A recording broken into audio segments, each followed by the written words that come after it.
Check, check, check, check. Hound Jumper with the 14. Thank you so much. Face Lola. Ruben. I'm what? Thank you for the stuff, man.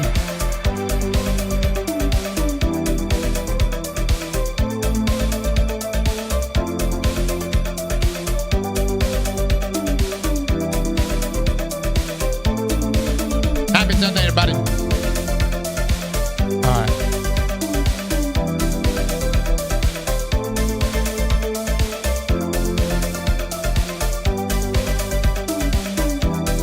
Oh, God.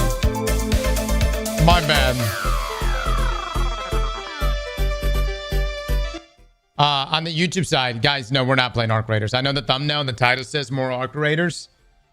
Yeah, that's incorrect. That's incorrect. No. We're playing Destiny today. Playing a little bit of Destiny, doing some React stuff, and doing the podcast here. Podcast will be here in about an hour and a half. It'll be at 2 p.m. EST. It says podcast here, but on the YouTube side, it says Arc Raiders. But I think we've had our Arc Raiders experience. And somebody's going to bring up... There was a comment the other day, by the way, on our Arc Raiders video. It says, Cross is going to play the game for 2 days and go right back to Destiny. Motherfucker, the server slam is only 2 days. So if I see you fucking come out and be like, see, I told you guys. The server slam was only for 2 days. Okay? So, of course, we would be playing Destiny today. But when that game actually drops with everything that it needs to drop with, we're going to be playing a lot of it. Probably going to be playing a lot of it, man. Yeah. A good amount. A good amount, man.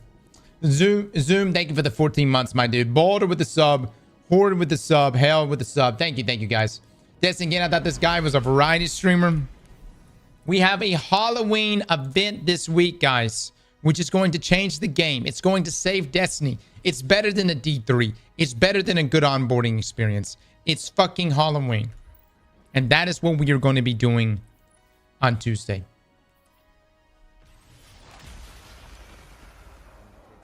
Variety, but D2 at heart. Now, there's actually a couple of videos I want us to watch today. One's by Cammy Cakes. What I do know is I am fucking rich, brother. I mean, I am so loaded right now. Holy fuck. I've never had this many unstable cores in my life. It feels good. It feels good. It's kind of like I don't want this currency to go away. You know what I mean? Ranger with the sub. Hawk Say with the 20 months. Thank you. New class? You think we're going to get a new... Guys, come on now. A new class of what? Are you for real? In Renegades? Nah, brother. You like Arc Raiders, but it has a heat system also, or what's the vision? You mean it has stamina? Yes, of which you can build trees into. Let me say this. Let me say this about, because I have people that defend Marathon. And look, there are aspects of Marathon I do like. I would say that Arc Raiders is a more complete package over Marathon. And then more so than that, it completely nails the immersion aspects. It's not to say that Marathon can't get that right before Marathon rolls out. But it completely dominates on the immersion side. But that's conversations we're going to have in the podcast today. Yeah. Arc Raiders is so ass. Yeah. Yeah, I understand, man. There were people this past week that were... I will agree with you on this. I think where Arc Raiders did mess up a bit this week is people assumed what they experienced this past week was the entire game. And was such a small fraction of the game. You know what I mean? And so... there were people that walked away from that going, that's it? You know where I'm coming from? Even though I still found it enjoyable, it is a smaller fraction, or a substantially smaller fraction than what was present in the playtest this past summer. Yeah. Are you going to play Risk of Rain 2 before Raiders is out? Is Risk of Rain really that much better than Mega Bonk? I fucking love Mega Bonk. Is it really that much better?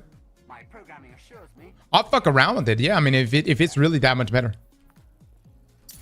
Oh, yeah, it's good. Risk of Rain fucks. Top Shelf with the 39 months. I didn't even know I liked those kind of games, by the way. I didn't even know I would like Mega Bomb. Hi there. And then I did. Kind of crazy. That's when you know it's a good game, though, man. When it could just come along and just say, hey, this may not be your style of game, but Anything for you? boom. You know what I mean? Here's your new jam. By the way, how's Trials this weekend? Is it good? If you're going to play Risk of Rain, look up the cheat to unlock everything and you'll have more fun. I just don't feel good about that. You know what I mean? I'd rather go through the process of progression, things like that. Top Shelf, 39 months, man. Shout out to my boy Aiden for his 9th birthday. Happy birthday, Aiden. Happy birthday, man. You're 9, brother. You're almost a man. Enjoy life. I remember at 9, I had a substantial upgrade in my life at 9. My father bought a riding lawnmower.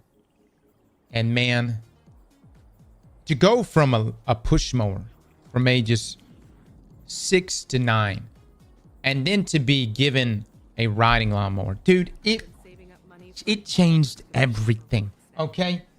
Everything. I was like, oh my God, I can fucking ride this shit. I can mow this bitch in like an hour and a half. You were mowing lawns at 6? Oh, yeah. My dad was a firm believer in hard labor. Yeah. She said she wanted Actually, my dad thought the answer to everything in life was labor. Labor. It really was. And make bad grades. Time to go pour concrete. You know what I mean? If I talk back to mom, time to pour concrete. You know what I'm saying? Late for practice, concrete. You know what I'm saying? It was a way of rehabilitating. And I gotta say, guys, it's quite effective. Yeah. Nothing makes you more enthusiastic about school than tying rebar in 110-degree weather. You know what I'm saying? You walk away from that experience going, I'm ready to get smart.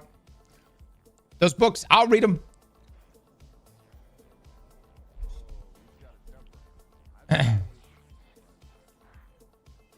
Arc Raiders, please. No, not going to do Arc Raiders right now. I don't have training for that. Sounds like your dad got free labor. Yeah. My punishment was a good old ass whooping. Yeah. I love the tie rebar. My back doesn't, though. You gotta watch the old guys. In construction or any blue collar field, watch the guy that's over 50 years old and see what he's doing. I used to watch the guys come in. They have like elbow pads on, knee pads, fucking back brace, all kinds of shit. You know what I mean? And I'm like, dude, why are they doing all that stuff? They know. You need to mimic that. You need to do it. You know what you follow their lead. Your body will thank you. Cross still not 550. What are you doing? Yeah, guys, I have no desire to get to 550. I mean, like, other than to flex, I guess to flex the rank. Yeah, I mean, I can. That's about it. I mean, my Guardian rank, that's about it.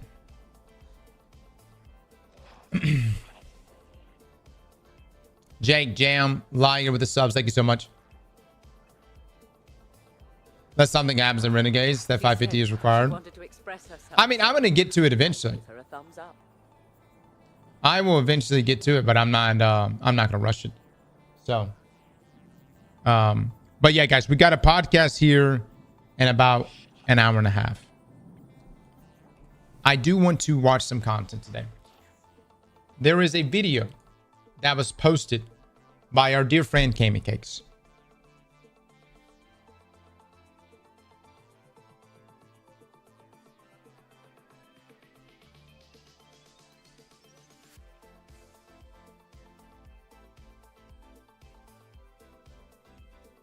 Where the fuck is this video? Hold on. I was literally just looking at it. All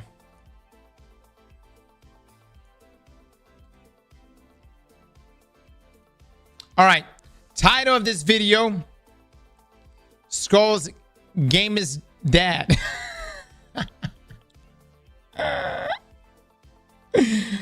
Hold on. Where's the thumbnail? Thumbnail: a sinking ship with the Destiny 2 fucking cover. Oh my god, dude. All right.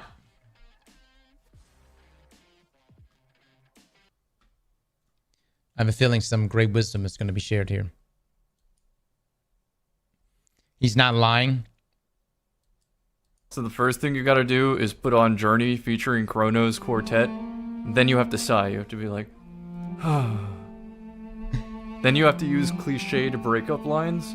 Like, what we used to have was special, but lately I've been thinking about other games. You used to always be there for me at my lowest points, and I feel awful doing this over text, but it's the best way for me to get my thoughts out as clearly and concise and make sure I don't make any...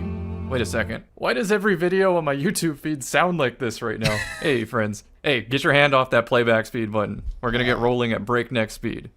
So, I did the generic breakup intro. That's what every video on my feed sounds like lately. And as grim as the state of the game is perceived to be right now, I don't think it's the fabled make or break moment because there isn't enough competition. There still isn't. I mean, we have Borderlands and Warframe, sure, but those aren't Destiny enough.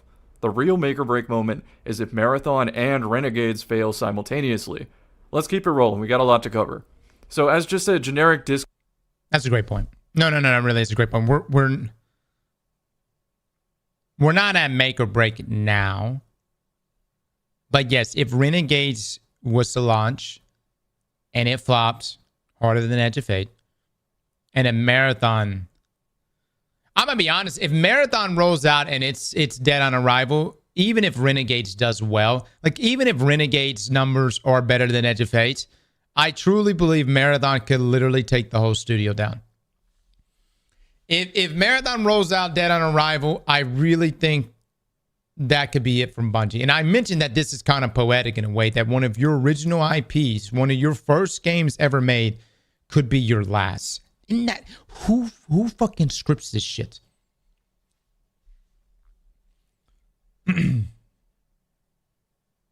Marathon looks like God War. We don't know. I have not played the most recent playtests. I haven't played the most recent ones. All right, but let's just keep listening. Disclaimer that's probably going to span most of the video.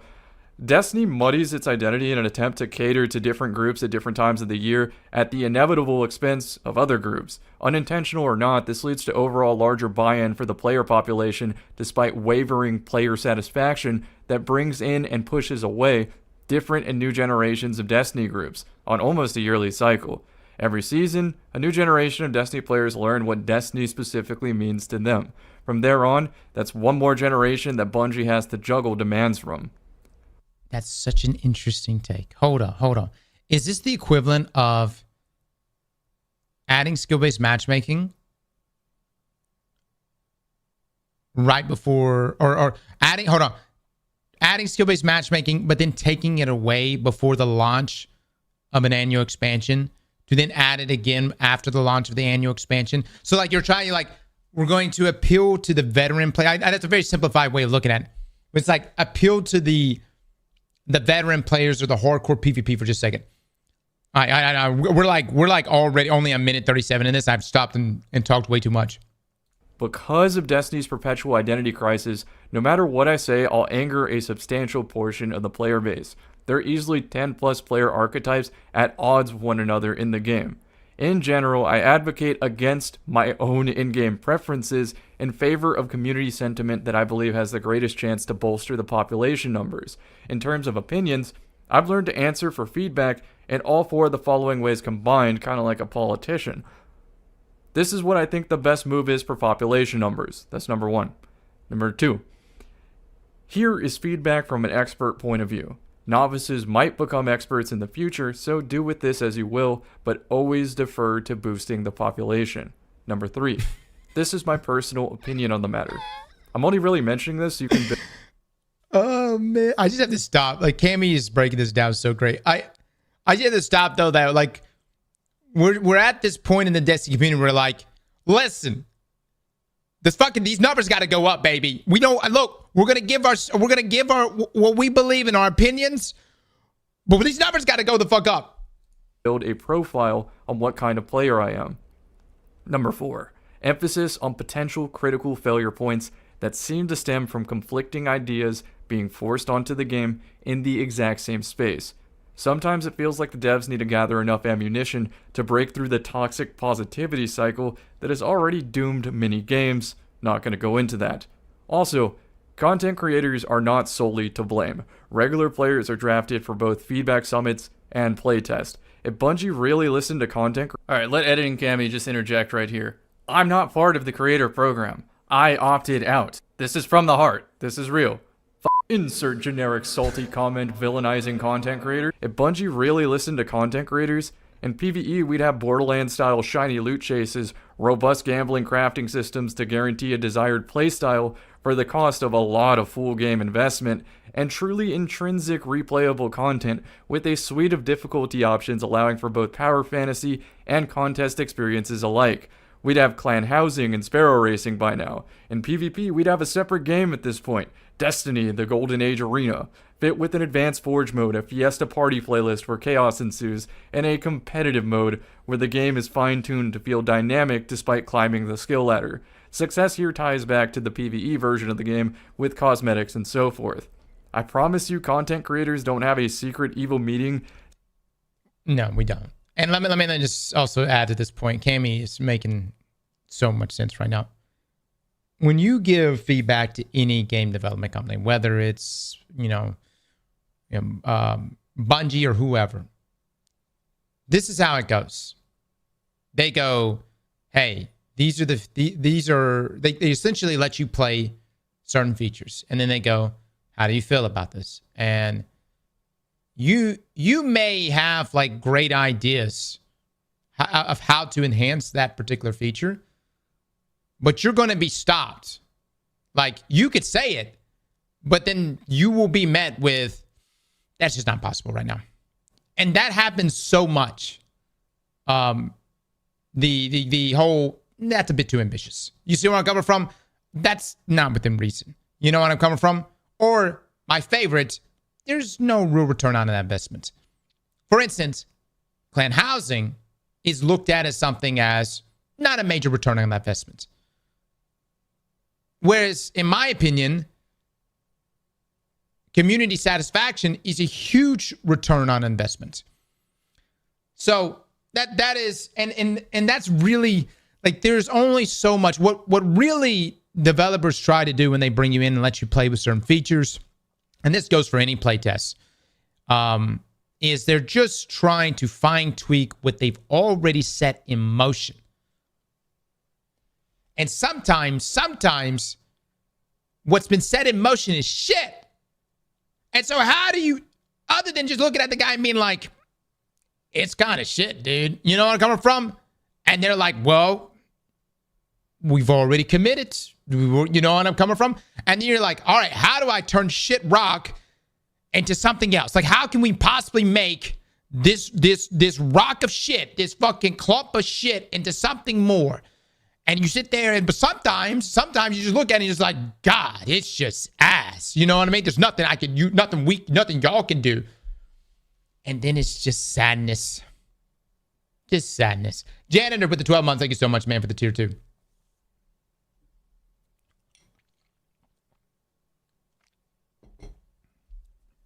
I think it's a train wreck. It's just only so much. Yeah, let's just continue listening. Set on adding more microtransactions, time gates, and convolution to game systems. They aren't here giving pointers on how to make the new player experience worse. Let's put the lens back on Bungie and the community. We're listening. That's kind of obfuscating the truth, if I said that word correctly. They're, in fact, listening, but what the hell are they supposed to do with conflicting feedback? A while ago, I did a viewer and Twitter poll on various divisive Destiny topics. The results were hilarious, with close to 50% for most of the answers. In all seriousness, I firmly believe that feedback doesn't matter at all when it's up to Bungie to finally pick a direction and just go. But time and time again, like recently, they pump the brakes and hit reverse back to the starting point, or worse. All that does is reinforce that loud, visceral complaining gets results, and they're guaranteed to infuriate 50% of the player base at any turn. In my opinion, I wish Bungie would pick a direction and go, disregarding feedback externally and tripling down on shattering a culture of toxic positivity internally. At the end of the day, they'll make the game they want to make. While I'm on the topic, I think we should go back to the old motto: we make games we want to play. And if I and others don't like the game, that's fine, we'll play something else. But for the players who like the game, they'll for once love the game with fewer compromises. Where listening doesn't also mean we're correctly interpreting.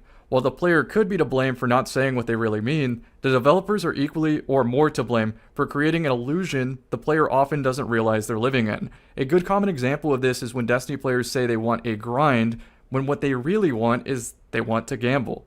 The same players complaining about an arbitrary grind for tier 5 loot are the same players that farm the most boring encounters imaginable for a 1 out of 500 chance at a competitive weapon roll that they...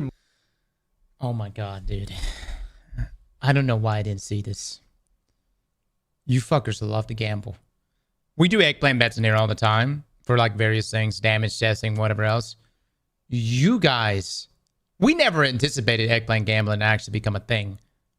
It became so much a thing that we actually created like a third-party prompt that pops up to show eggplants being gambled and how many people are gambling, or how much is being gambled and who were the biggest winners and losers. But dude, I think he's right. I think we as a Destiny community like to gamble. Now, don't go gamble real money. That shit's scary. But like in-game stuff, we like to gamble. We like to flaunt what we won in our gambles. There's no way you just realized that.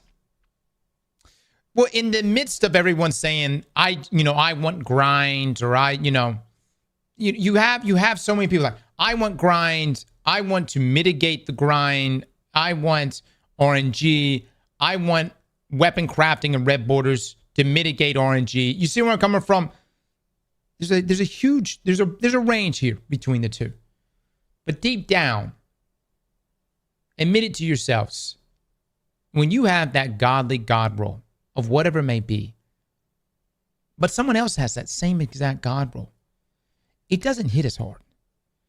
But when you have that God roll, that hidden hand rifle barrel, IS Luna, with rangefinder, with true sight or sure shot, you know that just about everybody in the lobby with you doesn't have that same IS Luna. This is back in Destiny 1. Doesn't have that same IS Luna. There was something to be said about that, and that's a gamble.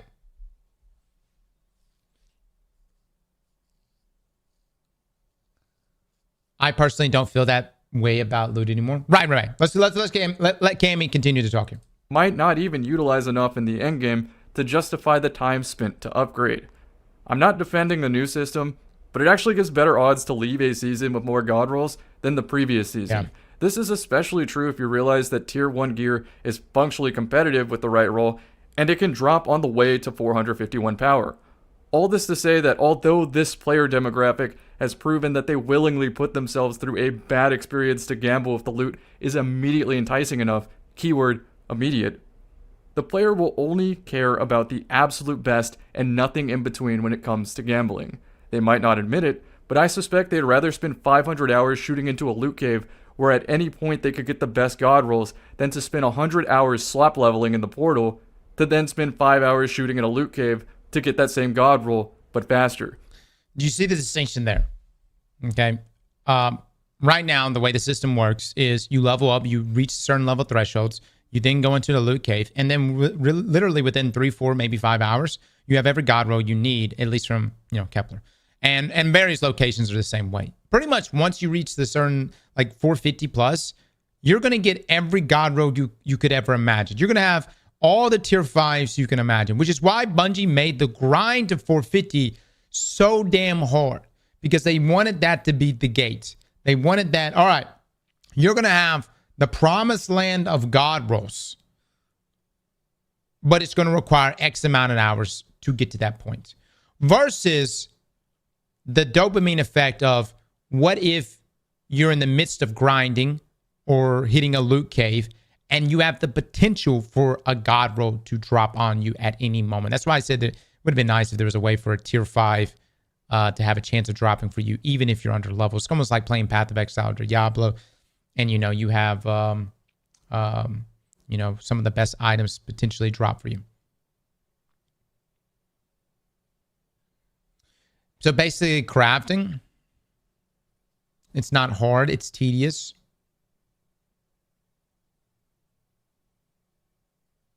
I'm gonna be honest, guys. Like, I like tier 5 loot, but I'm not completely sold on the systems, like the systems in place. I'm just not. We're in such a weird state right now. I'm gonna be honest, guys. We're in such a weird state in regards to loot in this game.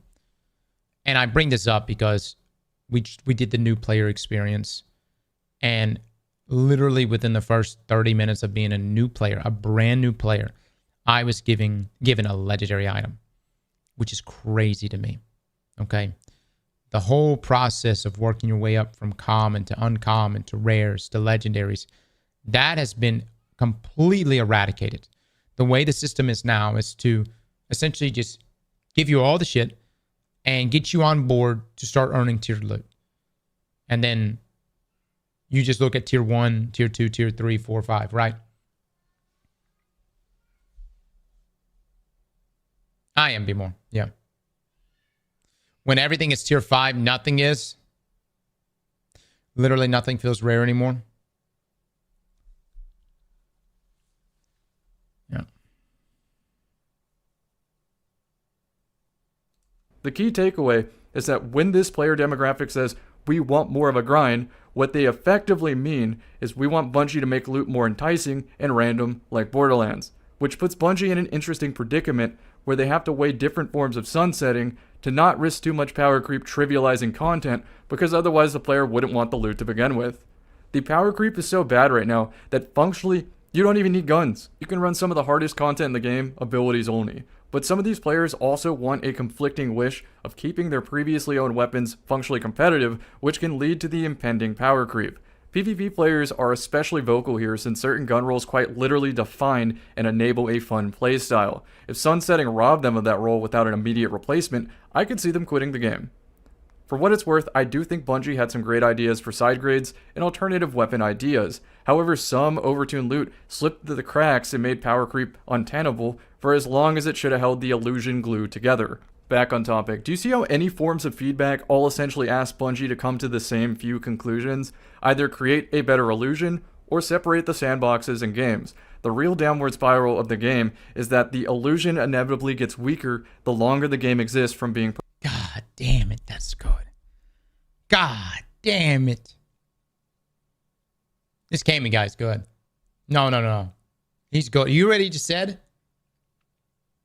Create a better illusion. But the illusion erodes due to the length of the game. Or in other words, like, people call it like loot treadmill and whatnot. Perpetually solved. So the devs have to get more and more creative, which doesn't seem. Let me just back up real quick. Separate the sandboxes and games. And he's saying we all eventually come to the same conclusions, whether you believe it or not. Ask Bungie to come to the same few conclusions. Either create a better illusion or separate the sandboxes and games. The real downward spiral of the game is that the illusion inevitably gets weaker the longer the game exists from being perpetually solved. So the devs have to get more and more creative, which doesn't seem realistic to keep on going this long. The most obvious illusion was to put a 3 on the box and force a hard sunset. Perhaps do it one better and fully commit to the Diablostiny or World of Destiny craft that they keep flip-flopping on over the years. Like, just make the game that way if you want the game to be that way. Stop these half measures. The portal, in my opinion, was a failed illusion. My own portal feedback can pretty much be summarized by Esoteric's video. Advocating for the community, I think the portal is a failure to hobbyists, but a small success to the newer and more casual Destiny fans. If it does stay, it needs to streamline that 15 minutes to play on my lunch break vibe while removing its necessity to progress in the game. I personally don't think the portal was all bad, since it, for the first time ever, gives us contest deltas for the other 350 days of the year when we don't have a contest raid or dungeon. Obviously, like the ESO video goes into detail, I wish I could separate trash modifiers from the power deltas, and Bungie has mentioned that they're planning on that. You're going to see that my theme for feedback in this video is advocating for a new illusion for Destiny. Just putting a 3 on the box would be the illusion some players need to start appreciating more of the good and less hyperfixation on the bad. It would also give old players who quit a reason to be curious again. And there are things to be curious about. We got the best raid and a host of some of the most interesting sandbox changes in a long time, which to some is the game itself.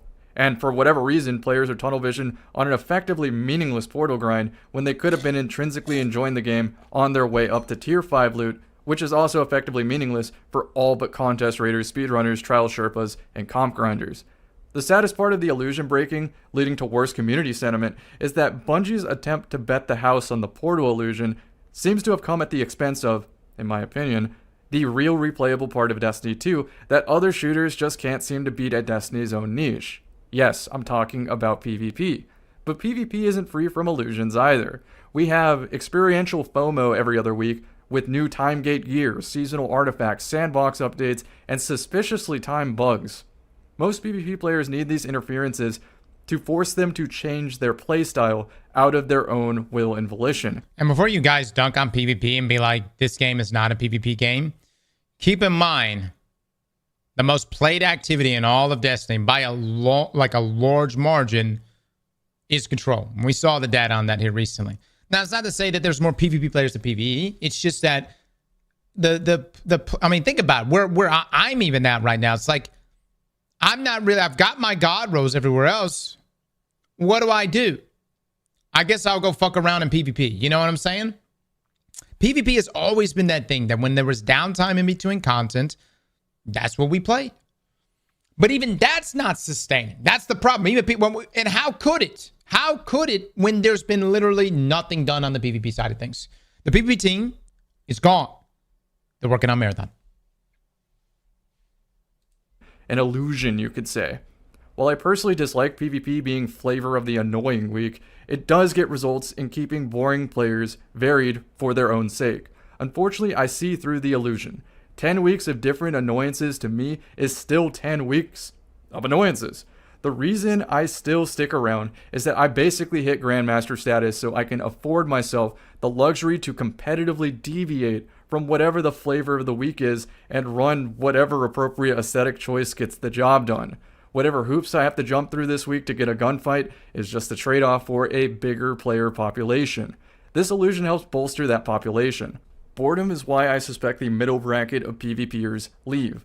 This is basically how I've always approached the game. Personal opinion now. If there was ever a game that had Destiny DNA without the live service illusion slop, I'd immediately hop ship and grind that PvP game instead. Unfortunately, Marathon's genre creates a different illusion that I'm also not a fan of, so I'll have to wait if a Destiny PvP standalone game exists, if ever.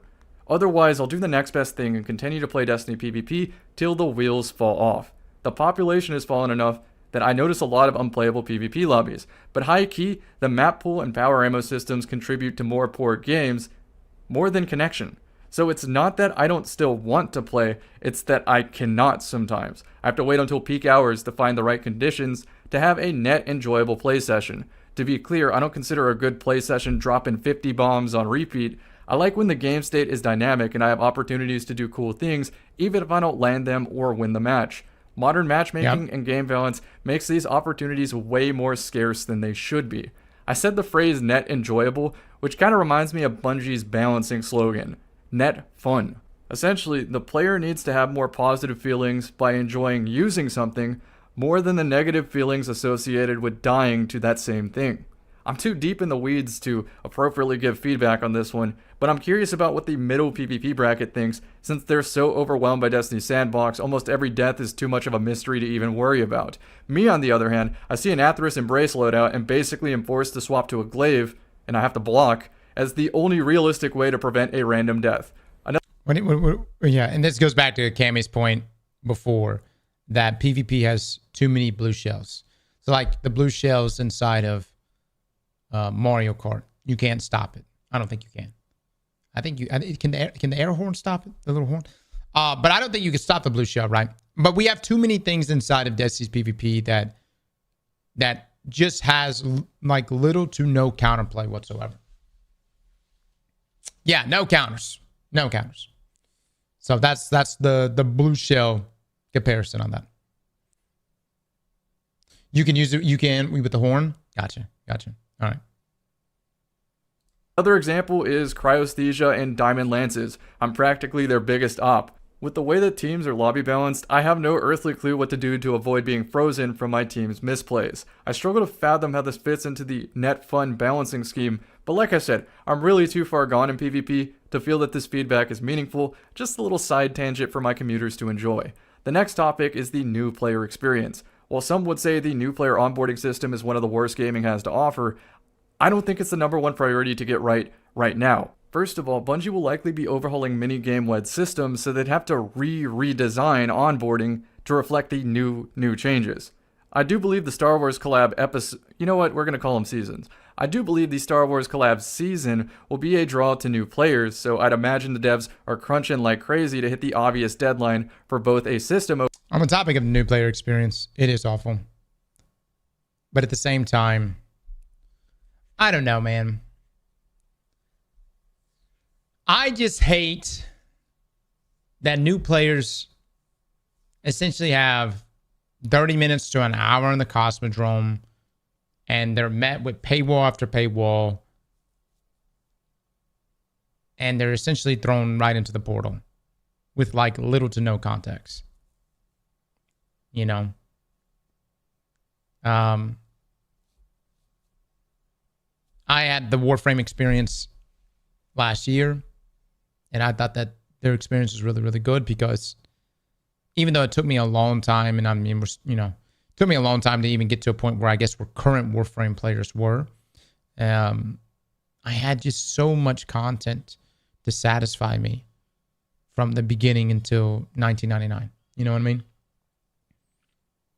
So it's just the way... It's not even just like not having content as a new player. It's like not having context, not having content, and immediately throwing them into stuff that they didn't get to experience like we did. You know, the reveal of the witness immediately really fucking sucks, dude. Like, why would you do that? Let people, like, why can't people just have that discovery?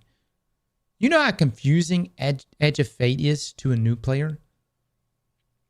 It's so fucking confusing. And so, like, the onboarding experience for me is not like, hey, how can we get them into Edge of Fate? The onboarding experience is like, no, how can we just give new players a start to finish experience for all of the previous campaigns, all of the story, which should give a fuck ton of content, while also aiding them. They can be leveling up throughout the entire process.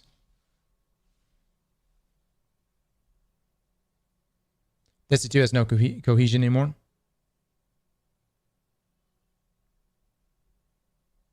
Yeah. All right, hold on. Let's continue. Will be a draw to new players, so I'd imagine the devs are crunching like crazy to hit the obvious deadline for both a system overhaul and new player onboarding to go alongside it so that they can enjoy the Star Wars season. We can all sense the desperation from Bungie with the recent flip-flopping on progression systems. It wouldn't surprise me if we see the classic break glass in case of typical suspects like Black Shaders, Nostalgia Bait, Sparrow Pod Racing, Pantheon 2 for FOMO rewards, Ludopaloozas, and intentionally crafting bugs. In the past, Bungie has described their job as upgrading an airplane while the airplane is already in the air. With their budget and manpower spread to other projects, I'm suspicious that they might not have the funds, creative or monetary-wise, to dig out of the design debt they've found themselves in, unless the other projects yield commercial success. I'm not counting out Marathon at all, considering the amount of feedback given to it with its edge on the console market. It can also achieve wider success by nailing its X factor to distinguish itself from others in the same genre. But on the other hand, Marathon is seen as damaged goods by the greater gamesphere due to an art scandal and Bungie's poor response to it. So speculating here, if Marathon also fails, then what exactly does life support look like for Destiny? Is it gonna maintain like Destiny 1? Is it gonna fizzle out? Are we gonna have to pay for server space directly to access it? Is Bungie gonna send it off with a bang and squeeze as much exit profit as possible while setting up the Destiny 3 gambit behind closed doors? I couldn't guess. I just hope they have enough supply. Evo, thank you so much for the major dono over there.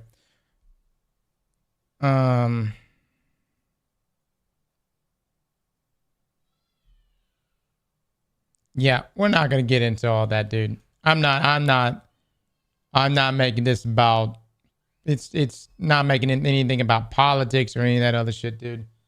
I stick to games, and it's very much, is the game good? Is it bad? That's it. It's very simple for me. So, and to be quite frank, I'm just gonna level with y'all because I just got through finishing a video on Halo and Microsoft. AI is coming for everything, so it don't matter. You know what I'm saying? Sucks, fucking sucks. But there's so much goddamn money being put into AI. It's everywhere. That shit's everywhere. All right, let's get to That's it. Is Bungie going to send it off with a bang and squeeze as much exit profit as possible while setting up the Destiny 3 gambit behind closed doors? I couldn't guess. I just hope they have enough supplies and reserves to give it one more chance of attempting to solidify the identity of the game and full sending it. Illusions and cheap tricks might not be enough this time. I do believe that if they stick to their old motto of making games that they want to play, then they'll probably earn a consistent player base back. Once that's rolling again, they need to desperately fix that onboarding system. Even if I shared my screen and walked a new player through the game, it's just taxing. I have to explain something like the Rose hand cannon is unobtainable except from Xur, who shows up on the weekends. And if he doesn't have it in his inventory, it's just unobtainable. It's easier to just say it's unobtainable. But no, don't leave. I promise the game is fun. You don't have to jump through that many. Okay, you do have to jump through a lot of hoops, but it is fun. And to the Sherpa, good luck not finding the straw that breaks the new player's back, despite so much content in the game feeling magical for that first playthrough. They have to comfortably make it to that point in the game first. Good luck getting them there. Alright, I think I talked enough. Let's finally answer, hey Cam, do you still find the game fun? I still find the game fun. Loot is easier to get than ever, new armor system has me trying wild fun combos, and I still have many long-term skill goals that I haven't hit yet. I'm pretty much just going to keep playing till the wheels fall off. Let's hope Bungie does good work with their backs against the wall. Thank you for listening, and be kind in the comment section. No, that was a great video. Thank you. Thank you, Cammy. I think some of the most interesting points about, or that was mentioned in this video, is that there is so many voices. And I think what it really needs to boil down to is we give feedback.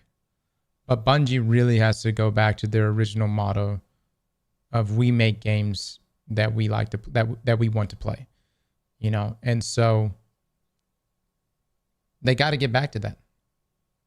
Like if you're the developer and you yourself don't find that you're excited to play Destiny, how the fuck are we? You know what I'm saying?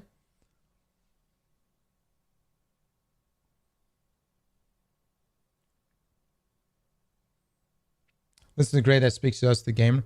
Again, like I said before, the feedback that any of us give is still limited, because when you test out features from Bungie or whoever, it's always like, all right, they're looking for like the low-hanging fruit changes that can be made within reason. Okay, that is not going to be too taxing on developments. You see what I'm saying? Doesn't Bungie want to play the Portal? I will say this, and let me actually pull the reason why we're this is not I like hate giving feedback like this, where it's like Bungie's gonna have to listen to their gut on this shit. That's essentially what we're saying. Bungie, you're gonna have to make your own decisions and listen to your gut on some of this shit. Let me pull this up. This was a great tweet by Llama. With unstable cores going away in Renegades, this is yet another system change that was introduced in the Edge of Fate, but then walked back. The list certainly growing. Here's a visual guide of most of the reversions and changes that have happened or are coming in Renegades. This is probably not a full list. Let me know if I missed anything. This right here, man, is what hurts more than anything. You are working backwards, man. You're implementing systems and then reversing those systems. That you are double working yourself. You see what I'm saying? The Edge of Fate walk back. Additions and changes implemented in the Edge of Fate that have been or are planned to be reverted. Power Delta changes overhauls. Max leveling no longer requires only primes. Sandbox changes reverted. Raids dungeons minus 10 Delta changes. Improved Desert Perpetual tier loot. That's a good thing. Conquest can now be played multiple times. Score rewards now based. And by the way, like some of these changes are good changes, right? We're just simply pointing out there's having like the overall vision having to change so much in a mere, 3 months after launch. You know what I mean?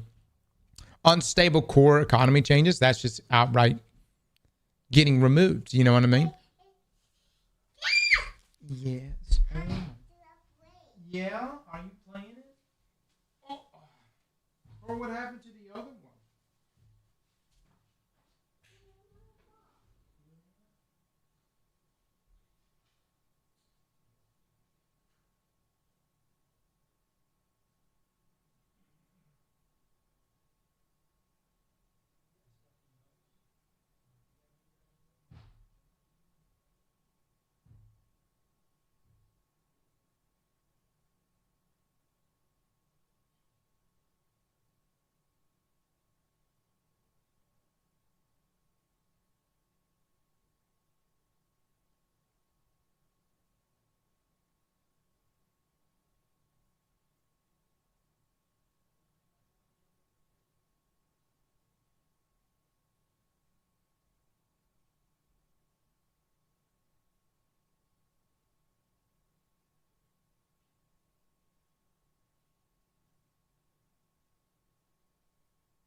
All right. I'm so proud. I've got my daughter playing Zelda. Obviously, she doesn't know what's going on really, but she's enjoying just running around swinging the sword a little bit. So I'm quite pleased. Quite pleased. Got to get her on the right games.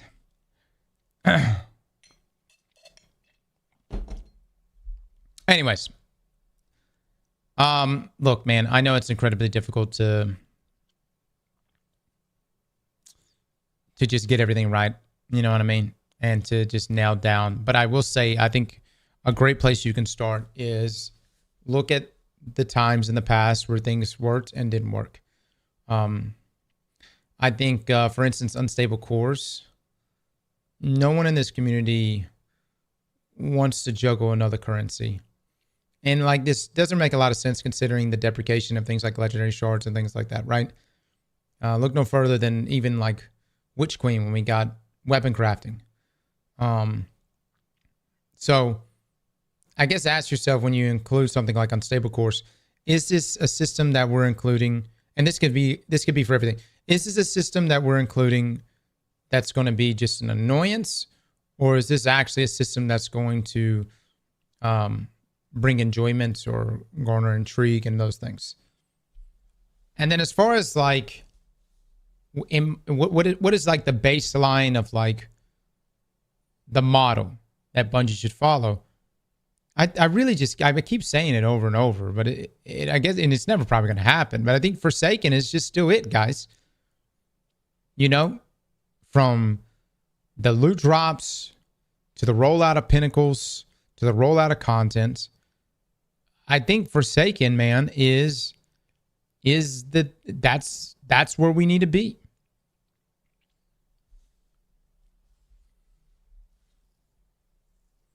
And look, if you want to break Forsaken, like, I don't know, I guess the question would be like, well, they can't do something as big as Forsaken. All right, well,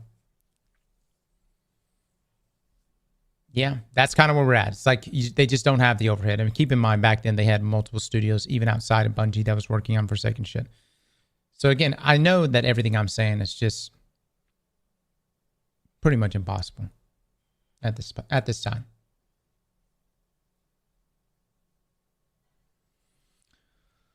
What was it about Forsaken? Okay, so be specific though. What exactly about it?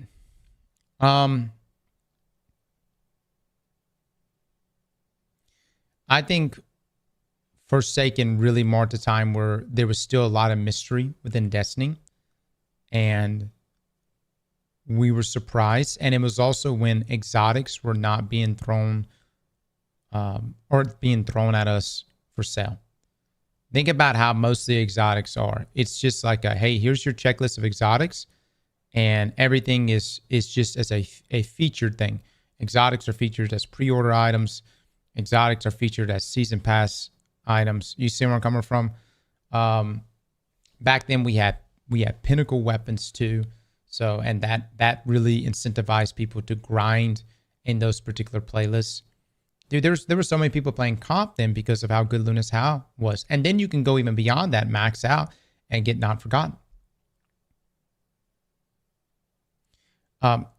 Exotics, man, the new exotics were so potent. One-Eye Mask, a One-Eye Mask Titan could literally take your whole lobby out. And I know some of you are like, well, that just sounds busted. That just sounds broken. Yeah. Well, it was. And it was also fun as fuck. The problem is now everybody has One-Eye Masks. And I'm not talking about One-Eye Masks specifically. I'm talking about the way exotics roll out now. Everybody, if there's a good exotic, everybody will get it within the day. Unless it's a time-gated exotic. Everyone will get it within the day. There is no level of rarity with exotics anymore. And that's because the way exotics are now is it's everywhere in Bungie's monetization. You want exotics? Buy it. You want armorless? Buy Final Shape for whatever reason. There's a number of exotic Ingrams you can pick up right from the season pass. Exotics are just, you literally just essentially buy them. Outside of the ones that just rolled out, or the ones that roll out with a given expansion, but even those aren't difficult to get.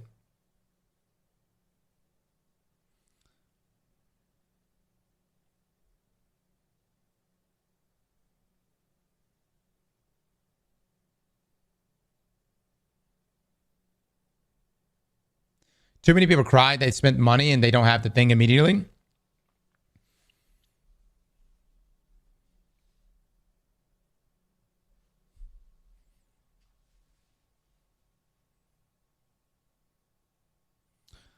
Obliv with the big donation. Thank you so much. Hey, Cross, long time viewer here. Appreciate you holding the fort. I had a few good ideas that could help fix the game. Let's go for this. Would you mind looking at them? I'm not looking for cloud, just trying to help. Yeah, man. Feel free to send me an email. I have an email in my bio. If you want to send me, like if you, I often review them too. So, now I will say it's only so much I can do, but I mean, if it's something that's you feel like can make a drastic change, we may even make a video about it. Red exotics so tough to get. Yeah. Red exotics are tough. But even those get nerfed. Even those get nerfed. Look at Vex Mythic class. Dude, when Vex was at 390 and was super dominant, fuck, man. Everybody was trying. I mean, I remember I literally would hold a money tree when backing up to get Vex Mythic class. But then when you nerf the Ellen back, well, there's no, why even, you know what I'm coming from? So what? What's the point of getting it? Borderlands 3 had the issue of legendaries everywhere and killed the rarity. Now Borderlands 4 has gone back to making legendaries feel special. Destiny doesn't do that anymore.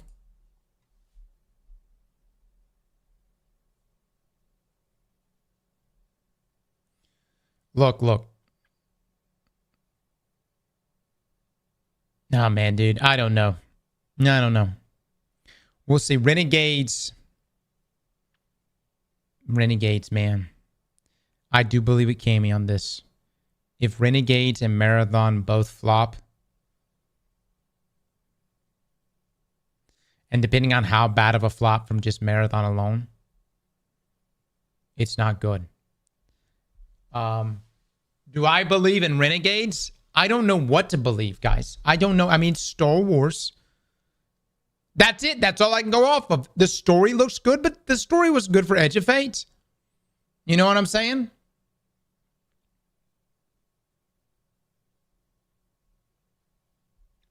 Tier 5s are the new legendary. We just play with blues until you get them. Yeah, but even that's, dude, once you reach 450 power, which everyone can do now. Everyone's got tier 5s. And if everyone's got tier 5s, then what the fuck is the point of tier 5s? And I know some of you are going to be like, Cross, are you trying to gate gear? No, I like the way Forsaken did things. I like in Forsaken that if you couldn't get, what was it? 2,500 in comp, you couldn't get Luna Sal. I like that shit. If you couldn't get 5,500, you couldn't get Not Forgotten. No matter how many times you got on Twitter or Reddit and you said, this is some bullshit. I bought this expansion. I should be getting Not Forgotten. If you couldn't get to 5,500, so be it. That's a streamer stake. Yeah, maybe it is. Maybe it is.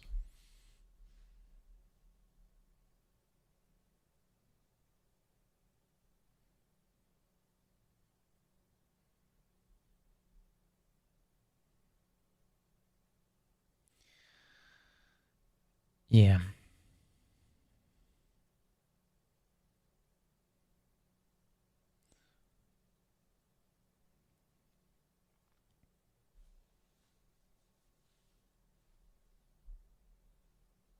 It's called a challenge.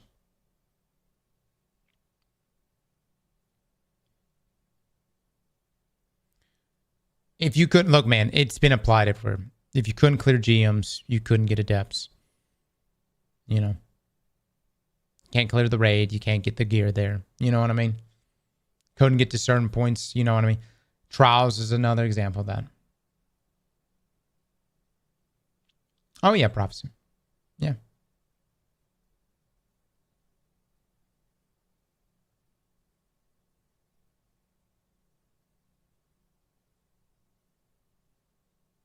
Shit being locked behind power is stupid. Should be a skill thing on 550. I went to the Ultimate Conquest with my friends. They got the skill, but can't do it because it's tied to fucking power. Casual gamers ruined Destiny 2. I don't think that ruined Destiny 2 either, guys. I think it's just lack of content, guys. It's just lack of content. The portal and everything else that existed was the hope of bridging the content drop off. That was the hope.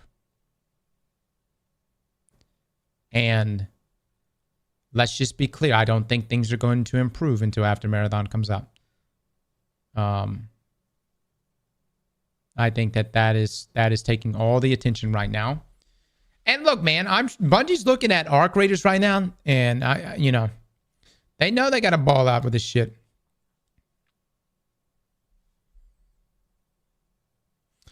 Oh my God, dude. There's so many beginnings of the end. Hold on. Some people say DCV was the beginning of the end. I'm going to take this a step further. The beginning of the end for me was when Bungie capitulated and they changed the difficulty to the fucking, oh my God. What was it? What was the thing in Black Armory, guys? Forges.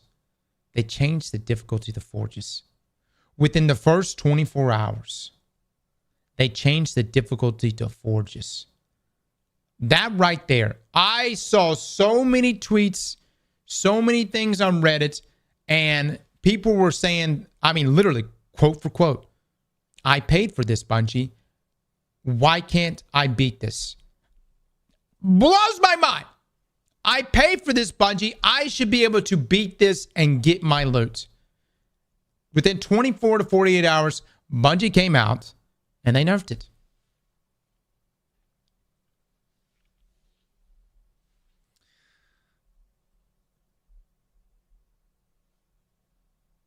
No. But without a doubt, the most damaging thing Bungie has ever done is the DCV. The Destiny Content Vault, sunsetting, most damaging thing. That is why the onboard experience for new players is so shit. It is by far the most damaging thing. There should have been another solution outside of that.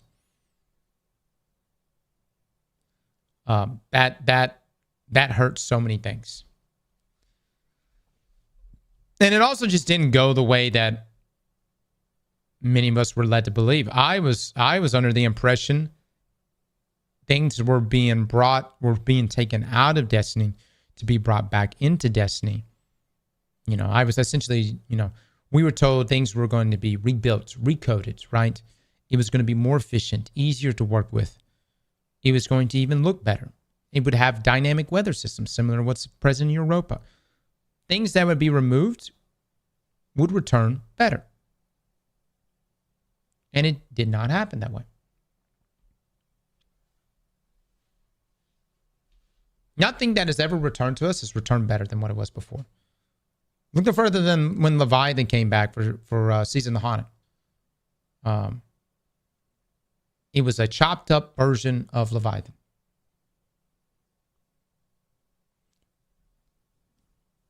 We got conned.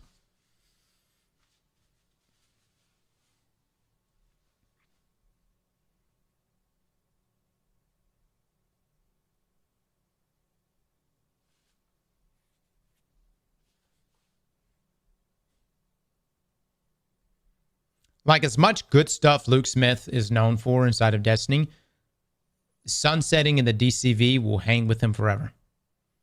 Not that it matters. He got a fucking bag, and my man's probably hanging out in Miami right now, having a great time. But that shit will always be attached to his name.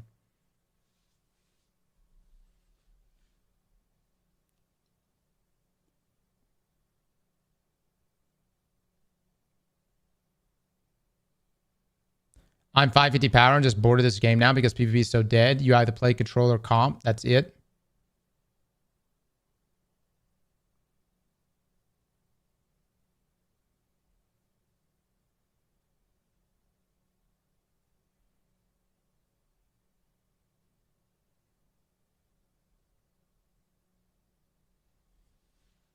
Do you think they actually intended to properly bring stuff out of the DCV, or was that their plan all along?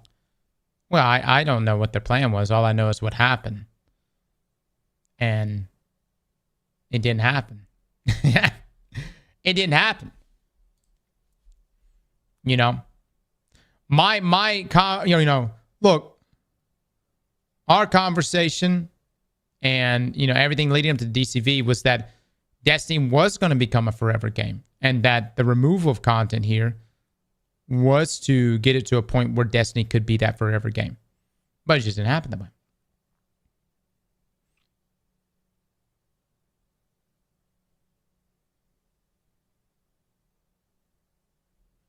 Spy, we're with the 37 months. Thank you so much. And here's the issue. The developers at Bungie right now, I do think that they are working their ass off.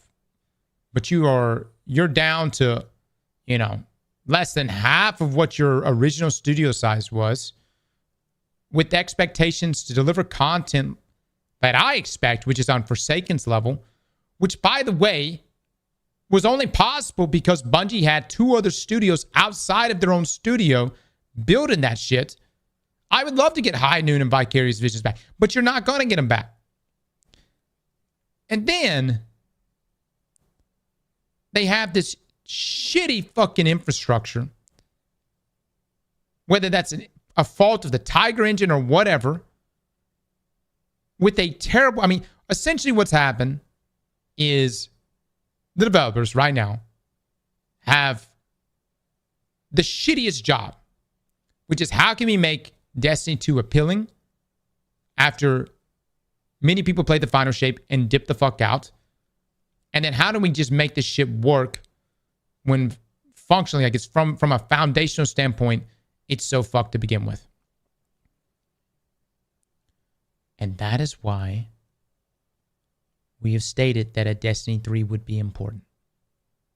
Okay? But a Destiny 3 is not going to happen, especially right now, with Marathon being the focus. Marathon was supposed to be out. We were supposed to be playing a beta of Marathon by 2024. Game director got caught playing Truth or Dare. Everything went to shit. Then, new game director comes along, changes everything. For better or for worse, I don't know.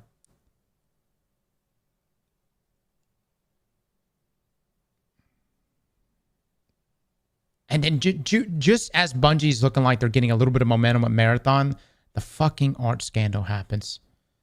God damn it, brother.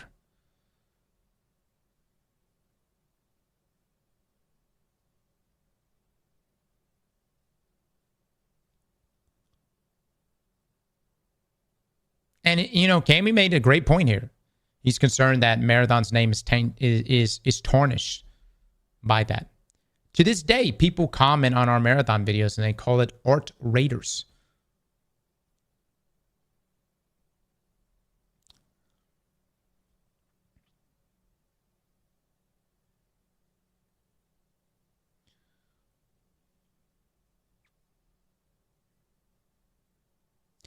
I mean, look, man, I don't know. I don't know if it can recover. It has to really, I mean, like it cannot be anything but exceptional. Marathon cannot be anything but exceptional.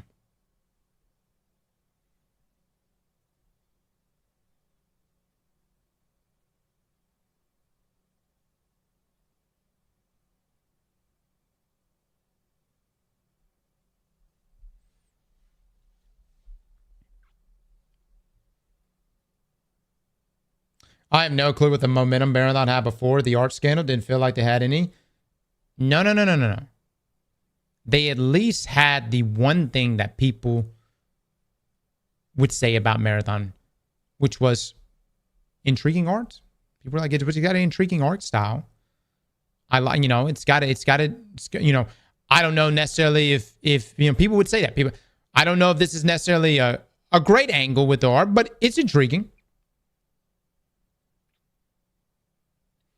The animation they dropped last year, or the that trailer they dropped, that garnered a lot of attention.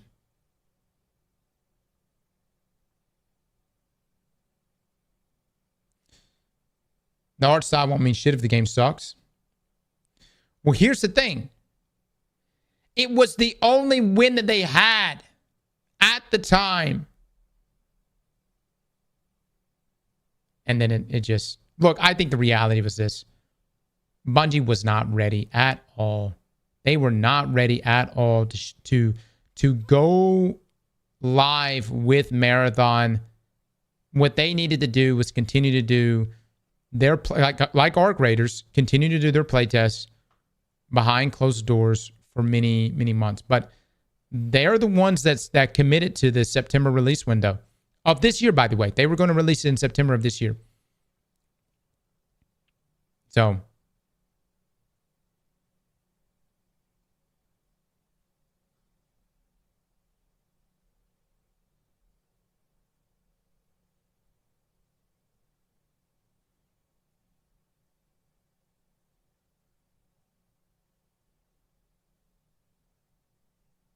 Would you be fine if Bungie gave the Destiny IP to another studio to make D3? No, I would not. I would not.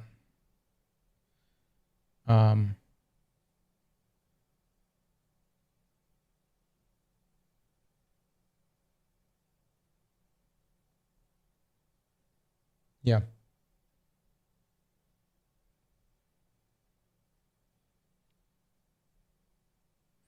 I mean, depends on what studio too, guys. I mean, if you're talking, what do you want a Destiny 3 to be gotcha? You know, we already have Destiny Rising.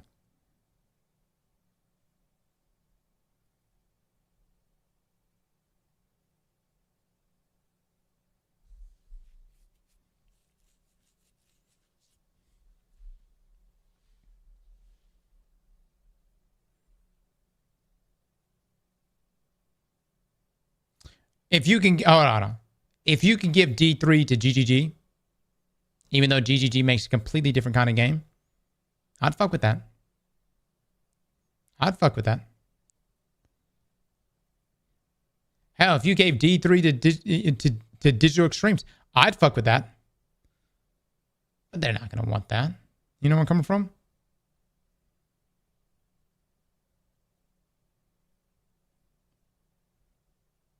I just think we just have to wait. I mean, we're just in the moment of wait and see. We'll see what Renegades looks like.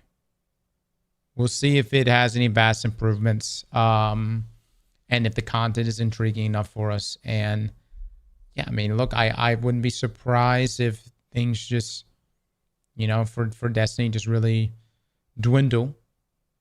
And then Marathon's going to come out, and then that's going to be the true make or break point. Marathon. That will be the true make or break for the entire studio.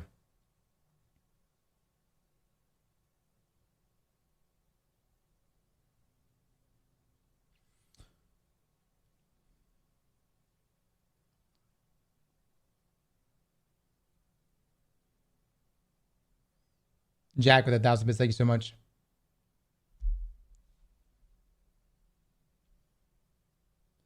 Cross, would you think about Bungie finally using those Ahamkar lore tabs and armor about them, knowing they're in a video game, wanting to use us to escape it as an actual storyline in future DLC? It's been a while since I looked at the lore, so my bad. That's been explained already. Look, as far as story goes, like I actually think Allison and her team are doing a really good job. I like Loda. It's such a weird thing to say, but like the story is like the least of my concerns with Destiny right now. You know.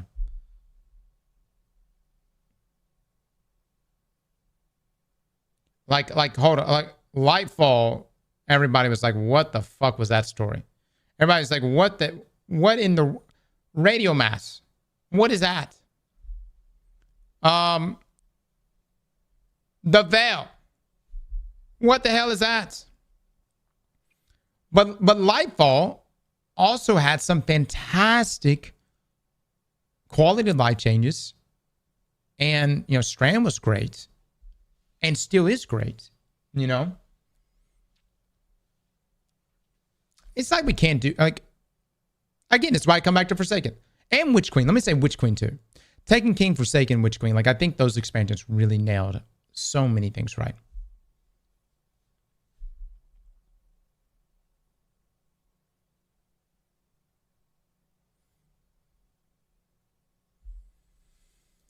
What if we gave Destiny 3 to NetEase and we got Clan Housing and Sparrow Racing? It's not going to happen, guys. It's not going to happen. Yeah.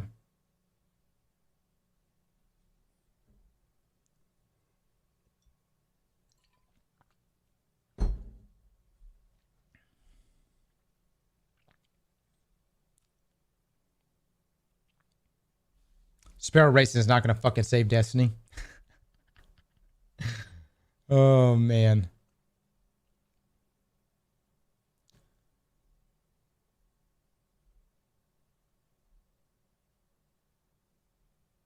This is a cool little article I wanted to take a look at. Pull up my other thing.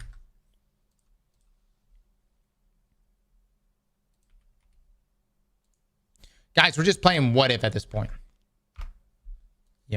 We're just playing What If right now.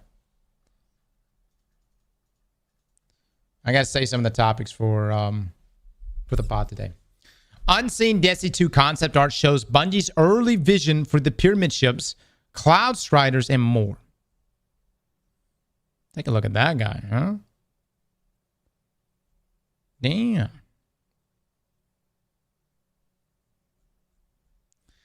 A Bungie artist has shared never-before-seen Destiny 2 concept art dating back to 2017, 2018, showing the studio's early ideas for the pyramid ships, Cloud Striders, and more. He skipped leg day. Yeah, he did. Yeah. Destiny has come a long way since its first launch in 2017. If you've been around for the journey, you know how long the mystery of the pyramids has lingered. From the first appearance in the Red Wars ending cutscene to the full arrival in Lightfall and the final shape, these have been a constant presence throughout the entire Light and Darkness saga. Bungie's art direction has always been one of the series' strongest traits. We've seen it across Europa, the Tango Shore, Mars, the Dreaming City, Neomuna, the Pale Heart, and now Kepler and the Edge of Fate.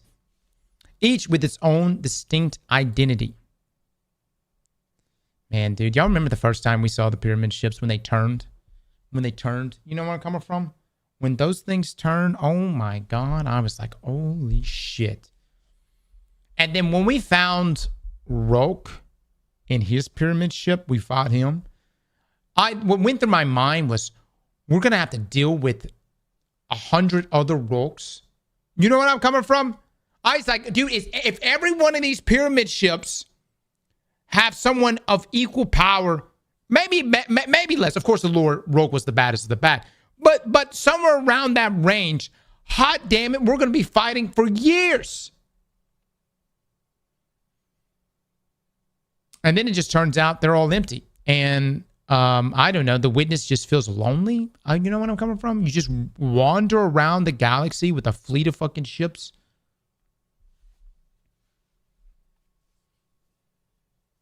No, we didn't even get in it. No. The best we got was Nezrak's head was on the ship that got blasted by the Traveler.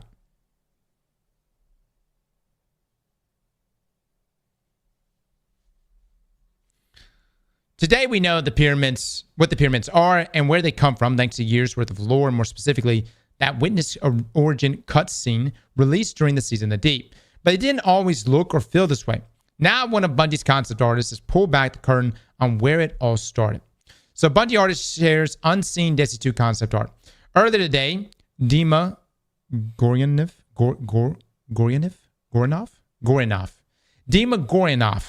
lead concept artist at Bungie, shared 3 full collections of never-before-seen Destiny 2 concept art on ArtStation, some dating all the way back to 2017, when the game was first released.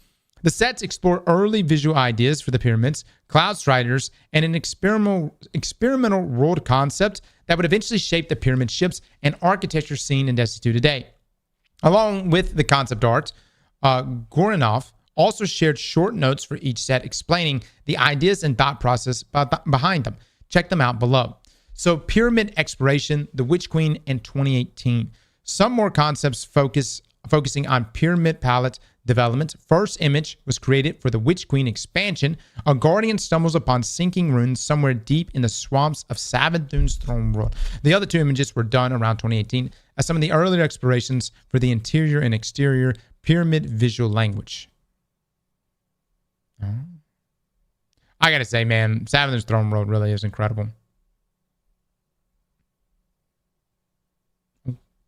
Okay. Cloud Strider Exploration Lightfall. Some early exploration for the Cloud Striders created a few years back for the Lightfall expansion.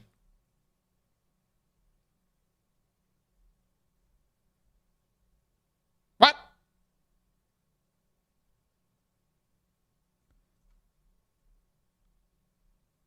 Well, this looks nothing like our Cloud Striders.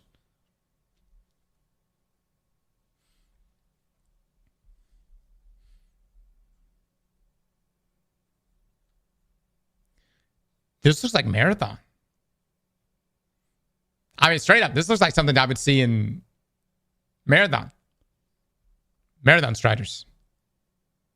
Oh my God. It really is Marathon.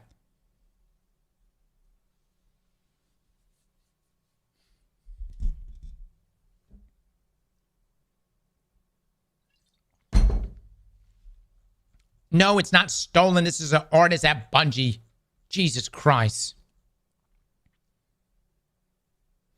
I don't know. Which one do you prefer, guys? Do you prefer our current version of Cloud Striders? I thought the first time I saw the Cloud Striders, I thought they looked cool, man. I mean, really, really, I thought they looked cool. I was like, dude, what if we could become a Cloud Strider?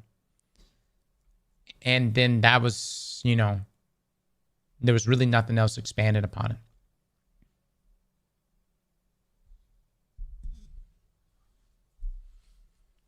Again, biggest letdown with Nia Muna was there was no one there. Everyone was in the cloud. And then the Cloud Striders themselves, you know, there was nothing really expanded upon them, and Rohan died. But no one cared that he died. Honestly, I didn't even know he really died. I was like, did he die? And I took a moment. I was like, wait a minute, did he die?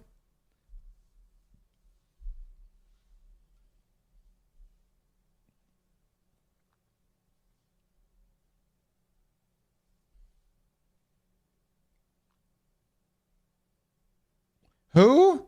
Exactly. You don't even know who I'm talking about. Yeah, then the confusion around the veil and stuff. Exploratory Concepts 2017-2018. This set might be the most fascinating. Includes images of colossal armored figures holding jagged crystal lances, grand black halls illuminated by the faint blue light, and a planet being devoured by the void. These concepts were done sometime around 2017 to 2018. It blows my mind that this is done so far in advance, right? As an explanation for what eventually evolved to the Pyramid Palette, I was pitching a world that was also visited by the Traveler. However, an anomalous void was left upon its departure and was now gradually consuming the entire planet. Desperate to get it back in order to save their own home, the pyramids would then track the Traveler to its current location, Earth.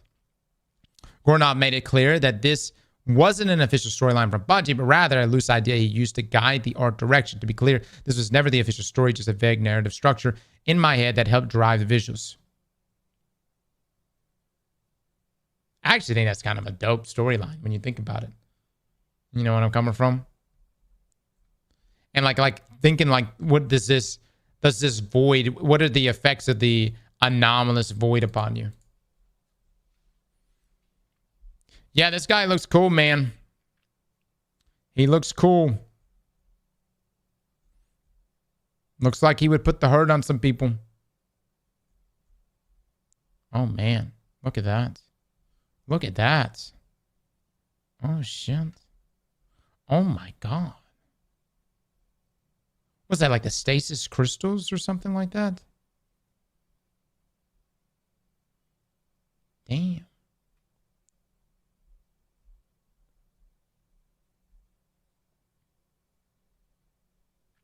Rourke's older brother.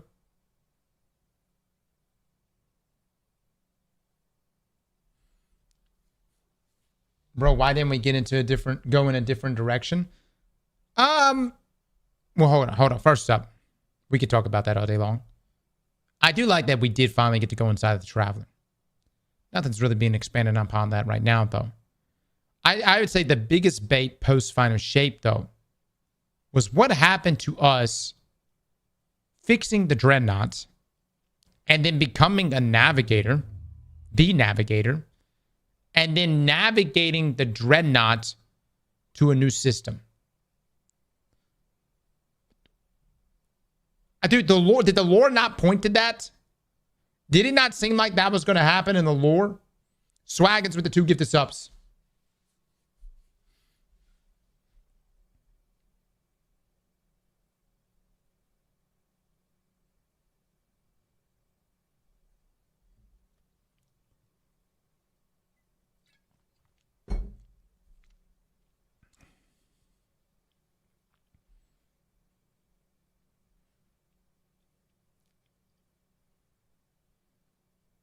No, it didn't. That was just always your cope. Hi for the 19 months. Ham with the 11. Thank you. No, Smug, we're about to do the podcast. No, these are beautiful images, and I'm glad that they've been shared out. And also just gives you like, you kind of live in these scenarios like what if, you know what I mean? Yeah, dude. Like, I'm gonna be honest. Imagine this. Imagine the pyramid ships landing on Earth, and these fuckers all come starting to walk out. You know what I mean? Just entire battalions of these guys just walking out, ready to fuck your shit up. Oh my lord.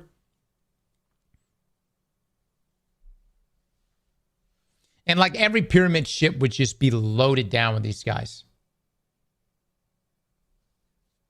I'm shitting my pants.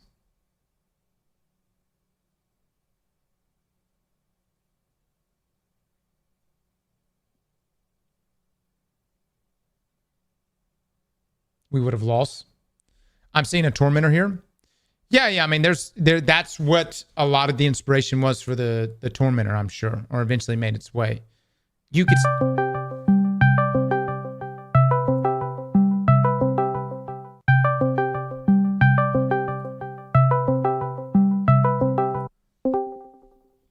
Less.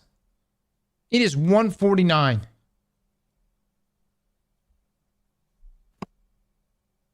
So, what's wrong with being 10 minutes early?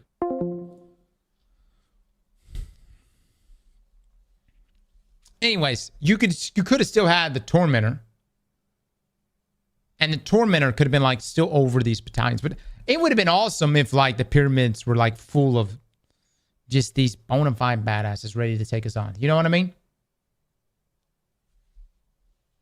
And this is why we're always late. Oh my God. Unless I will be over there. I will be over there in just a moment. I will say I think I like the direction of the Cloud Striders more. But on the topic of Cloud Striders here, I swear I'm just like I'm seeing Marathon. You know what I'm saying? I'm seeing Marathon. Maybe not with this whole thing, but I just see Marathon so much with this. Concept art for Bungie.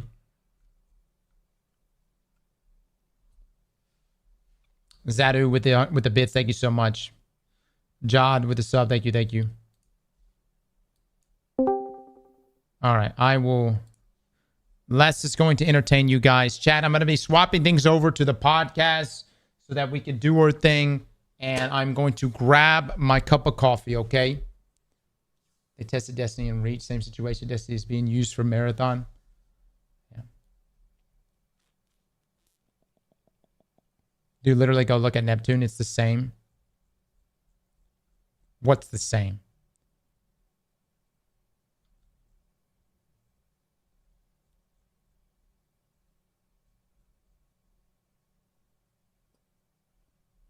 What's the same?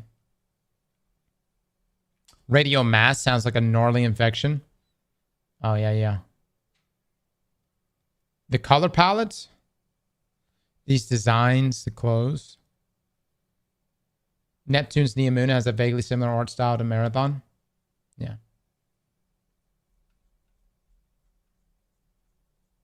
Hemorrhoids. Very, very, I mean, you're on point there. Yep. Everything about Marathon is basically ripped from the online onward. I don't know. She radioed my mast. Look. She radioed my mast until I Neomooned. Oh my God. I'll be right back, guys.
Less? What you guys call me for?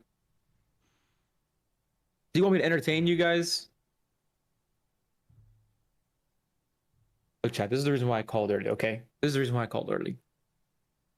Everyone goes, gets their poop, their pea snacks, and next thing you know, it's 1:15 and we haven't started. You know what I'm saying? Like, here's the thing. Wise man told me, early is on time is late, and late is unacceptable.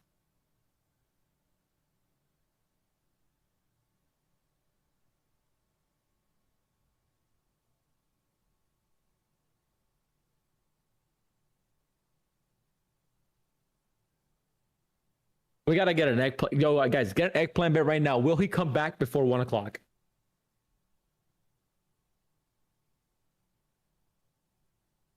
Central time.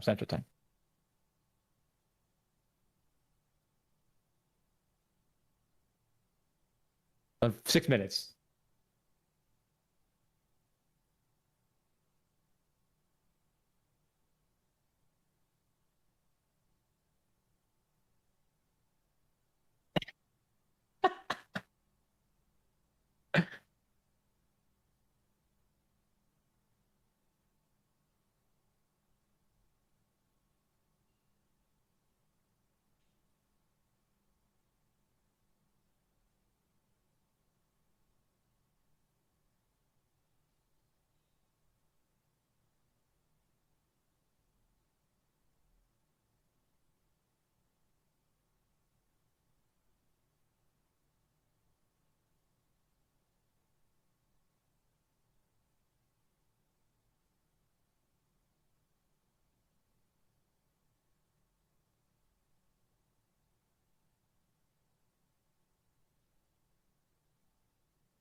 He's gooning. What is wrong with you guys?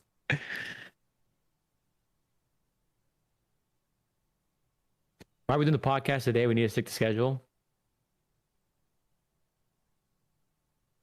Okay, well, here's the problem. Cross has a baby coming literally any minute. Yesterday, a lot of us were busy. Friday was Arc Raiders Day to get, a good feel of the game. So here we are.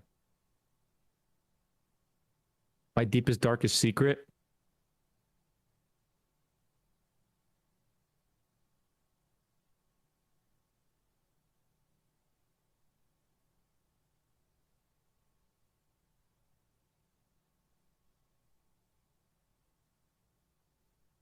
How do I feel about Marathon versus Arc Raiders? Depends if you like third person or first person. I think that's what it's going to come down to, guys.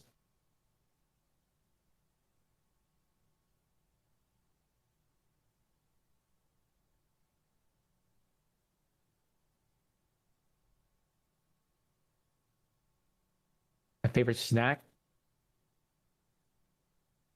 I don't know if you guys know what these are, but plantain chips. They're called, in Spanish, they're called mariquitas. I love snacking on those. Pretty much just plantain chips is what they are.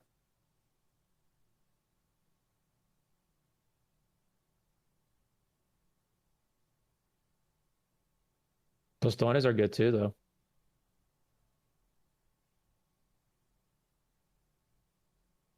Garlic flavor? No. You gotta get the lime and salt one. Those are the best. The lime and salt plantain chips are the best.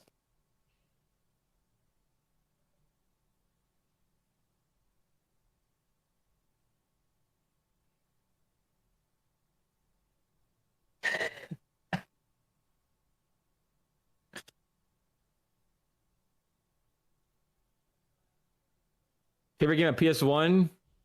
Yu-Gi-Oh! I forgot the exact name of the game, but it was like Yu-Gi-Oh! I think it was. TV shows am I watching right now? We're watching Haikyuu right now. My fiance and I are watching Haikyuu. I've already watched it, but I wanted her to watch a sport anime. That's kind of what we're watching. She seems to be enjoying it. that a Cuban accent? Yeah. A guilty pleasure of mine? Talking shit to Cross.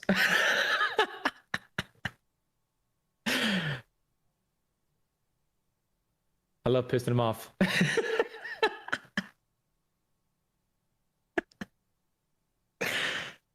You know what I just realized, chat? Remember when he said I'd have immunity on getting banned, and then he banned me the other day? I think there should be a cost of that, you know?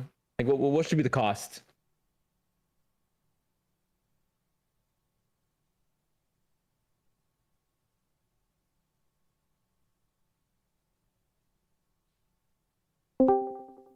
A minute to go, is what I'm saying. What were you saying? That the reason why I came in here early is that everyone comes in here early and then we start exactly 1 o'clock because we never start at the exact time we say we want to start. And look at that. Cross isn't even fucking back and it's 12:59.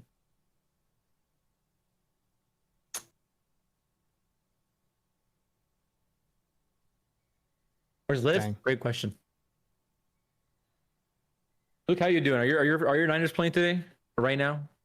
I don't know, man. I haven't had time to look. Busy man. Yes, sir.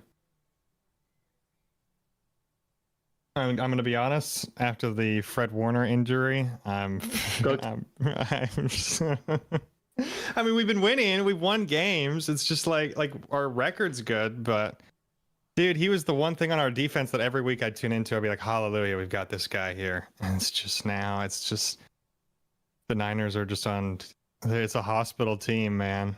It's just constant injuries. Look at that. He's not fucking back. It's 1 o'clock. I told the stream to run an eggplant bet if he'll be back before 1. I'm only seeing 2s. This is... No one has faith in this man.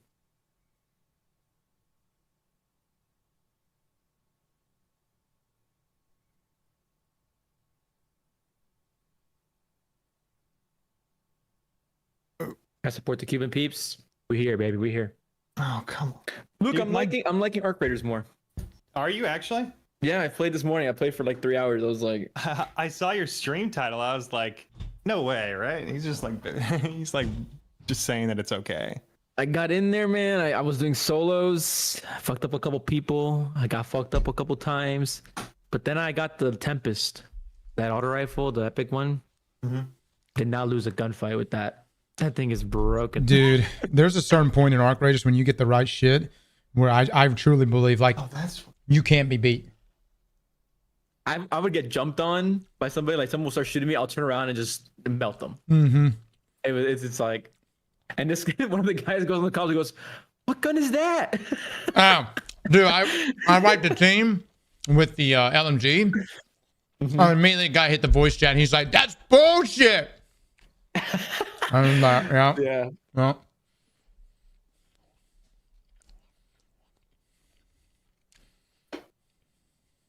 Hold on, chat. Let me eat real quick, and then we'll start. I got fresh tacos. Nice.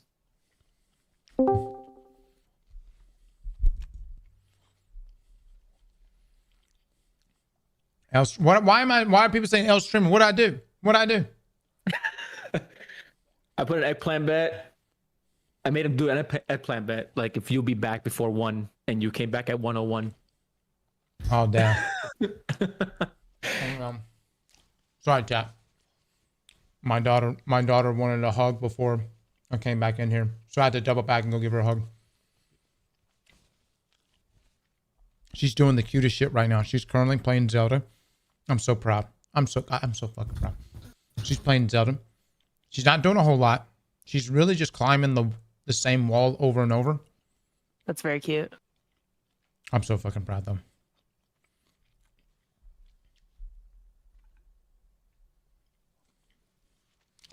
But she's committed.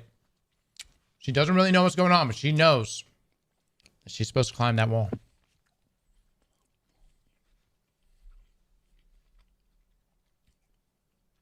Right, you came back with tacos. That was not the mission. You said coffee. Well, I was going to get coffee, but then on the way, there were some tacos.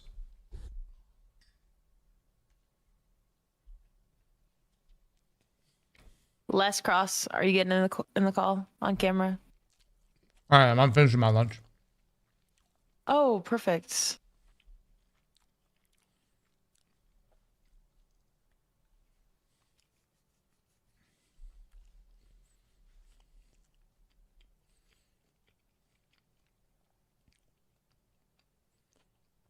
Side questing, yeah.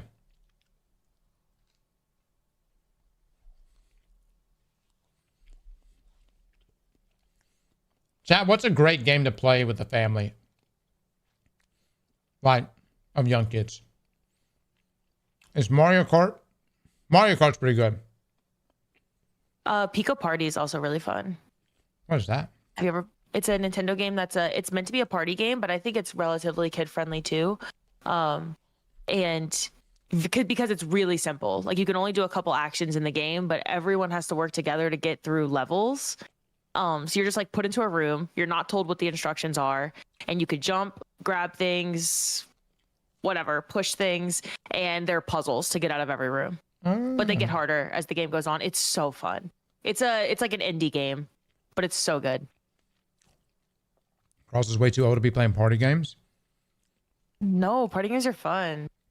Overcooked is also good. You have to like cook a meal. Same concept as Pico Party, but instead of puzzles, you have to all collaborate to cook together successfully.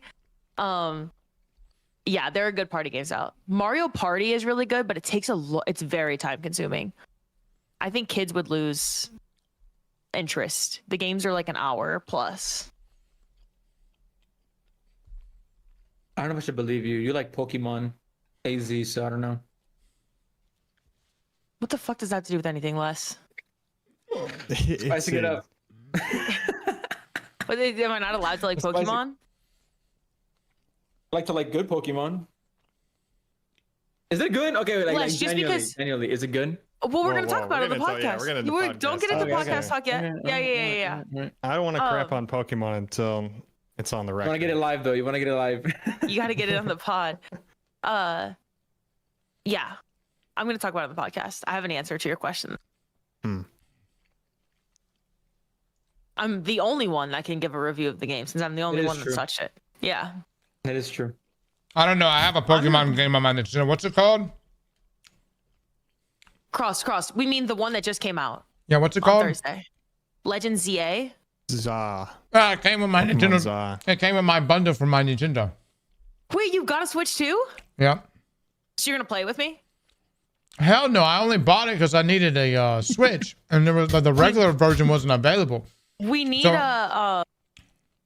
we need to PvP each other in that game. It's very fun. It's real-time battling, so you can't. It's like not turn-based, so you just get to.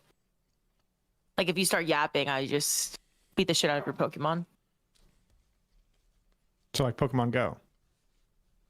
Yeah, it's like Pokemon Go raids, real time. But it's Pokemon Go, I don't think looks very good. And most old Pokemon games don't I look thought very good Pokemon either. Go was IRL. Ooh, careful. It is. Pokemon Go, I mean graphics wise, Luke, that's objective. Like the older games we can't just give the blanket statement of they don't look good. They're classics. Whoa. We are getting into topics we need to stop. Okay. Yeah. We do need to. Luke has very strong stances on this, it seems. Luke hasn't played a Pokemon game in long enough for me to consider his opinion. But I also question Luke because he compared Oblivion to Halo. Okay, that you cannot give me garbage. That was completely because it was already being talked about. Okay, but like my opinions are deemed as controversial, but Luke's like, I have this really, really firm opinion, though I haven't touched the games in a decade and I don't have a Switch. And I'm not going to support. Who said Nintendo about not touching them in a decade? I have the It's on my DS. Wait, the last Pokemon game you played was on DS? So you just haven't played any Switch gen ones? It's been a while then. 5 years. I don't even need to go anywhere. Boom, right here. Pokemon Platinum in the case. I don't know if that was the last good one that I thought was good. Dude, this thing is sick, brother. I mean, it's not in the case, but that's because it's in the DS, which I need to grab. But. The old games are good. They're just, you can't. I'm not gonna let you have an opinion on only the old ones when you haven't touched the new ones, and you read like Reddit reviews. I don't need to read Reddit reviews. I know what I like. Damn. I know what I like. I like it when it was 2D. The Redditors. Damn. I have the same opinion about most movies that come out these days. It was better when we did 2D animation. But I like the that's another 2D Pokemon conversation. games a lot. There are, yeah. No, I like the 2D Pokemon a lot. I love Pokemon games in general. So there's just I hacked my DS, so it's got like this custom interface thing. you of hacked it. That's a good way to Yes. describe it. Well, I wanted to put Pokemon. I think I put it on my Steam Deck. But anyway, yeah, Platinum right there. All right, we'll save our Nintendo talk for the pod. I've got Red upstairs. Hold on, I'm getting rid of me real quick. All right, we good. We good. Where's the? Can y'all send me? Luke, text me the overview to my phone. I can't be looking at Discord. Text you it. Oh yeah. Or I actually, I can pull up Discord on my I phone. can do it real quick. Oh, you got it. Okay. Did you have a Milanote for this, Liv, or was it just the No. overview? Because he don't open it. He refuses to look at them. The rest of us. I was waiting. I was waiting But Luke, until late you last don't night for it. understand. What are you If talking the about? if the person leading the conversation doesn't open it, then it doesn't matter. If I they'll didn't. have it open. Whoa. This It just doesn't. This is a joint conversation. No one's leading the conversation. Could you send me the overview? Yeah. All right, Yes. send it to me real quick. Yeah, I got you. Scroll it up. It's just scrolling up. He will not scroll up. Anyway, He wants to text it. does my audio sound good? By the way, is it coming through this? you're good. Yeah, All you right, sound I'm good. just making sure. My dog like unplugged my monitor because she loves to walk. Your dog behind ate my your desk. homework? Yeah, that too. Look, But- you're missing a mythic Ingram back there. Dude, honestly, was feeling like I needed a tier 5 or something No, else. no. You need the Destiny Rising mythic. The Ingram. orange one. The orange Need one, you need that. one. We'll see if they actually sell those at some point. Just spray paint it. It's fine. Yeah, fine, like I an should spray exotic paint one the and do blue one orange. or the green one. We don't get those anyway, so That is true. Yeah. just spray paint it orange. All right. It's gonna be interesting today. Yeah. Mm-hmm. All right, I just texted to him. Oh my gosh, guys! No, we do not shock our dog. Oh, Everyone's let's bringing up not. that. Let's Yeah. not. Let's not Everyone's do that. Bringing up this week's controversy in the IRL space. Nuh-uh. Let's not do that. Yeah. All right, did you send it to me? Yes, it's sent to you. Is that good for you? Because I know it's hard to scroll up. So No, did you repost it? Repost it in the. I didn't repost it. You said to text it to you. No. Repost in the Discord so I can take a look at it. That's why we're all here. My gosh. It's literally like 3 messages up. Oh. It's like 3 messages up. Okay. Okay, that's better. Yeah, so much better. Okay. We're good.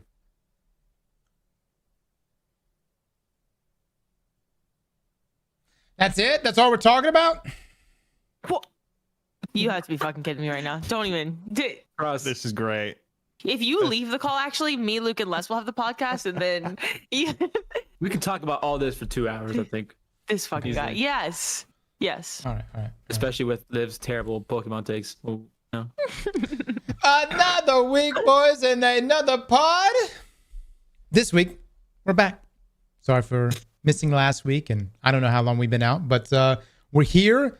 We're going to be talking about Destiny today. We're going to be talking a little bit about Arc Raiders, Pokemon stuff, because only one person here actually cares about it, and a little bit of New World and some other things happening with some game directors and whatnot. How's it going, everyone? It's going good. Doing good. It's going well. Yeah. How's Pokemon? Thank you for making sure it's really clear that only one person cared. Yeah. Is it better than Power World? That's the real question. For you, no, not at all. Not even close. You want to shoot your Pokemon. Like, that's what you want to do. No. It just- I don't want to yes, shoot my don't Oh, he Come wants to put them You into, wanna into shoot labor them. work. I just want You wanna- them There's a big difference to between work for forced labor. berries, and Yeah. to create the greatest base in all the land. Yeah. That's all. That's all. And I knew that about you. I knew that too. And so I'm telling you that ZA is not the game for you. So the Pokemon can't do hard labor. Is that what you're telling me? No, you can't make them do manual labor for you. You also can't shoot them. You don't have a gun. So I knew that you would. It wasn't the game for. Yeah. Yeah. All right. Well, we'll steer things back into Destiny 2. Yeah. Most notably, the leveling changes. We've got Festival of Lost coming this week, which is going to be a 6-player activity. Essentially altars, but a spookier version of altars. But let's talk about the leveling changes. How are you guys feeling about leveling after Bungie has done the adjustments there in the portal? Have any of y'all actually tried specifically to do portal activities 2 level since the changes, Yes. or have you just been playing the game? Okay. No, I wanted y'all's I've done take. the bonus drops. I only did the activities that had bonus drops, Same. and it was really convenient. I think really good. It's almost like this is how it should have been in the first place. But that's another topic for another day. For sure. Well, I mean, so you think it's a positive change? Like leveling feels good now. I don't think so. know if it's... look, here's the thing. That was the content, was leveling. Now everyone is reaching 550, and they're all And then what do you going... do? What do you... And by the way, you're already asking that question before you even hit 550. Like, you're kind of like... You're sitting there at like almost like... If you're at 500, you're probably already asking the question like, what's the point? Because all of the content puts you at minus 30. If you're playing Ultimate, you're at the minus 30 delta. You're set at these deltas. There is no advantages for over leveling. Pretty much over leveling to 550 is just a means of flexing and a means of finishing Guardian ranks. So do your Guardian, if you want to get your Guardian ranks and stuff and hit those higher level conquests.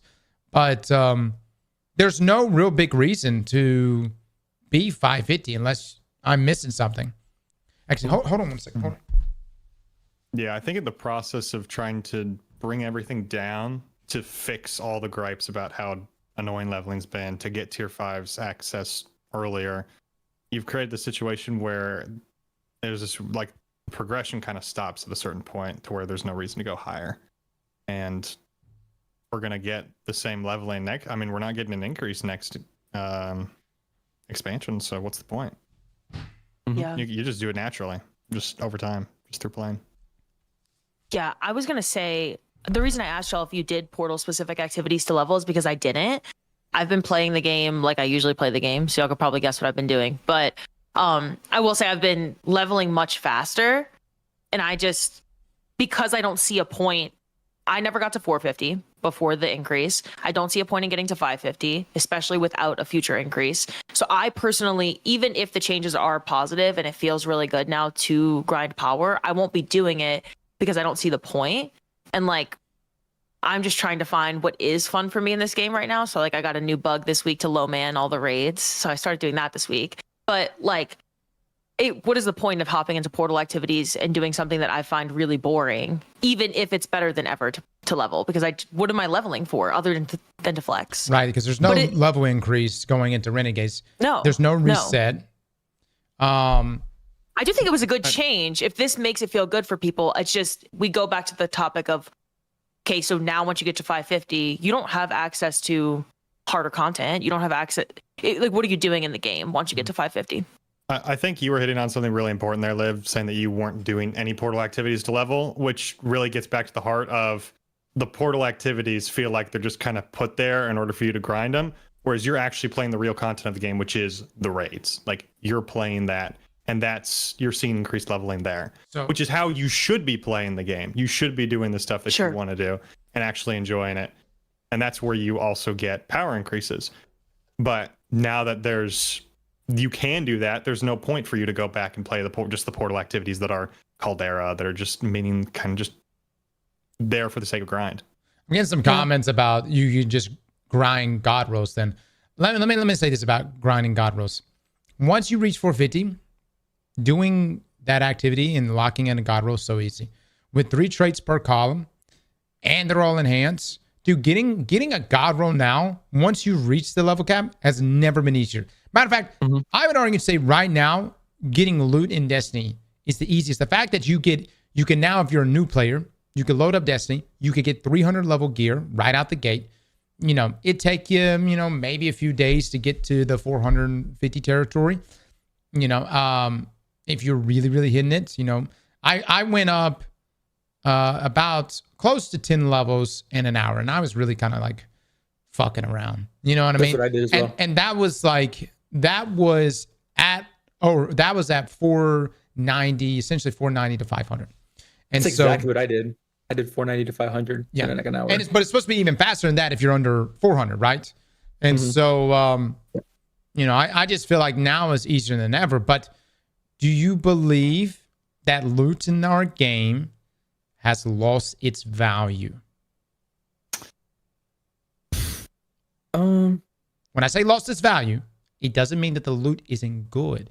But when we compare it to loot in the past, was loot more special when you had it and the next guy next to you didn't have it? Of course, like the way you're framing the question, of course it's more special if the guy next to you doesn't have it. Like that's objective. But do you think that we shouldn't be getting weapons with 3 perks in each column when you reach max power? Like, you know, that the question comes like, what do you want changed about the loot that we get so that the guy next to you doesn't as easily have it? And they changed the grind so that more people can get to 550 because people were complaining that the grind was too slow and monotonous and boring. And so now that they made it easier, yes, everyone's going to be at 550, but they're playing the game to get to 550. And so they're going to have the same loot as you. I guess it kind of just goes in a circle of like, which piece of that do you think is most important to change? Grind to 550, but even at 550, don't get multiple perks in a column? I think tier 5 shouldn't be guaranteed at all, except for raids and dungeons. So you think it should be like skill based tier? I think it should be tier 4 should be the max you earn, and then tier 5s are random drops after just playing the game, and then raids and dungeons 4 feet and above guaranteed tier 5s. That's the only thing. I think right now tier 5s, like Cross was saying, they're super easy to get. And how many of us are going to play Renegades for like a week and a half, 2 weeks, get all the tier 5s, and then play something else, and then go back to Arc Raiders? Well, if they aren't doing they're doing no power increase for Renegades, and right now your tiered loot is based on power, then do you think they will switch the way that you guarantee tier 5s? Because, or is it just going to be like, yeah, Renegades launch day, everyone gets tier 5? If you time gate it, people will be upset. I think they have to change They have how to do tiered loot is awarded. something, because I mean, they don't have to do anything, but Yeah. it's going to be very odd walking into day 1 of Renegades and almost everyone's just getting the end game version of all of the loot that's available. Yeah. So I'd imagine some change, but like you said, Les, I mean, time gating it, that's not going to feel good at all. Like that's exactly what we complained about previously, is that you couldn't just earn your way up to tier 5 gear. But here's my question: when were people getting excited about loot before Ash and Iron? I think the time we got excited was when we were grinding solo ops, and then you get that prime and it being a tier 5 because you're so Were you used to getting excited about loot then? I was. Every time I saw tier 5, I was like, oh shit, I got a tier 5 because it was random. The fact that it's guaranteed now, it's just like, all right, I'm getting tier 5s left and right. There's nothing really special about it. Yes, I'll get the god roll and then go to something else. That wasn't a pointed question, by the way. Now. I was genuinely asking y'all when the last time you felt excited about loot is, because I get excited about raid loot, right? Like I get excited about getting good rolls on raid loot. I'm not someone who power grinds, so that whole like, oh my gosh, I'm getting a tier 5 from, I'm just gonna grind this solo activity till I get it. It's just not the kind of player I am. So that doesn't excite me, no matter what the power grind is like. Solstice to me was the best time I had grinding loot in this era of Destiny post Edge of Fate. I think that at least where I was at, I was getting some tier 3s. Like I had the chance to get tier 3s and some tier 4s if they were holofoil, but I wasn't high enough to those were like very common. And so just every once in a while I'd like just happen to get one. I'm like, yes. Yeah. And everyone I'm checking like, what's the roll on this year tide Apex? What I get. So I mean, that's the most fun I had. Like it was enough to where I was happy with, like I was getting base rolls at tier 1 and tier 2. But then every so often I'd get that shiny or I'd get that tier 3. And I'm like, yes, this is what I want. So yeah, that's just my experience personally. So it was the chase that you can always get something better. It was you excited. I kind of agree with you, what you have to say about them not being guaranteed less. I think having the opportunity to get the tier 5 every so often to me was like the yes, like super excited. Yeah, But that's what I'm saying. Yeah, everyone. But If even the everyone other has stuff tier is okay. 5s, nothing's going to feel special. But then Exactly. I think I heard Cross mentioning this yesterday. When people pay for something, so like they're paying into this tiered armor loot system, and then they can't. If you can't get tier 5s, I know people will complain. Like, oh, I'm paying and I can never tier 5s never drop for me, and I can't get them. And like if they made it skill based, and you had to be at a certain negative power delta in order to get tier 5s. I know you've suggested that in the past, Les. They'd be like, oh, well, I paid for this and I can't do content at that skill level, so I'm just never going to get a tier 5, and I have a problem with that. I don't know if Bungie has a win there, like an easy fix. I personally, like, this is just my philosophy on how it should work, and people are welcome to disagree. I don't think that there should ever be a time where you cannot earn a tier 5. I think that should be, even if it's a very minuscule chance, always be possible. Yeah, because I look back. I'm with you on that, Luke, as well. I go back to one of my philosophy on favorite that. pieces of Destiny 1, which is the end of every Crucible match. You'd see what rewards everyone's getting. And even if someone else, like, even if you weren't the one to get the exotic, obviously it's kind of annoying when someone else in your team gets it. But look, that slight chance that you might get an exotic at the end of a game, and everyone in the lobby knows, like, you earned Universal Remote, or you earned Galahorn, or something other crazy. I loved that personally. I always loved that. But you're talking about exotics, though, Luke.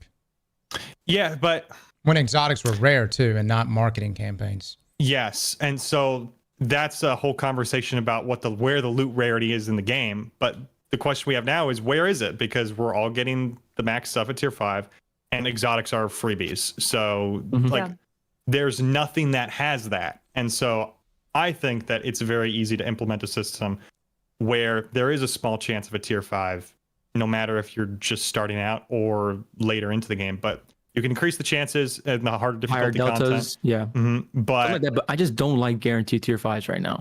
I agree. I think the guaranteed is just too free. Maybe you do that as like the first reward of the week, and like, all right, you've done the weekly check-in, you get a guaranteed. But for every single run of stuff, it just feels a little bit too much. I think for events. Let me just pause right here. Oh, says a streamer should not be advocating. First up, Les and Liv both have full-time jobs, and they just stream whenever they have some available time. And Luke is honestly, he plays less Destiny than ever before because he works for me. So to make a comment like that, I'm the only one up here, I guess, that is your quote-unquote toxic streamer that wants to make the game harder for you. Loot does not really mean much to me anymore in Destiny, and hasn't meant much to me since Onslaught, when Onslaught Into the Light was out. That was like the last time that I cared really about anything. Everything else has been kind of like, I'm going to get a God roll for that, for, just to have it and hit my checklist. But Onslaught Into the Light was the last time that I truly felt like really like passionate about what I was grinding for and securing those God rolls. It's just I almost think that the grind for loot right now, and not that it's exciting enough, but this is just my perspective, it's not even the weapons anymore, because everyone can have tier 5s and getting a god roll is easier than ever. It's the armor bonuses, getting different armor sets, and then getting the stat spikes in getting the roll of the armor that you need for a certain build. That's like what you're grinding for more often than not now. And so in order for that to work and for people to feel good about it, because like the bonuses need to be really good, people need to be talking about them, and it's this weird balance of, if they were so good that they were broken, people probably wouldn't think the game was very well balanced, but then they have to be exciting enough for people to want to grind armor. Because if you only have so many perks in a column on a weapon, people are much more likely to have the same weapon than to have the same exact build and be able to like spec into the same stats and have the same bonus set with those stats. So I think it's more armor oriented, and I just don't get excited about armor personally. I just can't keep it. I can't keep all the armor. There's no vault space. There's no vault space to keep it. I deleted as much as I could this week because we're about to get in festival, and we're about to, find space for all of this new stuff. And I mean, like, I love the armor sets. I think Bungie, I mean, they they're thinking outside the box, adding these armor sets, which is honestly something that a lot of other games already do. But whatever, we're finally getting it. It needed to happen. And we had not had any major armor changes in years. but I can't keep all these damn sets. Like I'm just at the point now where I'm just deleting tier 5s, like deleting tier 5s, and I'm not even talking dupes. Like if it's just like if it's a set that I just deem as like, you know, not S tier, I'm deleting it because I just don't have the vault space. Which I guess is fine in some ways, but I would tell you a huge reason why I quit the first Ascendant was I hated the grind what you need right now and not grind like the rest of the game because you can't hold everything. Les, did you notice that when you played the first Ascendant? It's like grind what you needed right now for your specific build and everything else just delete. I played a lot of First Ascendant as well, and I couldn't. The inventory management was difficult for me in that game too. Mm-hmm. So I know that people don't like crafting, but I feel like crafting for armor sets would have been really nice. Swap out the bonus sets whenever you want and use currency for it. I think Bungie got rid of crafting because they were like, people will grind something for 4 or 5 weeks, whatever it is, to guarantee that you get the pattern if you get one red border a week. And then they don't play it anymore. But now, like, we get the tier 5s, you get all the perks in a column. It's so easy to get a god roll, and then you don't care about that. I got a Yeartide god roll before, it was like right after Desert Perpetual Normal came out. I don't care about Yeartide anymore. I'm never going to care about it again. And it was really not that difficult for me to get it. So this is the problem with Destiny, and it's happened so much, is that Bungie makes a new system but doesn't think about everything. They said, hey, we're making armor sets, we're bringing a bunch of tier weapons, but vault space is coming in 6 months, so got to figure stuff out for 6 months. Like, if you're gonna do something this big, vault space had to be a priority alongside at the start. It needed to be a priority because everybody was already okay. There's some people that were like, I'm not slammed with loot, I only keep a couple things. But for people that play everything in this game, you kind of want a god roll of every weapon. That's the chase for most of the, you know, end game players is I want a god roll of everything. And if it's a looter shooter, why wouldn't you want to get god rolls of all the weapons that you grind for? Yeah. It just we're in the scenario now where we can't keep anything, and Bungie keeps making new stuff, and it's like, Bungie, we can't keep everything. This needed to be a priority with the vault. So initially. Yeah. I was gonna say we're kind of going back and forth here because originally it was, you know, got to turn the tap on. Finally, got to let people level up, which of course is going to involve getting tier 5 drops. And the reason why we're bringing this up is because we are going into Renegades, and we just don't know how that system is going to be handled. And it does seem like we are returning to form, which is like what we were in the past with Grandmaster Ninefalls, where you were always at that deltas. And it seems like that's exactly what we're going back to.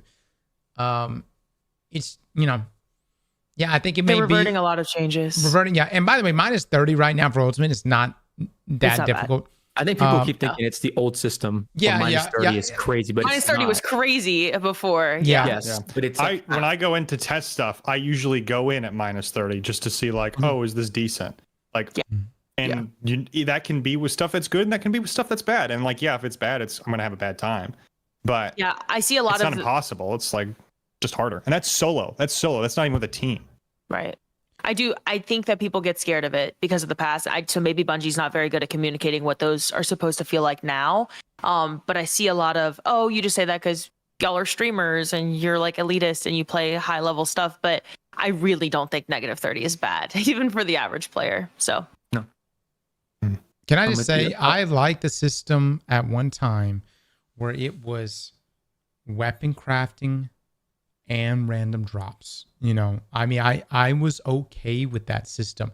There was a lot of people that said weapon crafting destroyed the game. I thought there was already so many resources committed there at that point to the Enclave and weapon. Hell, we're still going to the Enclave. We crafted the axe here recently. I thought it was a good middle ground. It gave people some, you know, like seasonal content stuff, gave them the opportunity to go out and get the red borders, you know, where I'm coming from. But then like the high tier loot, I just wanted either weapon crafting to be more elaborate, maybe even include things like what GGG has in Path of Exile, which is like corruption orbs or whatever else. Much easier said than done. But I've always just wanted Bungie to go back, have that system, but go back to giving us Pinnacles back in Forsaken. why don't we have a system anymore where it's you gotta be a certain level in comp to get that weapon. You gotta hit max level in comp to get Not Forgotten. That was, dude, you want to talk about the golden time for competitive? That was it. Yes, there were people upset they didn't get Luna's Howl and Not Forgotten. But man, I looked I remember the day we were at Bungie and they talked about getting rid of Pinnacles. And they mentioned they were getting rid of Pinnacles because everybody essentially, they were best in class, right? Recluse and Mountaintop was like at its height. And they were getting rid of Pinnacles because a lot of people were upset that, they were too good or that they couldn't get those weapons because it required them to play comp or whatever else. And to me, I just was like, dude, that's gonna kill it, man. Like that's just, like Pinnacle, and they try to replace it with Rituals, but Rituals never compared to Pinnacles. 21% Delirium, Mountaintop, Breakneck, Recluse, Not Forgotten, Luna's Howl. Dude, you remember these weapons like it was yesterday because man, they were that stand out to you. And so you have red borders or a checklist of weapons that people can get, and mitigate RNG with the red borders. But then you have these super high pinnacle weapons that you do have to get good for to get. And raid loot's a great example of that too. The difference between raid loot is that you can have someone carry you. I guess you can have someone carry you in comp too. I agree with the crafting and having the random rolls. I was perfectly fine with the crafting system. I would have rather they just swapped it because they had crafting for the raid loot and then they had random rolls for the seasonal stuff. I think it should have been swapped. I think the seasonal stuff, that's like the not really awesome stuff to grind usually. I mean, Heresy was, I guess, good, but you just have that be where your crafted stuff is for all your different roles. And then for the actual pinnacle, what should be the pinnacle raid gear, that's the random roll stuff that you actually have to spend some time like getting the perfect roll up. And I think where a lot of people came out, especially like I say streamers or YouTubers came out and they were against weapon crafting, I felt like a lot of that was misdirected. Because what you're really upset about was that exotics have completely lost their rarity. You go look at your season pass, it's full of exotic Ingrams. All your exotics have easy sources to pretty much get outside of, or direct sources. There's and a lot of them would always kind of like have the nostalgia, being like, you remember when Galahorn dropped for you the first time back in Destiny 1, you know where I'm coming from? But now these days it's pre-order bonuses, it's season passes, and like you can get it like the first level track reward for a premium season pass. And there's like exotics have lost their prestige. Lost it a long time ago. And maybe that's just the 10-year game. Mm-hmm. That's just maybe just the reality of it, because it's like, I don't know. But I mean, that was misdirected in my opinion. What would you think? I mean, real quick with the crafting stuff, Cross. Do you think multiple perks per column kind of ruined the game in terms of value of loot? No, because okay. If you're going to go this route where you have random rolls still, right, that you have to earn, imagine how bloated your. Luckily now, I can have potentially a PV and PvP roll within the one weapon by having multiple traits. So Bungie, I think, is making decisions not just based on like, hey, is this going to have good retention or whatever, or are people going to like this loot? But then they're having to work, and they know that there's vault issues and vault constraints. And that is like, I've even heard, different conversations take place where it's like, we got to buy more time to get to the point where we can make certain systematic changes, which will allow for vault size to increase or vault improvements to occur. You know what I mean? Mm-hmm. So there is an overwhelming issue with Bungie's system with the amount of loot that we have and what we can keep, that they are very aware of. And so these conversations in the past, I even heard like got to make it to Renegades, to address these issues, these problems. So the multiple trait conversation is like, yes, if it was just a single trait, that would definitely bring in more retention. But then I'm having to keep potentially 8-9 rolls of a single weapon. Mm-hmm. This is where crafting would come in, though. Use a corrupted orb to get an additional perk per column. Yeah, but so I think that crafting giving you the perk or not giving you the perk and it destroys the gun. I want to go on this a bit further because what you're talking about is something that I've thought crafting should be for a long time to some extent. And that is, I believe the final form of crafting should have been you having the ability to like get all of the perks onto a single gun, and not like at the same time, like you have every perk at the same time. What I mean is that they're all on the gun and you can swap between them at any point you like. There's no running back and forth between the enclave and like, oh, I got to switch to my PvP version of this. Like that's what it should have been of like, oh, I'm using this in this activity. Let me quickly swap my perks and it's good to go. And you're essentially building out this perfect form of that weapon where you have the ability to put anything on it at any time. And I think what you're talking about with this corrupted orb could have been the process in which we achieved that.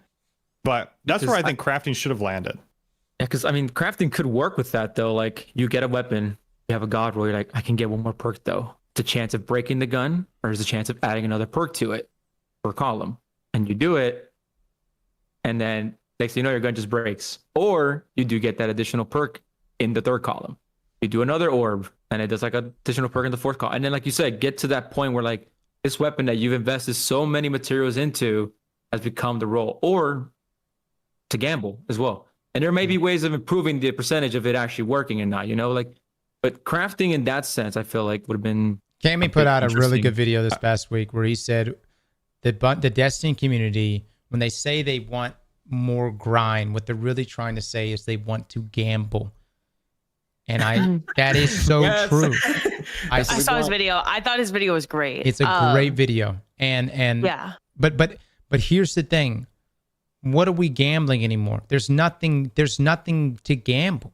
Like that he makes a great point. The loot as a whole has been eroded, and it starts from the very top. It starts from exotics. It's been eroded. It doesn't mean, I mean, you get it for your build. All right. You know what I mean? Like you go, everyone can pull an exotic Ingram and go focus it right now. You could pull an exotic Ingram and go focus it. Right now, if Bungie was to come out right now and be like, if they were to come out and be like, you know what? Fuck your exotic Ingrams. We're going to make this shit really hard to get. Now it's just going to be an annoyance. It's too late though. That's what I'm saying. Like right, now, but like, now so then it's a lose-lose lose for them. Yes. And I do think that they use a lot of, I know they said like, oh, these quality of life changes, like with Edge of Fate, I think was a huge just guinea pig situation for them. Like, let's try as many things as we can. And now they're in the point of having to like walk them all back, which is a waste of their dev time and resources that are already scarce, which I think is a problem. But then like we're discouraging Bungie from trying anything ever if we don't let them try things. It's just a very weird, like you need more staff, you need more play testing. You can't just launch things in the game and hope that they go well and then walk them back. Like there's a deeper conversation to have there. But I do think that red borders, crafting, grinding for god rolls, it all comes into this conversation of I think that we had a good balance between some loot in the game being craftable, some loot in the game you still had to grind for god rolls. Like during Into the Light, none of those were craftable and people were grinding for them and their shiny variants, and that felt good, and you still had a bunch of craftable weapons in the game. But then they spent a ton of dev resources going into raids, like updating raid loot to be red border, and then people were excited about going back into old raids and getting patterns. And then they're like, just kidding, no more crafting. Now we're going to have to go back into all the raids again and make it tiered loot because we have tiered loot now, not craftable loot. And it just seems like so much redundancy for the sake of like, let's try this system and see how people like it. That is true. Yeah. They just updated so many of the old raids. They just updated them. And I think it's a really good way to get people to go back into the raids, but we just went from, oh yay, red borders to now, oh yay, I really want tier 5 Vault of Glass loot. Like I want a tier 5 weapon from an old raid, but you just got the pattern. And so yeah, I think there needs to be more thought on what systems the player base wants and what actually works and doesn't prior to them launching out. Like what at a you need mass is scale. Good vision. You just need good. Like, that's absolutely. That's what I'm saying. You need to know. Exactly By the way, we're speaking from a retrospect point of view right now. Yeah. So anyone's a genius when we're, you done gone through it. You done hit all the fucking potholes. But I would say so far, let's look at something like the narrative. I think everyone would agree that the narrative for the Edge of Fate and where we're going with things seems pretty like decent. I think everyone's kind of on the same page that the narrative team's doing a good job. Yeah. And we've heard time and time from the narrative team that we have this thing all mapped out. We know exactly, we know where we're going. Like there may be changes to the direction of how we get there, but we know what the final destination is. We know where the story's going. That's vision. That's the vision that needs to be on the Destiny loop progression side as well. What if there is a vision, but the vision is shit? The vision, they had a vision. Yeah. No, Cross is right. Cross is right. There was a vision for Edge of Fate. There was a vision for the portal. There was a vision for the way that we grind tiered armor and loot now. And there's even a vision to like bring that tiered loot into dungeons and raids over time. But is that vision what the players wanted? Is that vision going over well? On the narrative side, yes. On the raid and dungeon team side, like their vision for what a raid should look like, even an epic raid, I think that's even going over well. The vision for what the grind should be for loot is not going over well. It's not that they don't have one. I just don't think it's what people want. Sorry. I should clarify that. You need a good vision. And if your vision is garbage, then you got to chuck it out and get a better one. But sometimes you just don't know if the vision's garbage, so it actually goes through. You don't know until you try. That's what I'm saying. Are we discouraging And that's Bungie where from I'm trying? fine with like it being redundant, because if you have to iterate on it a million times to get the right answer, then okay. But hopefully you avoid that and you get it right the first time, like so many other of these things have. The raid and dungeons is another example. It's like this has been a problem with Destiny for 10 years, where nothing comes out the way it should have come out, and it always takes them forever or 6 months to a year to get it right. If this system for leveling was how it was in the beginning, I think the reset would not have been as bad. Think about it. Would you guys be upset with the reset and Renegades if this is the leveling system that we would have had beginning of Edge of Fate? You talking about Destiny to vanilla launch with the reset? No, he's saying he's talking about like Edge of Fate power leveling was the way it is now. Would the reset not be as bad? That's what I'm trying to say. They take so long to get stuff right, and that was my biggest complaint with Edge of Fate. I don't think they're gonna get stuff right. Like if you wouldn't care about if you had power to start from grinding, zero right now, if it you would start be from zero way right now, I easier don't to think get it's that up. bad. I think it'd be, you play the game, you get your So stuff. you're saying that Bungie is course correcting too hard. Yeah, well, they reverted. They're like, oh, y'all don't want a power increase. Yeah. We'll just not power increase it. We hear you. But what people really were trying to say in that moment is it feels like shit to power grind, so we don't want to power grind. And now that they fixed the power grind, but they removed the power increase, maybe it wouldn't have felt as shitty with Renegades, is what I think Les is trying to say. It's the problem of having it, the entire thing being half-baked and then trying to bring about the changes to fix that, and then getting rid of the original like recipe, which was like, it wasn't bad. Like there was a piece of it that was bad because the system wasn't set up right. Exactly. Now that it is, like, you could set us back to 0, and I think people would be able to get tier 5s. Well, not even to 0. I'm not gonna lie to you, although I think back to 200. That's it. That's all we need. I think that's changing, but the point is still stands of that you could set us back, and with how things exist now, it would be fine. Like we would get tier 5s pretty quickly. I do think it's tainted though. Like people had such a poor experience with Edge of Fate. Even if Bungie says right now, oh, power leveling's better, or even if that's the general player sentiment, they kind of just need to already like you ruined the player perception of this thing, this power grind, and people aren't going to come back and do it again, even if it's easier. Mm-hmm. So I do. Yeah, I think they screwed themselves in that capacity. Mm-hmm. But it's like it's the at same the end of the day, it's still a third. And before people even knew what Edge of Fate was going to be, before people even knew if it was going to be a good expansion or if the power grind was going to be fun, the numbers was still a third of what it performed in Final Shape, Witch Queen, and Lightfall. Guys, I just, what I am concerned about is all of this efforts being put into D2 to try to overcorrect all this shit, when you just gotta move on, man. And I agree. I like D3 or a Destiny vanilla launch. But hold up. None of this is possible if we're going to be in a situation like if you come out and say we're making a D3 and in 3 years we're going to have to cut all of the vanilla content that you're going to play at launch. Fuck that. You know what I got? Like you cannot do that. Like I want to, like, honestly, like who's the systems engineer here? Who look, we did a whole script on the Tiger engine. Who was the guy who was originally over the Tiger engine? I don't think I was a piece of that video. Okay. So I don't have the knowledge on that. There's like one main guy. And I just, I do remember that. The one guy. I want to talk to him more than I want to talk to any game director, any narrative lead. I want to talk to him and be like, hey, listen, is this shit fucked? I just need to know, like, is this shit fucked? Are you guys never going to be able to make this forever game that we're hoping y'all can make? Is that just an impossibility? And it was interesting because we just did the script for Microsoft, Halo. and Halo, and they've got the Blam engine. They've got components of the Blam engine where they're keeping the feel of the game of the Halo games. Correct me if I'm wrong on this, Luke. So I'll bring some clarity to this because I think hitting on this is important. I think that because the Blam engine, like, so everyone knows, if you haven't don't know the history of the engines that have powered these games made by Bungie, the Blam engine is the original Halo engine, which got split off into what was the slip space engine for the Halo games at 343 and the Tiger engine for Destiny.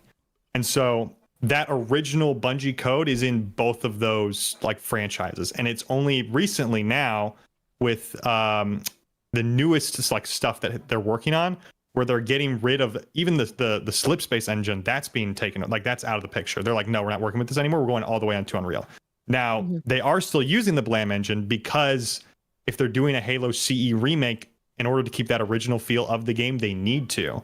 But in their newer titles, they're completely abandoned. Like, if they were to make a Halo 7, all of the updated versions of the Blam engine is just gone. It's just all Unreal now.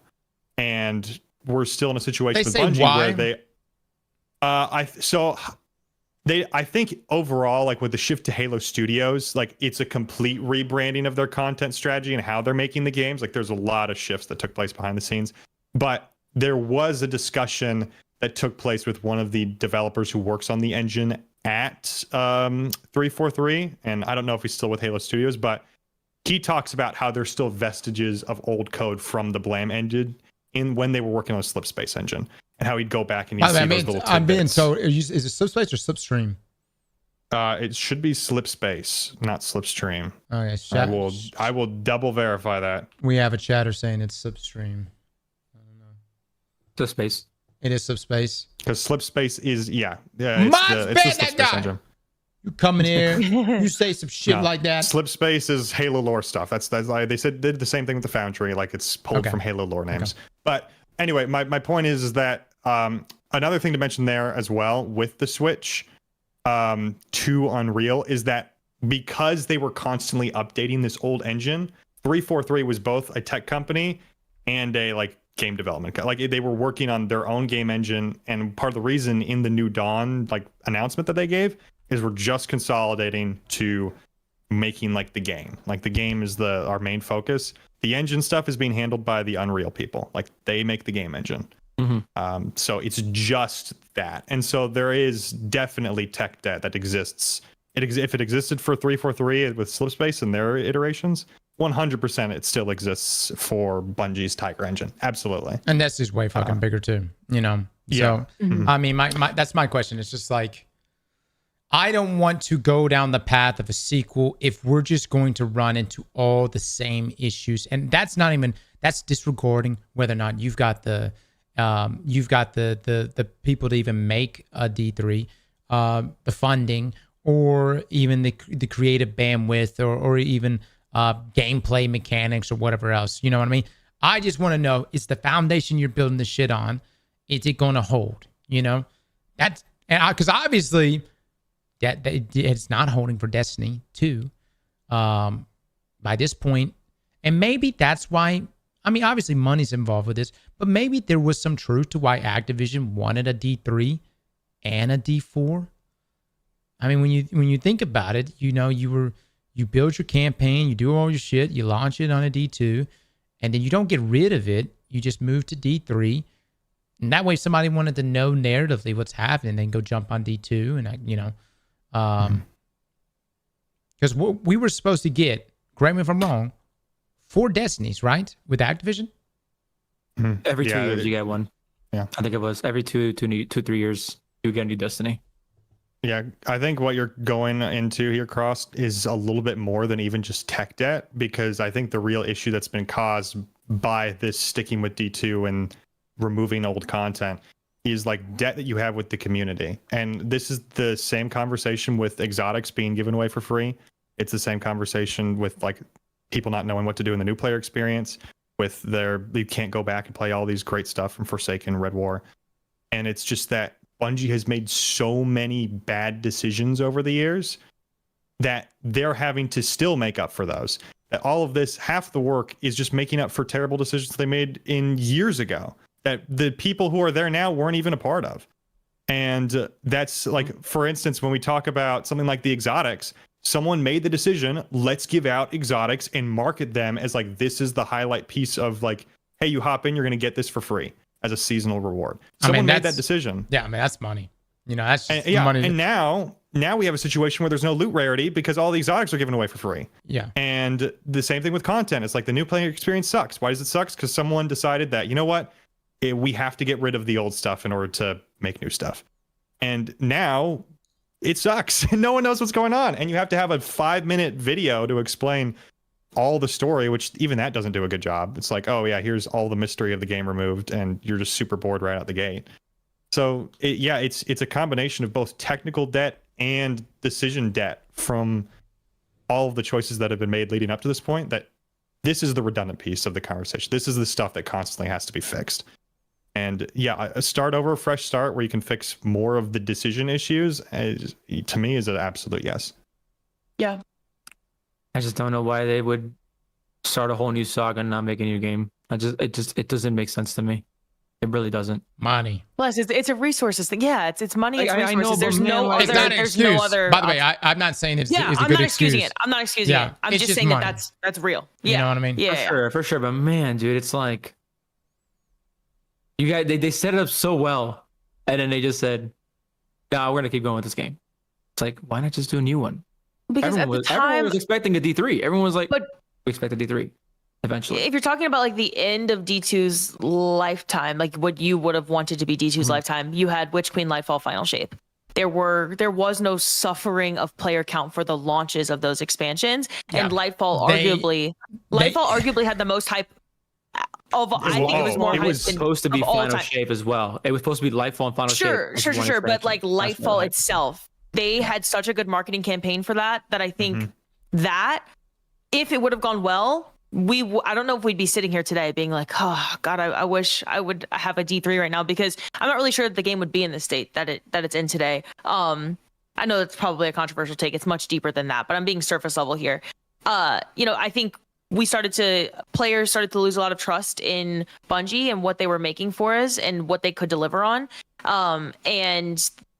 Now we're like, holy, they should have been making a D3 back when they were also making Witch Queen and Lightfall so that it could be ready for after Final Shape. But back then, when they were making the determination on do we start building D3, yes or no, for when this saga's over, I think the game was in a good enough spot where they were probably like, nah, that's not. They were making another Money. game. It's called Marathon. Why would we make Destiny 3 when we've got... They all converge to Marathon. Yeah. God, I'm just saying And now Marathon's going to get its ass beat because Arc Raiders fucks. Is this our transition? I don't know. I don't know if we want to transition or not. I'm okay with transition. Well, here's the thing. I'm excited for Festival of the Lost. I hope the 6-player activity is good. I hope it's not just going to be like PvP activity too. Yeah, they got the PvP activity. I like Halloween events. I like holiday events. So I do think that November. They've got the whole what did they say? Was it the arms week or whatever? Week. So we'll see if these things they do it, man. They do it. All I know is the competition is fierce. And I'm seeing a lot of parallels with the expectation for Renegades that also existed for Curse of Osiris. So many people looked at Curse of Osiris. They're like, all right, this double primary system was ass. All this stuff is a problem in the game. Bungie, you're going to make these fixes, these changes. You know where I'm coming from? And Curse of Osiris couldn't address that. Now, to be quite honest with you, I actually feel like Bungie was in a tighter hole going into Curse of Osiris / Forsaken, because those were major systematic changes they had to make. We went from a double primary system and static roles. Now it took many years to get to the subclasses corrected, but so they had, but at the same time they had 3 studios working on this shit. They had a lot more people, and they were completely devoted to Destiny. That's all they had.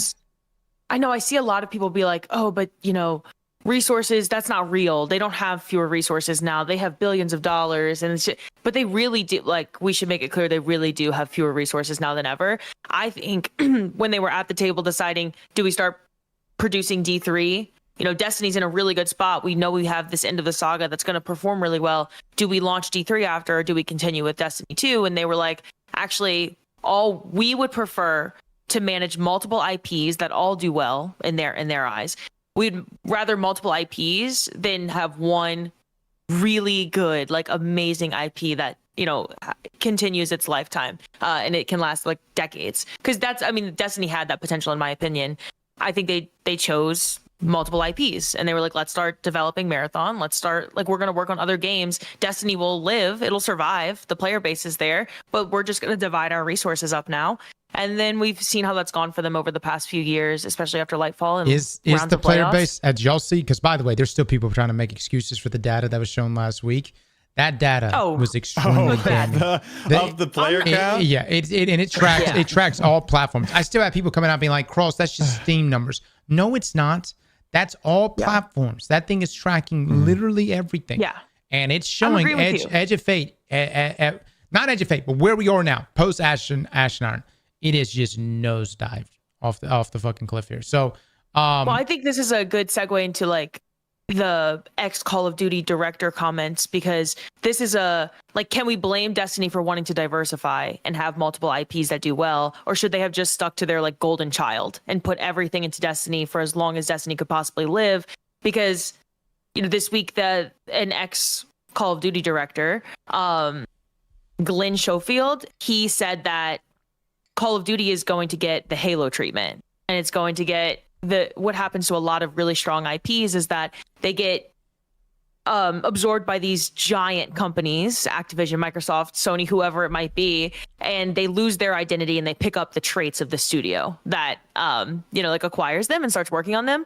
And because these giant studios seek profit above anything, of course Bungie's going to try to diversify their portfolio. Of course they're going to want to make Gummy Bears, Marathon, whatever it might be, on top of Destiny, because, well, that means more profit. That means maybe you have multiple giant games. It's the potential of that is like at some point you're like, Destiny is doing well enough to where I don't really have to care about a Destiny 3, but I do care about Marathon because I want to make multiple IPs that are successful. And, you know, I don't know y'all's take on the Call of Duty comments. I do think that he was sort of like patting himself in the back a little bit, but the last time that a Call of Duty game won Action Game of the Year at an award show, or he says the last time that there was a high quality Call of Duty game is when he worked on them. And, you know, he was over Modern Warfare 3 and Advanced Warfare. And he says that he's extremely concerned about the future of Call of Duty as an IP or as a game, because it will start to just become Microsoft. And you know, he thinks that game quality decreases when studios are absorbed by these gigantic companies. Too many cooks in the kitchen is a bad thing. Well, sometimes too few in the case of what's going on in Microsoft. But but like, if we're talking about that, all the major games that are released recently are pretty small studios. E33, it's got max 50 people working on it. Megabonk is one person fucking doing it. Like, you don't need 1 million people working on a game. The more you have, the more like clashing there is on what you want the game to, because everyone wants the game to be different. You might have similarities here and there, but some people have different visions for it, and that's when it starts to get problematic. My thoughts live on the diversifying the game for like profit's sake.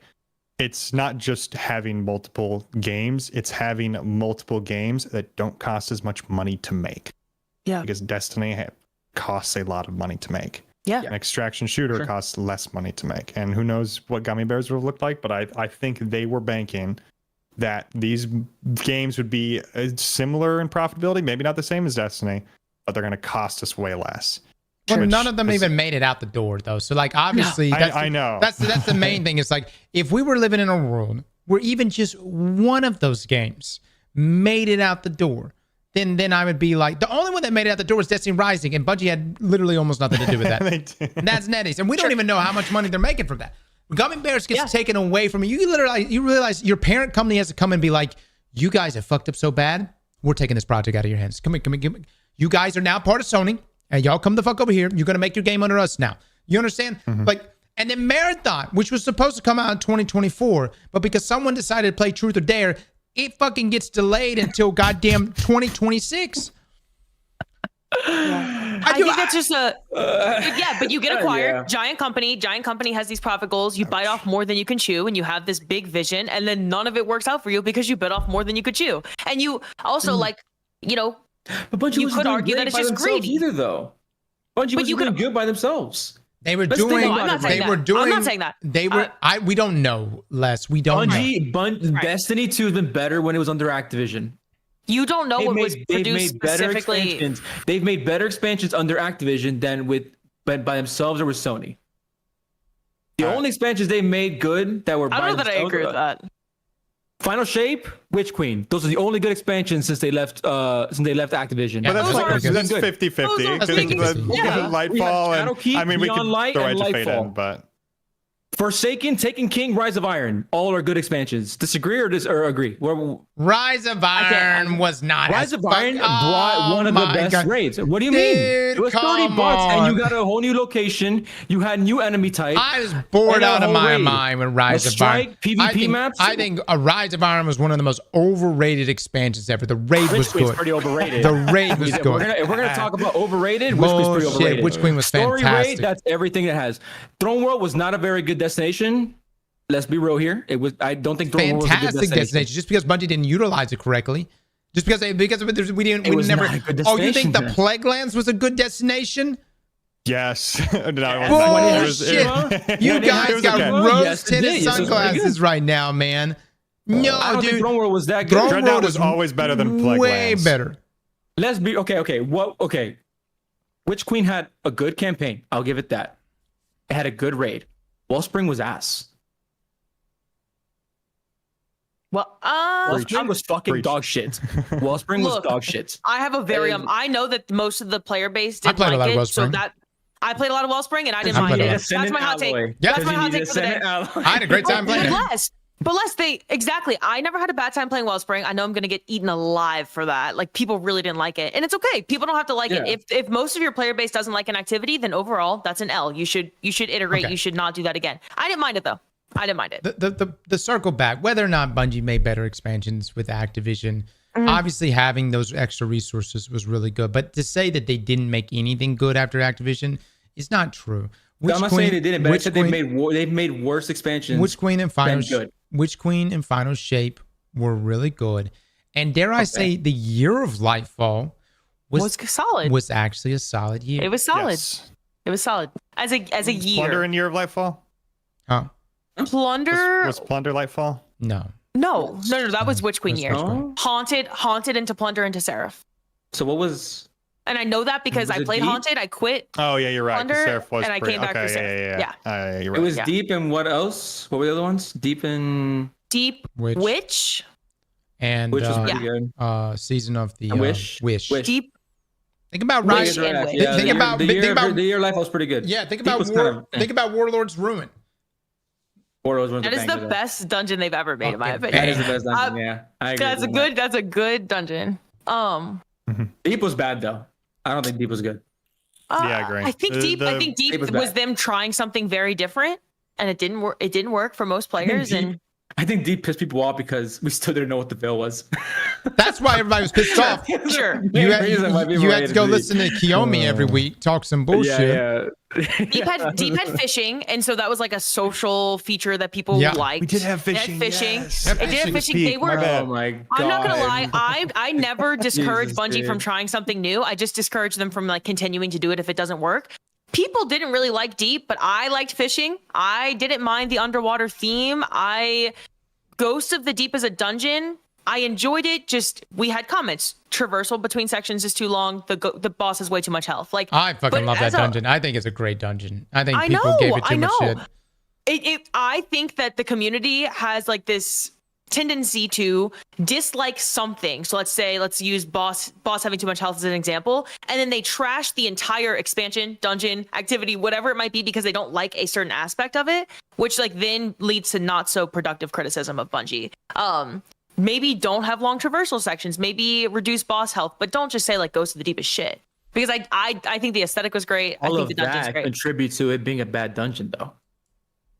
Well, no, That's fair, Les. well, I just think we need to be more specific with criticism. the point is though, in my opinion, I think that Bungie can still make good Destiny content as displayed after Activision. But the issue is they committed. I mean, we just keep saying the same stuff all the time, but they committed to too many damn projects. Yes. And I think it was just purely, dude, that was a peep play. Look. Yeah. Look, if I was the head of Bungie and like, Les, you and I are about to go into a meeting with some buyers, right? Mm-hmm. All right. And we just talked to Microsoft last week, and we told Microsoft, they were like, well, what you guys done? What y'all making? And we like, oh, we're making more Destiny. And they were like, nah, not really feeling that. Well, then what we going to say in the next meeting with the next potential buyer, Sony, is, oh, we cooking all kinds of shit over here. Oh, yeah, man. We would walk in and be like, yeah, we're making Destiny. That's our side project. Our next project is a banging game. You hear me? It's going to capture the extraction world. Marathon is the greatest thing we've ever made. Oh, if you think this was the only game we're making, Gummy Bears. We got a game called Gummy. We're MOBAs. You didn't know we made MOBAs? Mm-hmm. We fucking make MOBAs around this bitch. Oh, and we're making something called Destiny Payback. Whatever the fuck that's supposed to be. Mm-hmm. But with what people? That's It doesn't matter. It's the first fucking question I asked. We're in full hoe mode right now. We're just trying to get a buyer. You see what I mean? We're just trying to get a buyer. I can never be corporate. This conversation, I can never be corporate because I would just sit there and be like, what fucking people we're gonna be doing this with? Like I can't. We sell them on the dream. We sell them on the dream. We sell them on the dream. It's called a golden parachute. We sell them on the dream. I said they bit off way more than they could chew. That is, like you said, that's a leadership decision. Obviously, that was a Pete call, amongst others. But yeah, they could never handle what they thought that they were going to be able to handle. I got a question. I don't think Sony if Bungie went there and like, look, we're about to finish the final shape, and then we'll be working on Destiny 3. This is before final shape, so this would be which queen? Okay, so then you tell them the vision, like, okay, we're gonna do this whole story. This is how it ends, and then right after, we're gonna get Marathon out the door, and then we're gonna get a Destiny 3 going. You don't think Sony would have bought into that? No. Yes, but you're missing a key point. Marathon's beta was supposed to be in 2024.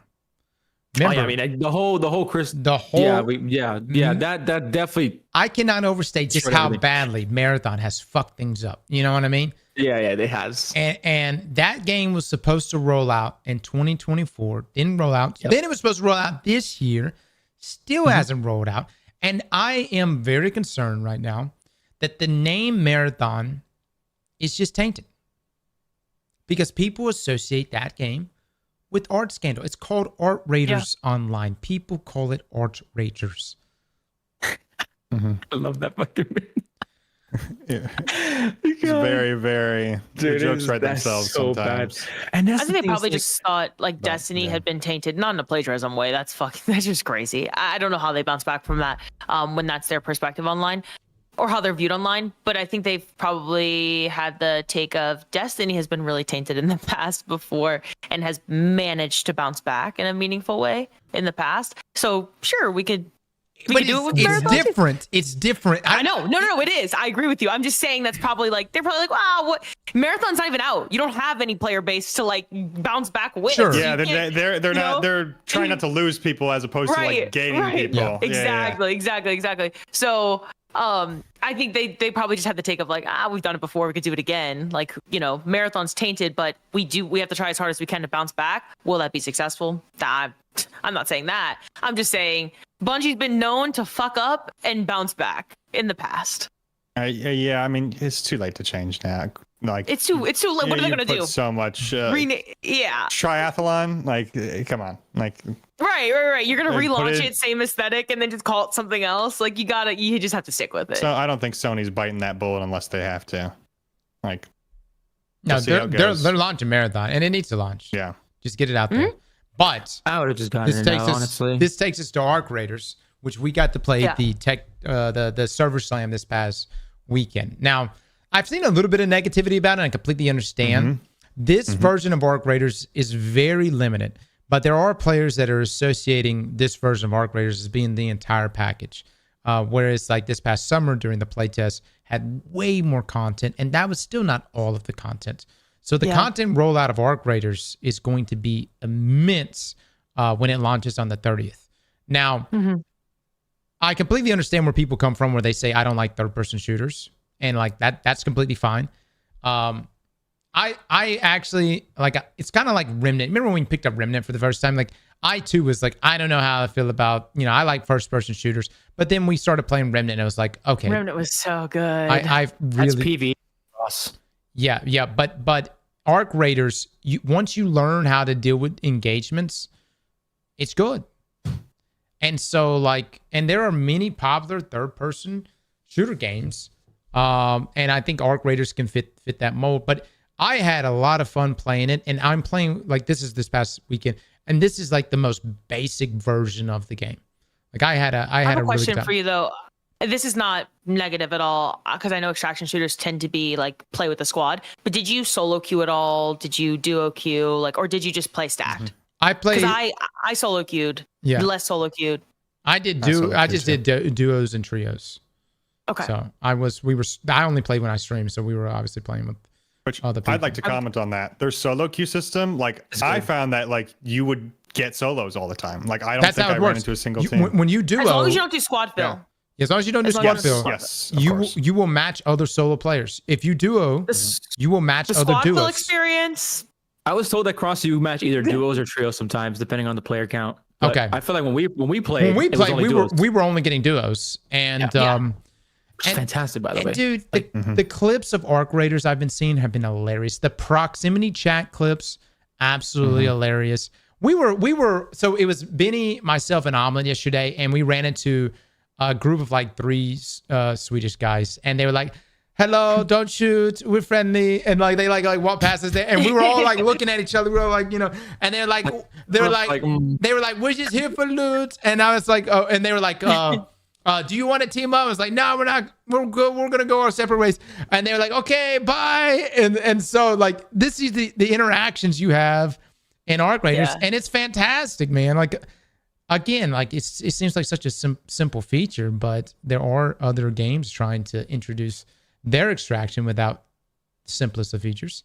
And I think that adds a lot of character to Arc Raiders, and like even other stuff. Like I found a random flute yesterday, and so like, dude, I was while there for that. Benny's in there killing people and like finishing them off, like I'm just in there jamming out on the flute for him. You know what I mean? Like it's like little shit like this that adds character to your game. Yeah. I had a really good time, guys. I don't know if you guys saw it, but there was a post about how the trinkets that you have in your inventory will actually show up like in your behind your area. raider thing in the area. Like, there's so many small details like that, and it's just super cool.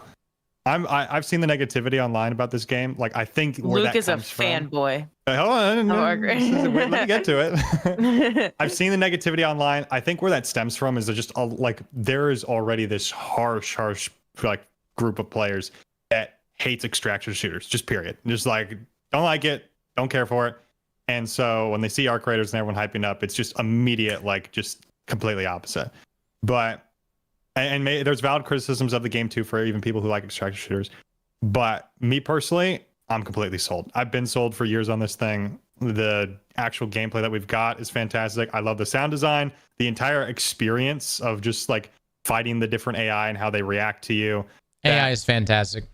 Going in between like those AI combatants and the different players. Yeah. Like I'm sitting there, I was like, let's let the Rocketeer take care of these guys, and then we'll hop in and we'll see if we can loot their bodies afterwards. Rocketeers is OP though. I think it's overtuned. They need nuts. to be tuned a little bit down, man. I was one rocket, you're dead. When It's they can 1v3 your squad very easily. It can double fire think too. that's You the could just like point, get hit by though. 2 rockets and just be gone. Yeah. Like I think the it's- point is, and like we talked before, it's like they want it to be a scenario where like, dude, we gotta stop fighting each other and take care of this, or we're all dead. Yeah. Mhm. Or That's the goal they if want, if probably. I see a team that aggroes a Rocketeer, I'm about to grief the fuck out of them. You know what I mean? That it is grief city because you know they're getting their ass plowed over there. And It is much more intense. I wish you played solo cross because it is much more intense solo. It's because very the intense AI solo. does not let up. It doesn't Across get it- easier when you're solo. Have you So done you the have harvester to be- puzzle? You talking about the spider puzzle? Yeah, the one where you go inside We while the did. queen's walking Yeah, around. we did do it yesterday, Okay. and I thought it was really fun. Yeah. It was Even it was that too. hectic. It was hectic for sure. Yeah. But we It's like the- we did do it. I like how the game is like it essentially. I mean, this is going to be the case too with crafting and having to get the materials where you'll actually need to kill a queen. Yeah. But creating these environments where you're forced to engage with these super dangerous, like me and Les went in there, and then one of our runs out, we like essentially got completely destroyed by the queen trying to escape Yeah. because we aggroed her. Like, she can't see us from here, and then she just starts running at us. Yeah. Like, oh well, we're dead. Yeah. And all so the it's enemy just super AIs, fun. they all have different interactions too. Like there's one called the Bombardier where it literally just stops and like shoots rockets at you constantly. You know, of course you got the Rocketeer. You've got the Leaper, which Leaper's fun. man, dude, like we were on top of some stairs at the top of a building. This fucker was doing everything it could to try to get in there, and lo and behold, it's got its head stuck. Like it got its head stuck near the doorway. But I believe Embark when they said that they designed their AI to teach itself how to move, how to approach different scenarios. Like you could tell things are just not. Every engagement seems different between all them. Now, dude, they will fuck you up though. Enemy AI in that game, like you can't ignore it. You can't be like, oh, there's a Hornet there or whatever, or a Sentry. Let me just walk away or run real fast. Fuck no. Your life is about to be a nightmare. You have to shoot it. Like you have to deal with Even it. even the Hornets, Yeah. even if there's two of them and they're just on like a delay of when they're firing, you can dodge from one of the like tasers that they fire, Tasers, and then yeah. the next one will hit you. So like there's plenty of Yeah, situations sniper- where even dude, the the smallest sniper ads turrets. will get you. Bro, Oh, the sniper yesterday turrets are Cross, ridiculous. We remember when we ran away. We're like, okay, sniper turret can't get us, and Yep. then boom, come cross down. I'm like, we're so far from it. Like you cannot ignore the AI. And then I went to the tower solo this morning, and I did the whole glitch to get into the building. So I like jumped down, crawl, I got up. Turret was looking right at me. I was like, well, I'm probably dead. I tried running away, die. I'm like, well. So you just can't ignore. You have to destroy everything, especially when you're solo. Yeah. Well, but I first when I played it, I was like, I don't know how I feel about it, but it's one of those games where you're gonna have to learn where everything is at. You've got to learn everything. Yeah. You like gotta learn everything. And here's the beautiful thing. I feel like I learn more in the places I die. And I have died everywhere on the first map. Like everywhere we ever go, I'm like, I died right here in this situation. How I died, what killed me, you know what I mean? You do it again, yeah. But there's a skill curve to it. But you're greatly rewarded if you learn that. Yeah, for sure. Yeah, I would make the argument as a solo, because solo is really where you face the most danger if you mess up. I'd say like almost every solo run that I failed, I could point to a mistake and be like, I shouldn't have done that. I won't do that next time. Yeah. And it's like even one of them was just like I died too far away from the extraction point from the Rocketeer, and if I was a little closer, I could have actually gotten out while downed. Sure, So- sure. Well, I had a lot more fun when I had the best weapons. the best weapons make all the difference. Most fun. I had the most fun. And they are, Yeah. and by the way, that wasn't even the best weapons either. Probably less. Did you have? I mean, you didn't have any legendaries. I had Did the you? Tempest, which was like a purple Yeah. energy auto rifle. Man, that thing That's just. great. I an did. Osprey sniper, like that was combo good. was. I had an that epic combo was shotgun that so was good. pretty solid. I think one of the most interesting things that Arc Raiders has done is so they're gonna have 4 maps at launch with the 5th coming right later down the road. So the 5th one is, we'll see how that goes, but it's already in the actual menus. Like you can see it on the menu. Gotcha. So we got Gotcha. 5 in game. But the day and night cycles changes things so much. Like going in for a night raid, man, it's spooky, bro. I mean, I was like literally on Benny's ass the entire time. I was like, you and I are not getting separated because it's fucking scary, man. And like the lights and everything from the enemy AI, but it changes things up so much. It almost feels like its own map in a way, you know. Even though all it is just a flip of day and night cycles. I had a good time, man. I'm glazing right now. And here's the thing: there's like so many people like, oh man, everybody's glazing this right now. Just a bunch of people getting paid. Look, dude, I don't know what Arc Raiders is going to look like 6 months from now. What I will say is this. The Finals, who's also made by Embark, was one of my most favorite PvP games ever played. And so I can go right now. I love the Finals. I can go jump into the love the finals Finals. right now and have the time of my life. They know how to make they just know how to make a fun game. And I think they're nailing that here with Arc Raiders. Granted, I think you should solo queue. So polished though too. I Like, think I think if you're interested in 3-stacking, you're interested in a team, the weakest part of the game for me and queuing, like I would just rather not squad fill and only go against other solos. But then you lose that like, oh, I get to talk to my team, I get to meet new people, like that fun team chat into prox chat situation. Whenever I squad filled, you just have people that like maybe their audio is not working properly, maybe they can't hear you, maybe they don't talk back, but you're just getting like third partied all the time. And I think that's an intense situation when you're squad filling as a solo and you just never know what you're going to get. And if you go in with your good stuff, there's no guarantee that the people that you're squad filling with are as serious as you are or going to listen or that you're going to be able to do anything as a team together. And so it's almost like more beneficial to just never squad fill. Just if you're a solo, go see other solos. If you're a duo, go see other duos. Yeah, and when I played Hunt Showdown, and I used to play nothing but solo mainly for that game outside of the few times Lesson I played, that's exactly how I played it too. It wasn't in your interest to pair up with other people because it was just too much RNG involved. However, maybe you are in a position like that and you're just trying to find something to, maybe you're just trying to take down a particular PvE enemy. You know what I mean? And so, when you look at all multiplayer games, whether it's Battlefield or any other game, like it's always best to go in with your team, like a team already. Sure. I just wanted to, I think that that's so fun. That is like my favorite part about games like this is prox chat. Like you said, you just have really funny moments. Like that is the most fun that I got out of the game was just bartering with people in prox chat and then queuing with random people. Like I'm not always going to have a stacked squad of Benny, right? Like I'm going to be playing the game by myself for the most part. And so, the first person I match made with was actually, his name was PK, and first match of Arc Raiders for me ever. He was like, yeah, I'm a former Destiny 2 player. I kind of quit after Edge of Fate, and I watch Aztecross, and I love loot. I'm just going to go in and get as much loot as possible. And it was very, like, just coincidental that I match made with him, but he wants so much loot, and then you go in, and you're like, oh, wait, this is like, I kind of feel bad that the tech test this weekend was so limited, even like with progression, with crafting, because I think it kind of, people like PK, people who just, they wanted loot, they wanted to craft a lot right away, they wanted to just like go scavenge everything. I think people like him were discouraged from the game because you're not going to get that real experience until the full game launch. Yeah. I will also say, even for as much as I love like the game, like in the short time I've played, I'm pretty much satisfied with just, that's really comes from just, I'm kind of sick of the same map over and over.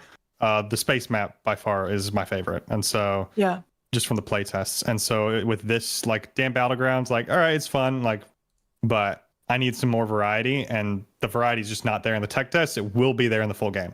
So yeah, I'm good for the actual weekend, but once the full game comes out, like way more. I'm good excited. as well. Like I've got my fair share. I've used the best weapons. I know how strong it can be. I've learned that first week of Arc Raiders is gonna be just learn as much as I can. Yeah. Because I only started enjoying the game once I knew where everything was at. Or where like the best stuff is That at. and the best engagements. tactics, the engagements of how to go about it. Okay, so I can like, because I never really used the swapping perspective. Like when you're over to that's the right. massive. But then when I huge. started using it more, I was like, wait, I'm actually kind of seeing You have to how learn. the PvP Yeah. is. The only thing that I will say is that the 3 peeking is like, unless you have the best stuff on, you can't just run in there. You cannot.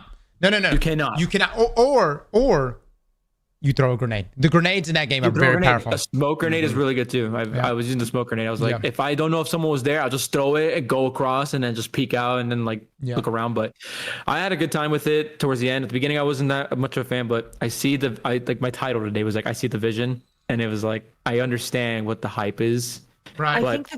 I think the first week of Arc Raiders, like if it's fun, the full game launch, I mean, it looks beautiful. It looks beautiful. I think there's a skill curve. I'm going to give it many more chances before I like really have a take on the game. Because I would say my first experience was pretty negative, and then it definitely got better from there the more you learn. I did a pretty deep dive on that subreddit, and there are a lot of canceled pre-orders from solo players after this weekend. And I feel bad because this test was never supposed to be more than like a demo-ish, Mhm. and I think it's going to take, I don't think that they'll suffer. I think this game has so much potential. I just think that it's going to take full game launching, maybe them watching gameplay, watching videos, and then being like, oh wait, that's way better than what I tried, let me go buy the game. Because it's so anecdotal. I hate using like not real stats and just anecdote, but I have a friend who is obsessed with the finals and loves extraction shooters, and just like he's so excited because Embark was making an extraction shooter and he loves the finals, and he canceled his pre-order after this weekend because he's like, well, what the fuck was that? That was like, there was like, I couldn't progress. And I just don't think that people really understand what a tech test is supposed to be. So Yeah. I hope that at full game launch, like people are much more swayed into giving it another chance. And I want to harken back to something Cross mentioned earlier about the clips from this game. I do think that that's going to win over a lot of people who who haven't bought the game. Like the games that have these moments that you can just easily share out and like, okay, that looks like a lot of fun, are obviously going to do better. And in this case with Arc Raiders, it's got a ton of great clips already, and there's just going to be even more of them, like when the full game opens up. So I think that's any game with proc shot's going to have those funny moments. Like that's not exclusive. Which was to Arc Raiders. insane. Why Marathon was willing to pass that up and be like, no, we're just not going to have procs chat. It's like, look, dude, you're going to deal with comments though. Like you're going to deal with negative comments. They just have to have a system to get rid of those players. If there are slurs, if there are like you're going to deal. It's just the nature of gaming. You can't just not have proc chat because of it. You just have to have a system. It feels like if they create the system that the people are able to do that in, that they're somehow responsible for it. You're not. All right. This is the real world. Like we need to get accustomed to the fact that there's going to be people who are jerks and griefers and every other thing that you can imagine. And you have to deal with that. That's your job, to moderate it. So if you moderate it, like it's fine. The upside is way better than the downside. I don't know. My biggest wish for Arc Raiders is just that it went into first person when you like. I don't know. Third person just encourages you. There was a lot of camping. You can corner peek, and I think that's obviously the nature of a third person game. But I really like when you switch into first person. When you ADS at the very least. So I don't know if Arc Raiders will ever be the game for me. You can live. Totally you just the weapon needs a scope. Yeah. You will go into first person. Like. Oh well, yeah. But I see what you're saying though. Like I'm kind of with you on that. Like I do like first person shooter more because you can't just like look around the shoulder and I could see while the person can't see me, and then right. I see that part. But obviously, there's the skill issue of like if everyone's doing it, then it's fair. Like I can shoulder peek too, and they can shoulder peek me. But obviously my preference is first person. So I love just in solos. I would knock somebody. I would just walk up to be like, "Why'd you shoot me, man? I was just here for loot." And I would just talk to them the whole time until they just give up. And then at the biodome area, some guy just walked in and started shooting me, and I was like, I using the best weapons, knock him, and he's like, I'm like, dude, I was talking to you a second ago, telling you not to shoot. I'm just getting loot, and he's like, that wasn't me, and I was like, bullshit, that wasn't you.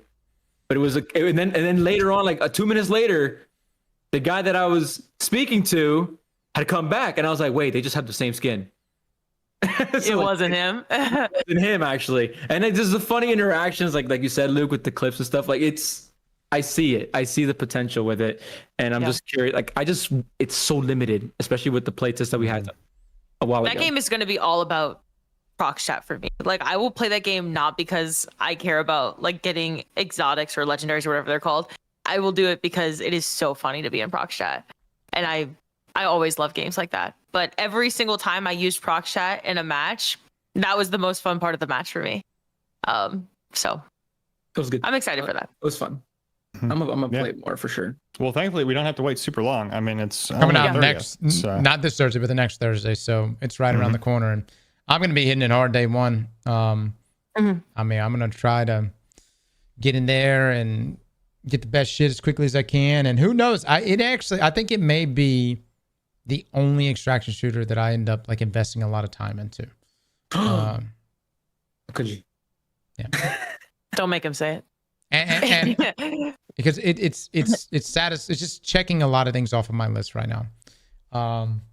Not saying that we're gonna become like an extraction shooter, streamer or whatever, but this one's doing it for me. And I've never really cared for, like, I'll play a couple other extractions, but I've never really cared for them. But this one's grabbing me, man. I'd say it's. I mean, we made the comparison to Helldivers before it came out, before we got the chance to even play it.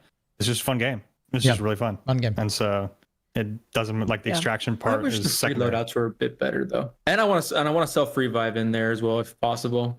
That's like my only request. I would like a self-revive kit in solos. That's it. That's all I An ask. epic and like an epic or exotic. Like an thing that epic, takes a like an while epic to consumable craft. where like you can actually just self-res yourself and go back into the fight. 'Cause Well, it's- sometimes you would just die. First to the time I AI solo and I'm like, filled.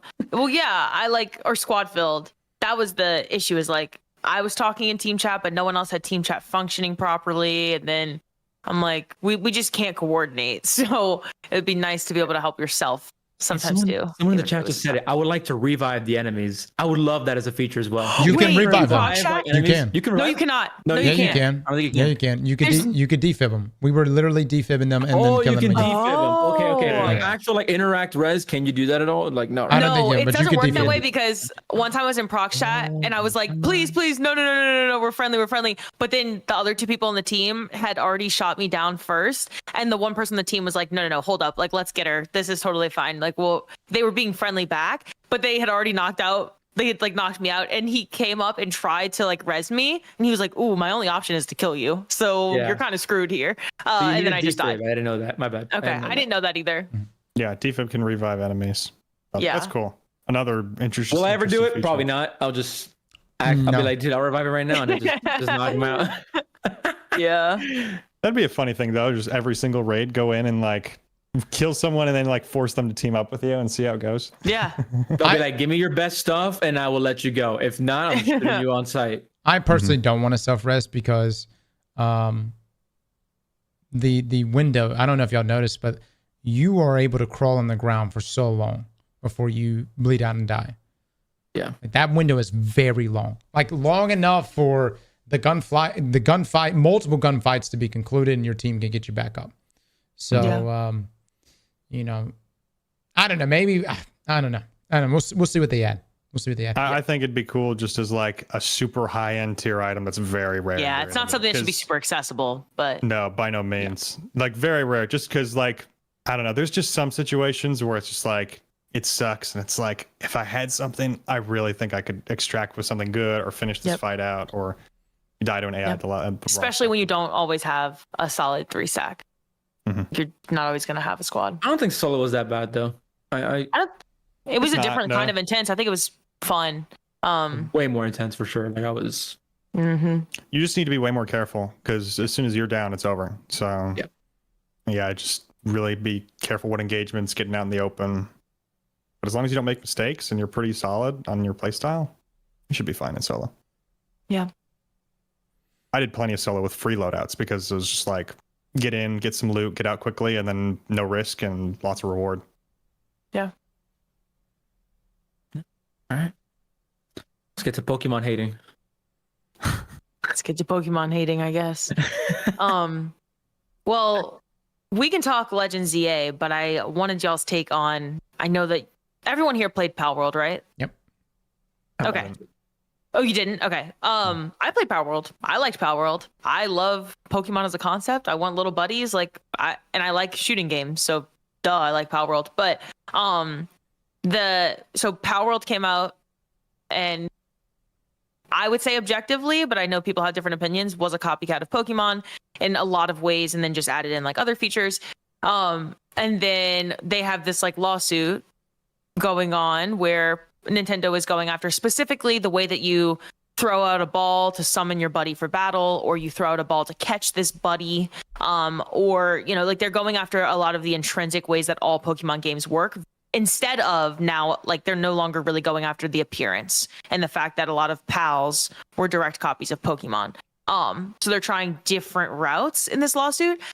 While all this is happening, Pokemon announced Pokopia, which is their what I would call an Animal Crossing spinoff. It's a farm game. It comes out next year. It's a farming game, but with Pokemon. And that's going to be their first game of this type. A few weeks later, Pal World announced Pal Farm, which is their farming game. Hell with yeah, pals. baby. Hell yeah. And so Pal Farm is coming out now, was not announced, and maybe not even in development before Pokopia was. I but, would keep doing that shit every single time. Yeah, every And time so- Pokemon does something, if I was Power, I'd do the exact thing, the exact same thing. It definitely Yes. doesn't help their case for not being a ripoff of Pokemon when they did. Like, I know they're doing this to be like, hey, fuck you, Nintendo. Like, fuck you. Look at what we can do. Just make a better version of your game. Exactly. Like, I know what the point of it is, but it is like, are y'all Luke, are you seriously still saying that Power World, the studio, is not intentionally just being like, oh, we're gonna be Nintendo but better? Like, we're just gonna make. You're saying, am I saying that or? Yeah, because when I said that Power World is a knockoff of Pokemon, you shook your head. Oh, I think it's just funny that it's just you give it. I don't think that the person who is the innovator should be considered a knockoff. Like the person who's bringing the new fun experience that everyone's actually interested in playing, that's doing like gaining much more interest than the other like original person who was there. That just it's like you're Pokemon right. I didn't probably innovate. shouldn't use that word because they again, I said they made Pokemon like the intrinsic Pokemon game, but then they added a bunch of features. That's how I described it. So in that sense, it's not a knockoff. It's a different version of Pokemon. But like, would Pal World and that studio have ever gotten the hype or the interest in the game that they did if they were just not using buddy battle system, Pokeballs, Pokemon? You could right? make Like, the argument that I think is a question that's too difficult to answer. Yeah. It's just like Yeah. it really comes down to Wait. Who owns the rights to cute looking animals that you can fucking send into battle? You know, Okay. come on. Apparently, Pokemon does now after all these patents. Pokemon that does have been now. put out. What about Digimon? Yeah. What happened to Digimon? Why, Yes. why Kinda did Digimon thought get out. sued? No, Digimon I think they has had a a recent game that was good. yeah, and that game has overwhelmingly positive reviews, by the way. But I mean, why aren't they I being think- sued? Because Pal World took over and ball. over and over again their game, took Pokemon, the Pokemon character design, and said, Man. here's it in blue. And here's it Come in purple. on. They're just mad that Power World did it better. it's- That's just what it and comes Digimon- down to. But Digimon has like that flack from like Tamagotchi, you know, like it's not, I don't think that the Digimon experience is the Pokemon experience. The Pal World experience is, we're going to reel everyone in because you know, like if you're a Pokemon fan, you know these pals. You've seen them in Pokemon version, and now we're going to give you guns and labor. I think it's the Pokeball. I think if it would have been anything but a ball, if you could have thrown a fucking Pokecube. a Pokecube, you know what I mean? There you go. I think the Just change cube would have been fine, and that's where they got him was the damn Pokeball. And then they could sue the creators Yeah. of the Cube game. Look, I'm not disagreeing with you. By the way, let me go back to this before I'm eaten alive again. I played Power World. I like Power World. I like shooting games, so I like having a gun with Like, I like Power World. All I'm saying is, as a Pokemon fan, I personally don't think that Power World would have even ever stood the chance that it did or made the profit that it did if it was not. Y'all, the pals in that game are Pokemon. Like, they are. They just that had are. no bearing And- on my enjoyment of the game. Not on Here's- your enjoyment, but why do you think you heard of the game? Why do you think the game was getting as much hype as it did? Not because it just this random, oh, we have pets and guns. It's because it was a Pokemon. That is a good point. Everyone But heard It's Pokemon with Everyone guns. heard. Everyone heard that it was Pokemon Pokemon created with guns. the environment for that to even Yes. happen. Like Yes. that's Oh, so God. that's my point. And I'm gonna go back to really, really old gaming history because I like looking at the retro stuff. And when you go back to the very like inception, like when video games were first coming out, like you had Pong and then you had these consoles that you could buy and your Atari. Yeah. There are so many knockoffs. Like there are so sure. many of like the same, almost the exact same type of game. Go look at all the games that released those first like decade of video game. There's so many that are just the exact same thing with a little twist.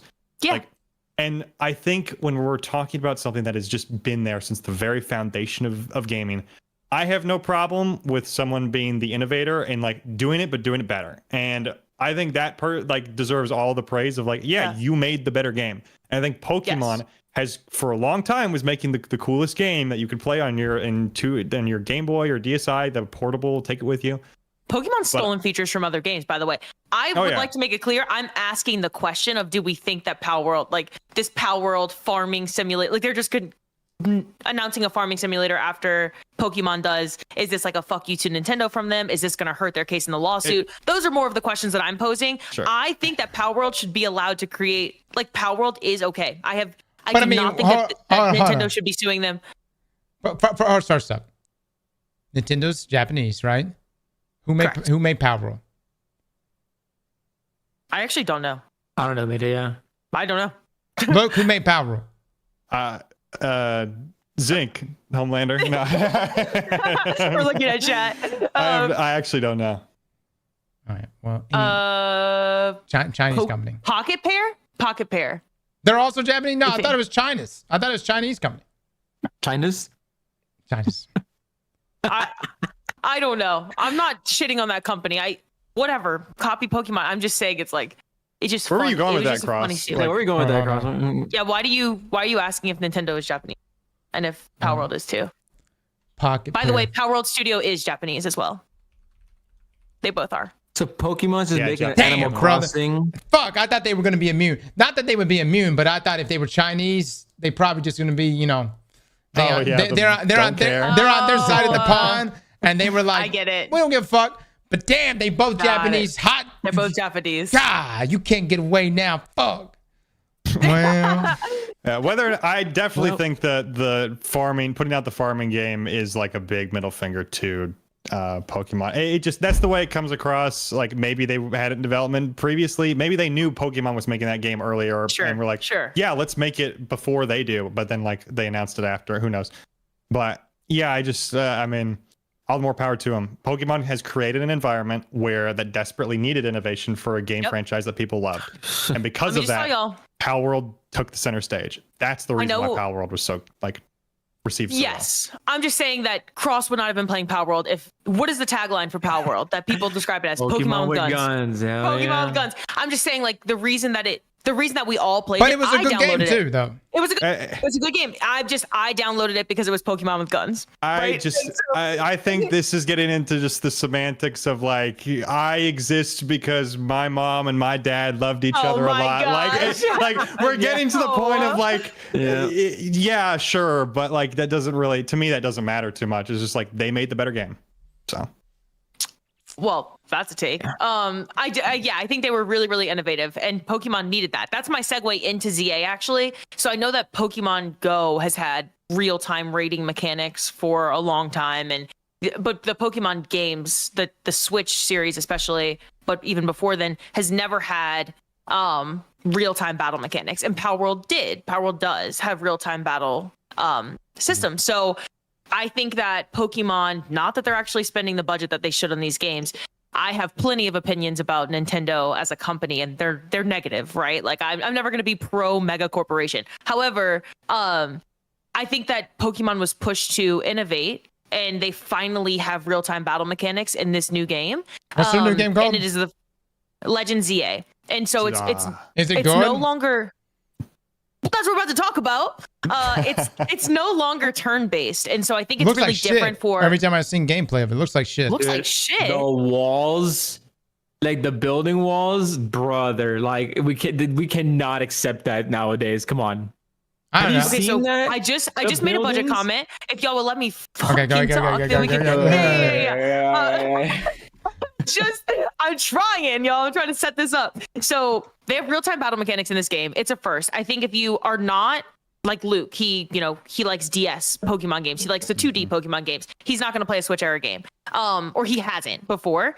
I am an all-time Pokemon fan. I like all of the games, obviously. Well, no, that's not true. I hated Scarlet and Violet, but the real-time battle mechanics for longtime Pokemon fans are kind of jarring at first because you're like, what the fuck is this? I'm used to turn-based. I can like think about strategy. I can think about what this person I'm going against is going to do next. I have time to think about my moves. In the real-time battle mechanics, if you take your hand off the console for a second, you're done because you can just spam attacks. Like there's no time to think, and there's a lot. So Power World should now sue Nintendo for stealing that shit. Yeah. You get a Power World. We're rooting for you. We're Yeah. copyright real-time battle mechanics with Pokemon. Yeah, that's what I'm saying. That they were. I believe that they were pushed to innovate in a way that who knows whether they would have if Pal World did not have the success that it did. But they are taking elements of Pal World. I don't think they're ever going to equip us with guns in a Pokemon game. But Give it time. Hey, baby. But they took these real-time battle mechanics, and I was taken aback by them at first in the game, and they have grown on me every single time I played the game. I'm like, wait a second, I actually think I will be a turn-based girl at heart for the actual like Gen 9, Gen 10, so on games. But this is a Legends game, so for people that aren't familiar with Pokemon, this is not part of their like new generations of Pokemon. These are every single Pokemon in this game is in a previous game. It's a Legends game, so this is their second iteration of a Legends game, which is separate now. So Legends Arceus was their first, Legends ZA is their second, and these games are meant to come out in between new generations. So their Generation 10 game comes out next year. This is just a Legends game in between Gen 9 and Gen 10. And so what they were really introducing here, what they tried with Arceus was Souls-like, you're in an arena fighting a boss. That was what they introduced in the last Legends game. You have that in this game still, but player feedback was we miss gym leaders. We miss actually battling with people. There was no PvP in the last Legends game. So now you have both. You've got battle arenas. You got like Souls-like boss fights where giant bosses are doing attacks at you. You have to dodge whatever. You're enclosed in a space. And then you also have PvP and ranked and stuff like that. So I do think overall this Legends game is good, but I have a lot of negative thoughts about the fact that you like almost need a Switch 2 to play it well. It runs beautifully on the Switch 2. It looks better than any Pokemon game has looked before in terms of like graphics quality. But you have to invest $450 into this console to have that experience. So I think that's controversial for sure. I do think it's very different than games they've done in the past though. And I am very happy that they have competition like Pal World, because it is forcing them to do things that are different. Would they even have released a farming game if they didn't have someone like on their back that is, maybe potentially competing with them for the first time in a long time? So I think it's necessary. I'm pro Pal World, even if just for the fact that it's pushing Nintendo to innovate. There was budget information that was leaked though yesterday, or maybe no, it was a few days ago at this point. $13 million was the budget for Legends ZA, which is nothing, by the way. That is crazy. They are making these games. I'm saying that Legends ZA is overwhelmingly positive for me, yet the budget was like abysmal. $13 million. They made it to where, so for reference, the last Pokemon game, Scarlet and Violet, sold over 27 million copies. In order for ZA to be profitable, they had to sell 200,000 copies. That's which wild. They spend nothing on these games. How much does the Nintendo game is cost? so pro profit. $13 million to It's make. $13 million to make. To buy like right now, like 60 for the game, and then if you want the 60 Switch for 2 that? upgrade pack, $10. So it's 70 for the Switch 2 version. Yeah, if I was Pokemon 2, I would keep farming this. Brother. Jeez. This is why they don't innovate. No money, infinite profit. Infinite profit Just glitch. goes up constantly. Release the game every year. I mean, it's the same thing that Arc Raiders is $40, guys. Yeah. It's, very different audiences, very different games. I know. Just imagine if they went back to 2D, it'd be even cheaper to develop. True. People are just like, Nintendo, you have if this is what you can make with $13 million, like Expedition 33 for comparison, I think it was $30 million or so was their budget. 13 million for the biggest IP in the entire world is crazy. They make so much profit, and yet they don't care to spend more in the games, even though they could. So that's just a little, like, I understand the Nintendo hate or, the critique from you, Luke, because it's really hard to, I just love Pokemon because I love Pokemon. I don't love Nintendo. Yeah. Oh no, I agreed. It's hard to be like, oh yeah, they should spend $13 million on a game, even though they're one of the biggest companies in the world. It's a tough pill to swallow. The games could be so much more than they are today. Yeah, that's really where I'm at, is that, and I agree with you. Like, it's great that, like, you love the Pokemon franchise, but part of the reason why I don't like it is because I feel like Nintendo is always trying to find some way to screw me over. And that's just in how they handle their, like, whether it's copywriting people, like not letting people for Melees, like, host their own tournaments and stuff. Like, Nintendo does such a terrible job at customer relationships. Like, across the board. They just have not modernized, Yeah. and they love to do this thing where it's just put in minimal effort and churn out just a ton of money. And it's so again, I'll go it's back to the frustrating. example of like they made OLED for the Switch, but now the new Switch doesn't have it because they're going to release another But OLED it will in model 2 years. later. Yeah, I hate that. I actually I despise I get it. I So, totally get it. Yeah. Pokemon, I'm glad that there's some innovation, competition, all for it, but just make the better game, and the conversation won't even be there of like Absolutely. And they having to won't, argue. right? Like they won't. They're going to do the bare minimum always because even with $13 million, they put a bunch of shit into this game that we've never had before. And on top of that, I don't even want to mention, like, you can pre-order the DLC already and it's an extra $30. But they're profit farming with their budget, but they could do so much more than they do.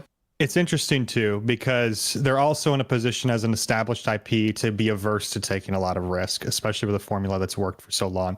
Yes. There was a little bit of Twitter conversation recently that drummed up. I don't know if it was a new conversation that Jeb had, but I'm pretty sure he said this a long time ago, that the creeper being in Minecraft is like a thing that they wouldn't do. They wouldn't add to the game today because they feel like players would dislike it too much. Like it had to be originally in the IP to begin with. But if they added it today, they think people would hate it and that they would be a terrible update and no one would actually like it at all.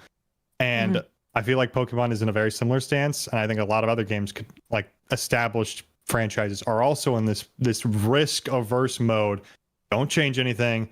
We know what they like.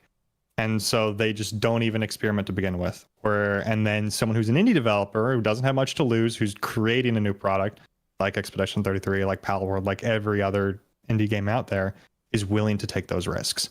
Pokemon hasn't been willing to take those risks for a long time. Palworld's hopefully starting to force them to take some risks. So. Yeah, that's all I want I want Pokemon to be great because I love it so much that I'm going to play the game regardless. And I know that that's not usually the stance I take. Like, it would be great to boycott Nintendo and never play the game. I just love Pokemon. I'm going to play the fucking games. Like, I love Pokemon so much. But, I'm glad Palworld's putting pressure on. If anything, I know that Pokopia and Pal Farm are in production. Not that they're going to be the games for me, but I hope Nintendo is forced to make a better game because Palworld's going to come out at the same time or around it. And if it's better, then it's going to sell better than Pokopia. Better be the best Pokemon farming game out there. Exactly. So I hope it's good competition. That's all I want to say about. I'm all hated out of Pokemon. So you're hated out. Nintendo got a market, and dude, they've got their slice of the pie, and they will be good, arguably for generations to come. Man, I mean, it's just like, when you have kids, especially, the first console that you think of is a Nintendo. The Mario games and whatnot. And I'll talk my shit about Nintendo, but if they drop another Zelda game tomorrow, I'm going to go. You're on that. I'm on it, man. Exactly. Because you love it. You love Zelda games. Yeah. Yeah. And so, wait, you got to switch. You got to switch too. You have to load up. Please just load up Zelda on that Switch too. It is so much better. Yeah. Cross, no, it is worlds apart. My daughter's playing it. Cassie's playing it right now. So, Worlds apart, live. No. Less. Well, hold on. Let's be clear. Performance is insanely different. Wow. No. Man. What? It's 4K. It is better, but keep in mind that was also because previously it just looked so shit. You know what I mean? So exactly. But what I'm saying is those games should have never been. I know the Switch 2 was delayed, and even Scarlet and Violet, the last Pokemon game, was never supposed to launch on Switch 1. It was supposed to be on Switch 2. But yeah, you launched Scarlet and Violet on Switch 2 now, and it's finally a game that I would put hundreds of hours into. I couldn't bear it on Switch 1. It looked like shit. It performed like shit. It was awful. Not because it's a bad game, but because it looked like shit. And the Switch 1 was such an outdated console. Yeah, so... it's a good game when I willingly go back to play at 1080p 30 FPS. That's when that's how good Tears of the Kingdom is, and even Breath of the Wild. So Destiny 1? Not that. No, D1 is not even that good. I can't go back to D1 and play. So Zelda over D1. we had our nostalgia debate there for a little bit, but at this point, the only way I would ever play D1 is if it had a classic launch or something like that. Mm-hmm. I think you should go back and play it. I really do. I think that you get over the 30 FPS pretty quickly. least Look, that's been my experience. I mean, I've gone back and played, and I just can't. Once I went Starforge PC, which happens to be today's sponsor in this podcast, I couldn't go back, man. I couldn't go back. It changed my life to see everything at this resolution, at these frames. I can't go back to 30 FPS. So yeah, no, we would need to see a classic launch. Mm-hmm. Yep. Yeah. That Do you want to everything? hit New All right. World real quick before the Has any of us I here didn't- played I New didn't- World? I have. Les and Luke? So Les, I think, actually hopped in and played. I hopped in to grab some footage for a video, but it was opportune timing considering the news recently. So Les, you want to head that off? So they actually made their one and only major expansion free to all players, and that allows you to play the newest update. And if you do just have the base game, you have 2 new areas, you have 2 10-man raids, you have a couple of dungeons available, and they've revamped like the whole leveling system as well. So like the starting point of the game is not the same like it was when we played Cross. So they've revamped all of that, and it's actually pretty fun. It's pretty good. There's a lot of people playing. The story was pretty intriguing because it's like more of a like Halloween themed update now. So you have like Dracula, you have like werewolves and all that stuff. So like That's cool. if you are a fan of Halloween stuff, you have the Dracula's castle, and it does visually look really good. I haven't done the 10-man raid yet, but I'm gonna be jumping onto that, and it was really good. I thought it was pretty fun, and the fact that the expansion is now free to everybody, you have so much more content to play. So Let me take a Just look at wanted their to touch on numbers. that. Let me take a look at their numbers right now. How's New World holding up right now? probably better than D2. New World. Actually, 50,000 players online on Steam. Whoa. Pretty good. Destiny. Wow.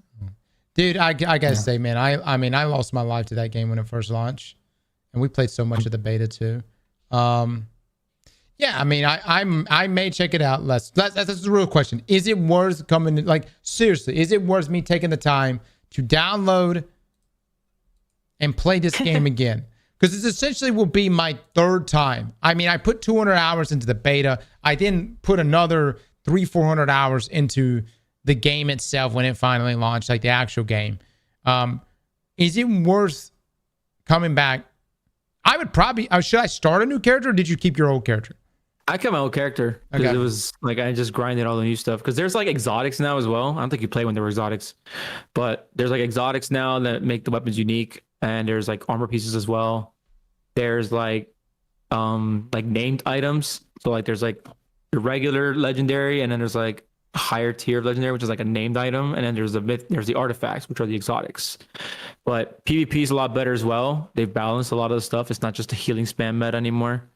You can pretty much counteract healing now with a bunch of the weapons that are available. So- Is there still warring? yeah, there's still wars. There's new PvP modes as well. Like there was like that big was it like 30v30 something like that? But now there's like 5v5s, 3v3s, arenas. So like they've actually like done a couple of things with PvP, and yeah, I think I'm surprised they've kept going with this game. I thought they would kind of stop, but with the new update they made, looks interesting, man, and the areas look really good. Have Like, they updated anything graphically? I'm not too sure, but like they have mounts as well. But so like traversing is not annoying anymore. Yeah, that But was a pretty annoying. I visually like the new area looks sick when I Okay. went to it. So it's I mean if you want to do if you're itching for like MMORPG to just play in November, like it's a pretty good game to pick up again. The and only it's way free. I would do it It's free. again is if we can take over a server. Like that's the only way I would like. The server that we were in, Cross, is loaded, man. It's almost maxed out. It's Yeah. just crazy. That's what I'm saying. Like I would only want to do it and can like if we could take over a server, start warring, essentially just get everybody we can get in there. I don't know if that would be too difficult or not. Can you server swap? Yes. Okay. I think they let you, because now they close down a bunch of old servers. So like they'll give you a choice. Now they give everybody a choice to just kind of go whatever you want, whatever server you want. All right. There's a lot of people playing it when there's a freaking queue. Like every time I've logged on, there's been a queue. Okay. And so I will. I mean, it's on consoles now too. So yeah. Yep. And is it crossplay? Are you playing with other? Are you playing with console people? I'm not too sure.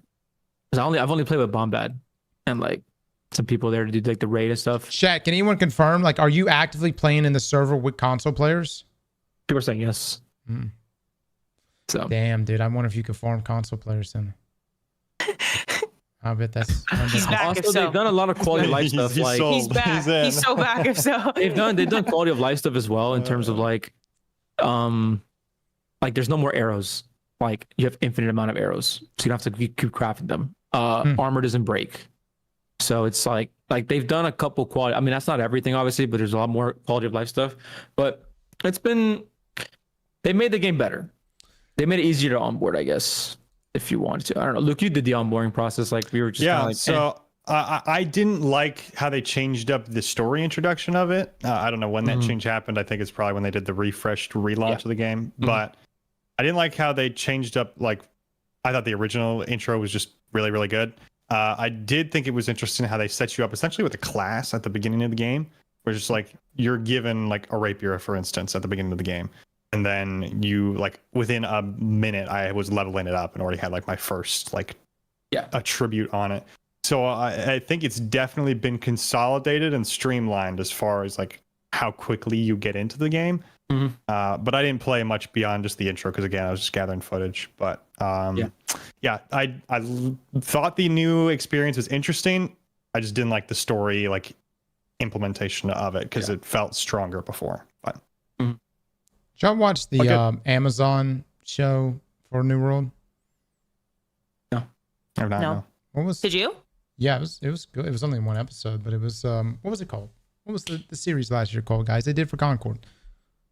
Secret level. Secret level. Yeah, they did secret level episode for New World with Arnold Schwarzenegger, and it was actually I thought it was pretty good. You'll get a chance, check it out. So I don't know, Les. It's an incredible commitment for me to come back to New World. You can't just dabble in that game. You gotta you do your life to it. You gotta give it your all. You gotta give it your all. And I don't know. I need some assurances that this game is going to fondle the balls. You get to play with the best tank in the game in Bombad Eye Boogeyman. Oh, even that's not enough. Even that's not enough. And you get to play with Gamer again because Gamer I'm plays. gonna tell him. You know what? Oh, Gamer. Gamer plays. I'm gonna tell Bombad you said that. I think. So wait, both Gamer and Bombad are playing New World, but not Destiny. Yes. What the fuck? Yep. Dude, Bombad is a really good tank though. Like. All right, so kind of crazy. Do you just need one tank? If I was to come back, you need one tank in like a dungeon. It's 5 players. You get 3 damage, 1 healer, 1 tank. All right. And then in the raid, you can go with like 2 healers, 1 tank, and then damages. So you only need 1 tank for most of the stuff. Look, the only way I would ever come back is if we can bully a server. I'm serious.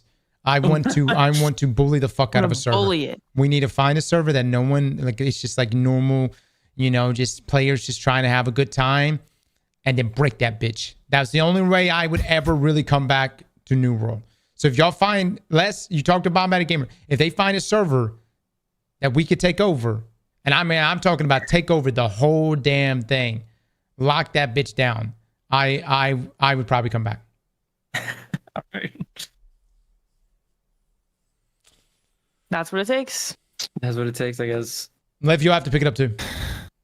Yeah, I've never played New World, so I feel left out of this discussion. Like a regular like MMORPG game. You have like your skills, you have like crafting and all that stuff. Different areas. You do wards to take over the area, that player housing.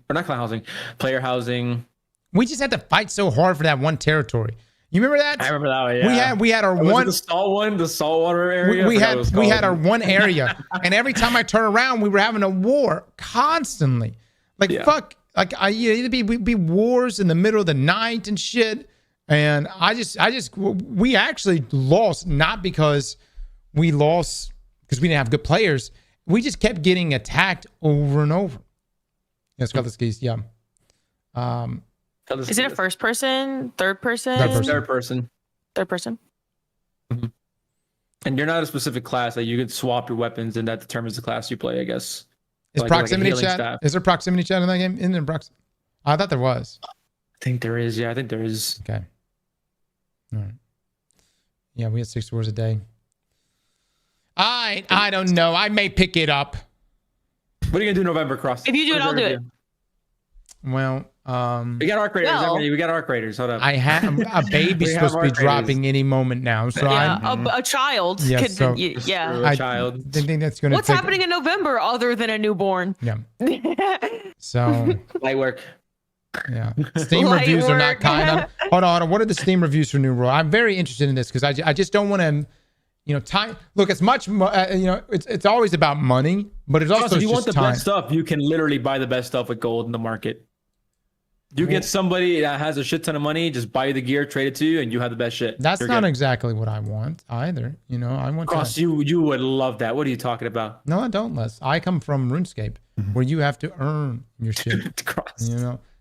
Granted, you can also do IRO trading and do exactly what you're talking about, but at least you have to have the level to yeah, it's saying mixed reviews on Steam, by the way, for New World.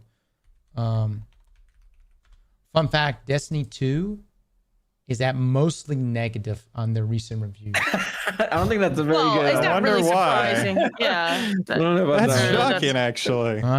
That is. There you go, Luke. That's our thumbnail, by the way, mostly. No, Prezi? no lie. That's pretty rough, man. That's pretty rough. We've never slipped into that.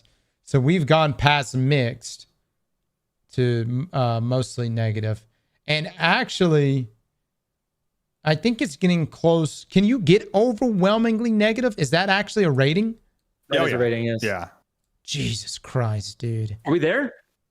I mean, I think we're getting close, dude. If we get to overwhelming negative, like if Renegades rolls out and that somehow slips to overwhelmingly negative, holy fuck. That is a big What is yikes. arc raiders? I mean, I will say like what is it, the last 30 days of reviews is what that is showing, because remember, like Borderlands 4 shifted from overwhelmingly positive to overwhelmingly negative, and then as performance updates came out, it went back to like positive, and I think it fluctuates quite a lot. I just don't know if it's an all-time thing. Borderlands at mixed. Borderlands 4. Yep. Okay. So it's gone back down. But Destiny 2, matter of fact, oh my God, Destiny 2 Edge of Fate, overwhelmingly a negative, guys. It is, in fact, overwhelmingly negative. Mm-hmm. There's not many games that get overwhelmingly negative. It's depressing, man. There's another word for it. Luke, is there a way we can even see? I don't really come across any game that's been overwhelmingly negative. Try Might Call be of a way Duty. to sort through them. Like Steam DB or something. I'm not sure. And look, I know this is people are gonna be like, "But Cross, that's just Steam reviews." All right, well, it's just Steam reviews, but you just don't. I just don't see that often. Even Overwatch 2 is mixed, with English reviews being mostly negative. But you gotta understand, guys, mostly negative is better than overwhelmingly negative. Yeah. That's rough, So brother. does that mean New World's better? I mean, I guess I don't know if I could take another controversial take today like that. I personally don't like till playing. next I don't podcast. even like. That's the thing. That's the thing. Like, if you were just judging things off of face value, if I see a game that says mixed, I normally don't even entertain it. I'm like, And you gotta keep in mind on the Destiny 2 here. Destiny 2 final shape was that mostly positive. That's also not surprising. Like, yeah, we're saying, oh my gosh, Edge of Fate's overwhelmingly negative. That's not surprising. You know what player sentiment's like. Final shaping overwhelmingly positive. Also not surprising. People aren't really rating Hold on, the hold on. whole year. Okay. They're rating their experience with Destiny 2 expansion. Lightfall is that mostly negative. Not Yes. even overwhelming. We're at overwhelming territory. Cross. You don't think God, Lightfall damn, dude. you don't think Lightfall provided us more in terms of like It gave a strand. It gave it was the build up to the final shape. Even if it was shit, like mostly negative, doesn't surprise me at all. So you now agree that Edge of Fate was not worth $40. I'm glad we made this. I'm glad we made it up. Thank you very much, Liv. Thank you so much. That's not actually what just came out of my mouth, but keeping I'm that in just the back saying. pocket. Yeah, he was waiting for that one. I never said Lightfall. I never said that I was like on a massive Lightfall like hate train though either. I've never been on a massive hate train ever for Destiny. I just think Lightfall was like extremely negatively received and for good reason. It like what the fuck is the Veil campaign was ass. Dude, I'm telling you. Yeah. These renegades worth $40. I will say this. Everyone or some people are going through and absolutely dunking on all the reviews here on Steam for Destiny. What I've seen is across the board, all recent reviews have been like negative. So yeah. People are upset. You can change your review at any time, and so people take their previously positive review and they go change it when they uninstall a game or when they quit a game, and they're like, "I fucking hate this game," and then it just, it's negative until they one day decide to reinstall it or never do. So, yeah, you see a lot of like, it's the same people that reviewed the game 5, 6, whatever, however many years ago, because you can only review it once, but you go in and edit your review and you put it as a 1 star, and then so it shifts overall. But you can't say that's not a deterrent from new players, though. Oh, it is. No. I'm completely agreeing with you. That is, those ratings are awful. Of course, it's deterring new players. You did the new player experience. You got hit with by the final shape. First page you open. Yeah. No, so, I think what's more telling is the data that you reviewed this past week, where we know how much it's objective. It's not a discussion or a debate. We know how many new players are trying the game each day, and it is lower than it has been in a very long time. Well, these new sandbox changes were nice. There's more sandbox changes we're going to get in the roadmap. This just kind of made it more fun for me. I will say this. I like the Warlock changes, man. The Warlock changes. I like all the changes. Have been really, really changes good. The stasis changes to Titan, I was not expecting to do much. Fantastic. You know what I mean? It's made it enjoyable. Yep. And so, man, it's such a fucking weird situation we're in with damn Destiny. You know what I'm saying? Because it is a fun damn game to play. Pisses me off. You get the shit together. And they fucking, and like also like at the end of the day, what is the goal? I like what Cammy said. The goal, the thing, all suggestions need to come back to how can we get more people playing the fucking game? That's it. Yeah. That is the unified goal across the board. And if whatever decision you make inside at Bungie internally does not aid in that endeavor, then fuck you. That is, you don't need to make decisions. Yeah. And not that anyone's making decisions, by the way, that would lose players. But I don't know. There's a lot of internal data. Why are we back on this? Why are we talking about this? We're supposed to be concluded. We're supposed to be concluding. There's a lot of internal data that only Bungie has access to. We got a snip of it here. But I want to know, at what point did the new player quit? Was it at 30 minutes? They saw by the final shape. Was it when their mouse cursor saw that they have to purchase final shape?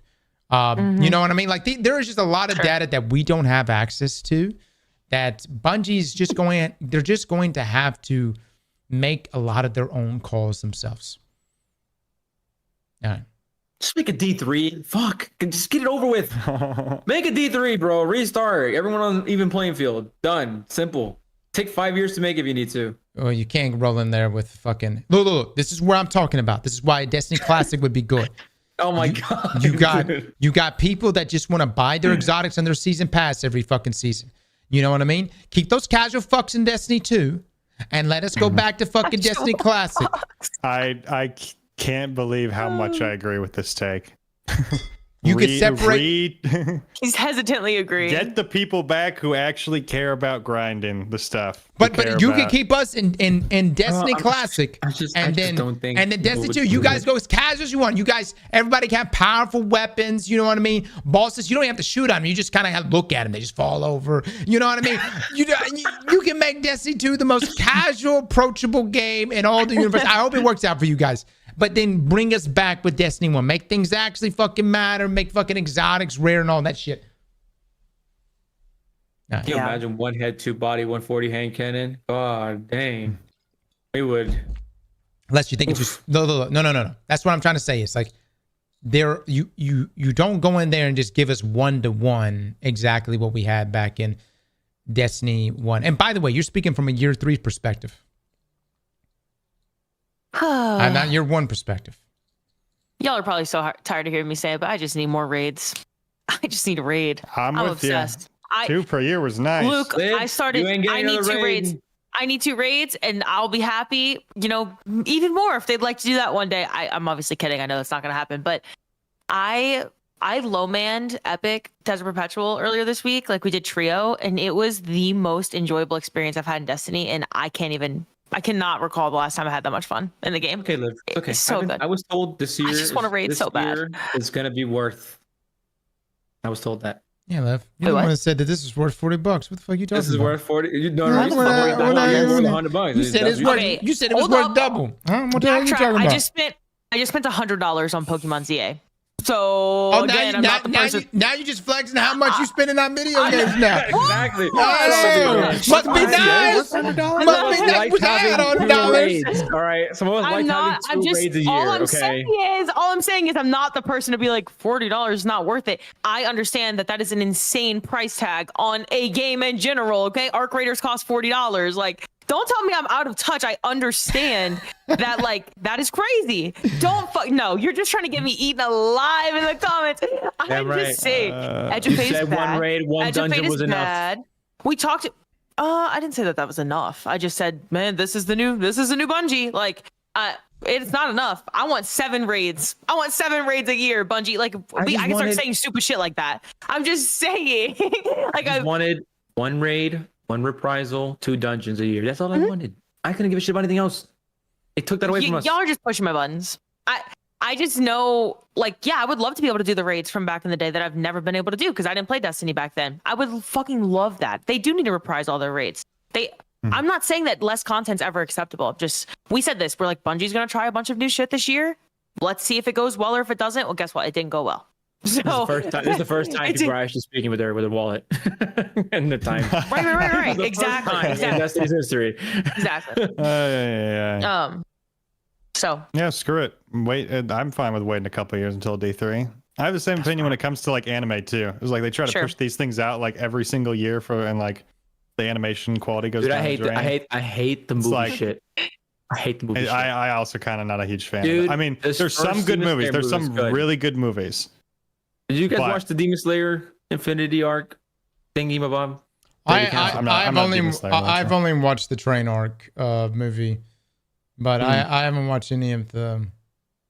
I'm so tired of these anime studios making one arc like 4 different movies. It's like, dude. Money.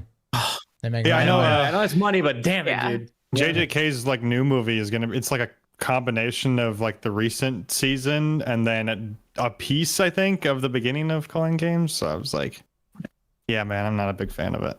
It's really weird. Freyren is the greatest anime ever made. Nothing else Which one? compares. Freyren. Really, I need to watch it. I read What did you say? some of the Freyren. manga and I thought it was pretty boring. well, but- I can't hear you because All right, I guess it's pronounced Freyren. Freyren is the greatest anime ever made. okay, I'll watch it. I'm gonna watch it. to watch. I'll watch it right after this. How many episodes? How long is it? 26 episodes. That's the greatest anime ever, really? 26 episodes? Les, you need to watch it. You got to remove yourself from the immediate He's gonna say One Piece is shit. He's dopamine about to say. satisfaction. It's coming. No. Only the most cultured anime watchers could even appreciate something like Freyren. You know, there are people that like Black Clover, and then there are real good anime show. fans that like Freyren. Cross, have you watched? Wait, To so you're Your saying Eternity? Black Clover? You don't like Black Clover? He doesn't like Black Clover. Okay. Yeah. Okay. Just trying to make sure the stance is clear. My favorite's To Your Eternity, and that's going to be a hard to beat. But I'll give Freyren. I don't like shows that are just depressing to be depressing. Okay, then that makes a lot of sense. You know what I mean? I didn't think that's Like, why I who like it. wrote but- that shit? You know, just like there's like another man. You're lying, April. Let's just be sad, man. I don't want it. April is depressing. That is for sure. Yeah. Yeah. All right, we could talk about anime all day long, but I gotta get the fuck out of here. Anime podcasts. Goodbye. Yeah, I have to go. podcasts I have to go raid. I'm going to raid, as usual. GG's, everybody. Have fun. Y'all have a good night. Peace. Bye. I can't stand those people. Chad, why don't y'all make me do this podcast every week? Every week, man. Every damn week. I dread it. I dread it. No, I'm kidding. I hope you guys enjoyed that. Gold with a sub. Thank you so much. Empyrean. Golf Daddy. What a name. Dark Spurs with a sub. Ghost Stories dub. Best anime. I just started watching an anime right now, and I hope it's going to be good. It's called Lord of Mysteries. We're watching it right now, and I'm not going to lie, fellas. I am confused as fuck. I have been confused. I'm like episode 3, and I am so damn confused. It's good. Can I just ask, at what point am I no longer going to be confused? Because I'm like, the fuck is happening right now? It's so good. You're going to be confused. Okay, so as long as being confused is part of the journey, that's fine. I just thought, I was like, is this a skill issue? Am I just not, are we just not smart enough for this show? I mean, I'm like, and I mean, I'm like, I have not rewinded. I've rewinded so many times to rewatch different aspects of the show, like the 3 episodes. It's taken me so long to get through these 3 episodes because I rewind. I'm like, what the fuck did I miss? Who is this guy?